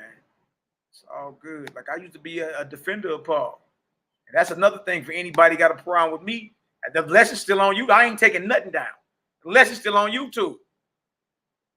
I got more lessons defending Paul than anybody you know. What is you talking about? I never saw the conflict, though. Once I saw that conflict, I was like, oh, good night. That's crazy. And once I saw it, it was everywhere. Like, dang, he do say that. Dang. He is saying castrate them. Dang, he is talking about, yeah. He is talking about them. You know what I mean? So I look, I got more videos than anybody you know defending Paul. You can go right on this channel and go on back. Years. Letters of Paul. Letters of Paul. Paul on trial. Letters of Paul. I've been doing it. That's easy. So either I done lost the light and forgot what Paul's saying, or we need to rap. What you mean? And that's for any brother that calls himself a brother of mine. Don't talk noise and laugh with the ops behind my back, but when you see me, you ain't got no questions for me. You don't even want to rap. I still stand on everything I said. So when we took that transition close to 16 months ago on this channel, like, look, we getting off the flesh, you know what I mean? We about to really focus. We about to really study on up, man. You did, because there's a lot going on that had I came outside and debated that, I'd have got handled if somebody knew what they was doing. Man, you mean? So it is what it is, man. But look. Even if you don't like what it is, you respect it by the fact you not showing up. I just dropped the link in the chat. Come click the link. Come on. And let's chop it up. You see? But the fact nobody had clicked the link lets you know. You see what I'm saying? That lets you know. Niggas ain't about all that. They ain't about all that. It's just talk. And I ain't about to talk. I'm about to action. Let's get it done in front of everybody. Oh, why? Oh, you ain't about all that. Go sit on down somewhere. Cupcake, you ain't about that. You ain't about that, because if you was, you'd have been hit that link. You dig? So anyway, shout out to all the haters, y'all jackers and naysayers. We love y'all too. Love all you brothers and sisters who have been praying for us over this past 16, 17, 18 months. You know, have supported over the past 16, 17, 18 months, man. I truly salute. And look, I'm just your brother. I ain't looking for no followers. I ain't looking for no students. We learn this thing together. We learn this thing together, man. And get it done. Greg Kwalume. Greg Kwalume. It's my brother Don Yehuda. Look at this. He said, yay, when I first tuned in, you was defending Paul. So when you see a person change their stance with receipts, that's a person who is honorable, because they noticed where they was off and admitted it. Absolutely, bro. Absolutely. Absolutely. Look, I'm not the one to know we go. If I figure out, if I'm driving and I figure out we going the wrong way, y'all better believe I'm off at the next exit. Now we gotta get back on. We gotta get back on point. We gotta get back on track. Right? Going the wrong way. You know what I mean? Right there. Can you show the book one more time? You want to see the? Let me see. I got you, bro. Let me see. Got X out of that, or let me see. No, I didn't X out of it. I got you. You want to see the Nazarene fathers? I got you, bro. Let's show it real quick. Yeah, one bro was talking crazy. Snap out of it, nigga, and all this extra. I say, that's what's up. Look, where you at? You still in St. Louis? Like, yeah. I like, what's up? I can pull up on you tomorrow. Let's go ahead and debate it. And he hit me back and said, okay, but I'm just gonna use the old Malaki against you. I said, you gonna use some of my old videos against this fire I'm bringing out right now? Okay, good luck. You did, but show me he ain't even ready. Like, you ain't even prepared to go to war. How you gonna go to war with some old ammo that I don't even use no more? You ain't even got your own shield. You ain't got your own war. So it was all talk, because the next day he mysteriously was having surgery, and then I ain't heard from him again. I ain't heard from him. Like, you read all that talk like I ain't about what I'm on, and I'm like, well, look, what's up? And that's my thing. You can not like me. You ain't got to agree with me and all that. But one thing it'll never be said is I ain't attempt to address this head up with whoever. It'll never be said that. You can hate Malachi Maccabee all you want. I got plenty of enemies. That's cool. That's cool. You can disagree with me. Don't look. I'm not the one to say you got to agree with me or you damn. That's cool too. But one thing, no Negro breathing oxygen, or that ain't living no more, that witnessed me in this walk of truth. Nobody ever tell you that he was scared to holler, that he ain't ready. Like, he ready now. Everybody tell you that. Anybody that know me will tell you that. And whoever say different sound goofy. Sound goofy. Because I've been bumping in the brother. Pull over. Shit, we're going to talk about the elephant in the room or not. What elephant, bro? You know what I'm talking about. What's up? So I know you don't agree with it, because I seen you talking crazy on social media. So if you want to go over some of these scriptures, what's good? Yeah, okay, let's get it. Yeah, you go to action, you go here. Bang. Ask a question. Y'all know what that is? No, I don't even know that. How you know what I'm saying is wrong? Oh, well, yeah, man, I know you don't eat meat no more. It ain't about me eating or not eating. I'm asking how you know what we saying is wrong and blasphemous, and it warrants jokes from you, nigga, on social media. You dig? And you don't even know what meat off the idol is. Yeah, be quiet. Class is in session. That's what's up. That's what's up, man. That's all. Let's have a convo. You understand? Let's get this done. When you find a whole bunch of men who you thought was solid, you understand? I ain't just talking about. I'm just talking about in general. Period. Who you thought was like really like fearless with this. Cause that's how I am. Head first, fearless. Fearless. I thought everybody was fearless. Till you put it to the test. When you put it to the test, oh nah, you ain't just, man, you ain't no gangster in spirit like you say you is. It's a lot of excuses. You understand? So look, let me show this book for the brother real quick. Greg Kwalume. I got you, brother. Now watch this. Let me show this book for him. All right, Chrome, entire screen. All right, let me show I want to look at the book again that we just showed. I suggest all y'all go get this stuff, man. Stuff is off the chain. Okay, so all right, so that's the front of the book. This is what it looked like.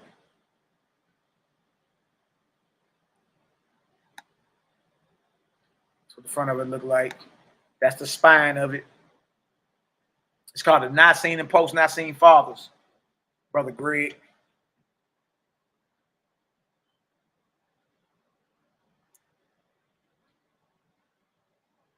Yeah, they still on the porch. Everybody know that. They on the porch. Man, I've been out here 16 months. You know what I mean? Out 16 months, steady. What's up? Who want it? What's good? Nah, men done got together and agreed to ignore what it is. It did, but it's quiet on the set though, and we still going. So that's all good. Get out the way then. But that's what it is right there, brother. Not seen and post, not seen fathers.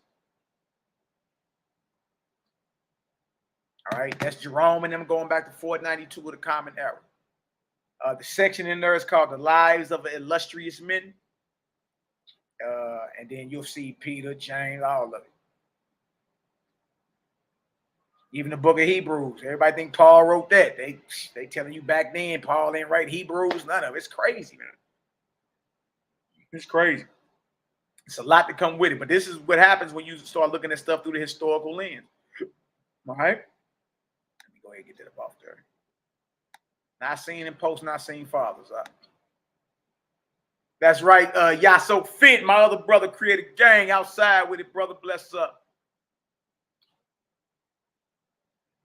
All praises. All right, y'all. Well, let's go ahead and, say a prayer. Humble ourselves and say a prayer. You understand? That the Most High, the Creator, may speak to our souls. And I always remember this. I'm always willing and able to have a convo with whoever. The only time I get rah-rah or match energy is when men skip around and act like they safe out here.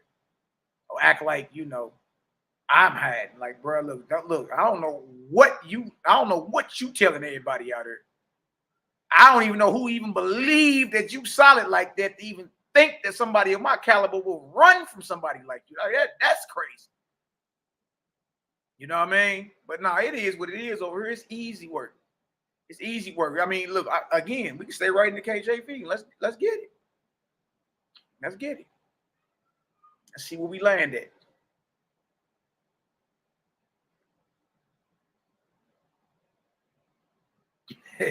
Yeah, what is he talking about?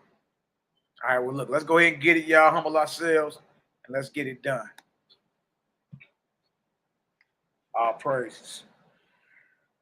All glory, all honor to the Most High. Most High, Heavenly Father, Yahweh, Yahweh, the Creator, Yahweh. We come to you in your mighty, marvelous, and powerful name. In your name, Ruach HaKadosh, the Great Spirit. We come against every unclean spirit of darkness, every unclean spirit of murder, every unclean spirit of obesity, every unclean spirit of slander, and every unclean spirit of gossip. We come against it. Every unclean spirit of sickness, whether it's a mental disorder or a physical disorder. We come against it in your great mighty name, Most High Yahweh. We bind it. We break it. We cancel every purpose and every plot that the kingdom of darkness has against our lives. We address ourselves only to the true and living power.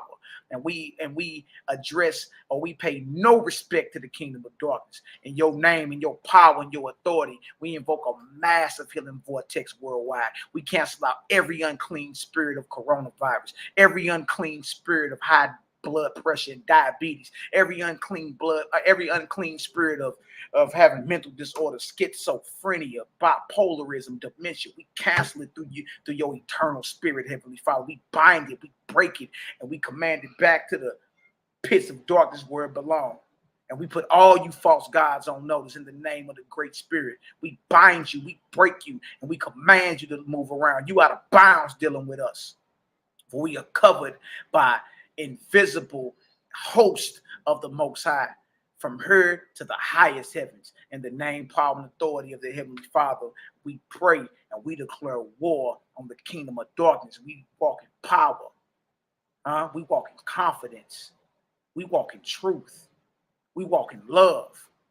And with that, we break every unclean spirit and every so-called chain of darkness the adversary has on us. And we declare the adversary defeated from right now until eternity, in the name and the power and the authority of the great spirit, Yahweh, Yahweh, Yoah. We pray, we declare war on the kingdom of darkness. Hallelujah! Hallelujah! Hallelujah! Praise the mighty Yah. Clip up, bless up. Y'all already know. Believe, pray, and believe. And whatever you're dealing with, you can't be delivered from that. You understand that? Worship the Most High only. Righteous works done unto your neighbors. Follow the teachings of the Messiah. You understand? And purify that body. Work on daily purifying that body. You understand? And never get stagnant in this thing. All right? Never get stagnant in this thing. Focus. Focus. If y'all need, prayer or, somebody just to talk to or whatever, email us. Y'all know NehemiYAH, the big homie, his phone always on. My phone ain't always on, but, big homie phone always on. And, he'll get in contact with all of us and we keep it going. But we got to be there for each other. You understand? Take a stand this day against every unclean spirit. You ain't got to agree to being on accord with no unclean spirit, whether it's a sickness, whether it's bipolarism, whether it's dementia. You understand? Whatever it may be, any mental disorder, schizophrenia, whatever sickness it may be, cancer, you can be victorious over that in the name of the great spirit. Ruach HaGadol, the great spirit, Yahweh, Yahweh. You dig? Hold fast to these teachings, man. Hold fast to the teachings of the Mashiach. All right? And never abandon common sense. That's our problem in this whole Israelite movement, man. We don't use common sense no more. You was given discernment for a reason, Jack. Use it. Use it. Use it. Here we go, always searching backwards for wisdom. You ain't dealing with the here and now, though. Use it.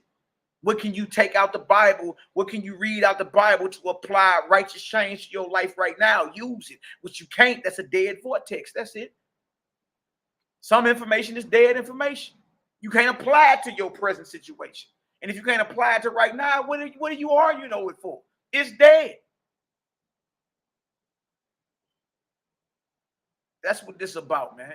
Be truthful with yourself. Be truthful with your brothers and sisters. All right? Stop being envious and being so damn hateful. If you got a problem with me saying, brother, let's just talk about it. That's it. And let's get some understanding on it. That's it. Sister, you got a problem with what we saying? Let's just talk about it. That's it. That's it. The one thing we're not going to do is punch you into seeing it our way. It don't work like that. All right?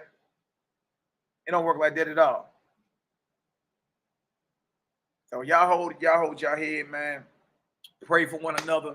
Stay focused. Pour love on your brothers and sisters. You dig? Even send love toward the haters, jawjackers, and naysayers. Because without them, you understand, you ain't really doing your job. All right? So look, I love all y'all indeed in truth. Bless up, clip up, bust your guns. Hey, it's a spiritual war. It's a spiritual war going on. And I don't know about y'all, but we outside. We ain't ducking nothing. No fade, no conversation, nothing. We ain't ducking nothing. Who want it? Right? And whatever energy you own, we matching. You understand? Whatever energy you own, we matching. So if you calm with it, we be calm. It's all good, bro. If you on some rah-rah, we gonna make our forehead hard, be rah-rah right with you. Yeah. Yeah. So all praises to the Most High. Follow the teachings of HaMashiach. Never abandon common sense. You understand? All praise, glory, and I love y'all to the next time. Look at us off the porch all day. Off the porch. I say Samaj in the theory. Samaj, y'all three. Bless up. Get bless up. Bless up. All praises. All right, I'm about to hear y'all sick to the Nazarenes. Y'all already know Nazarene is scene lit. All right, create a gang is the movement. Create a gang is the family. Believe that, know that. Love all y'all indeed in the truth. Until the next time, clip up. Bless up. Yahoo.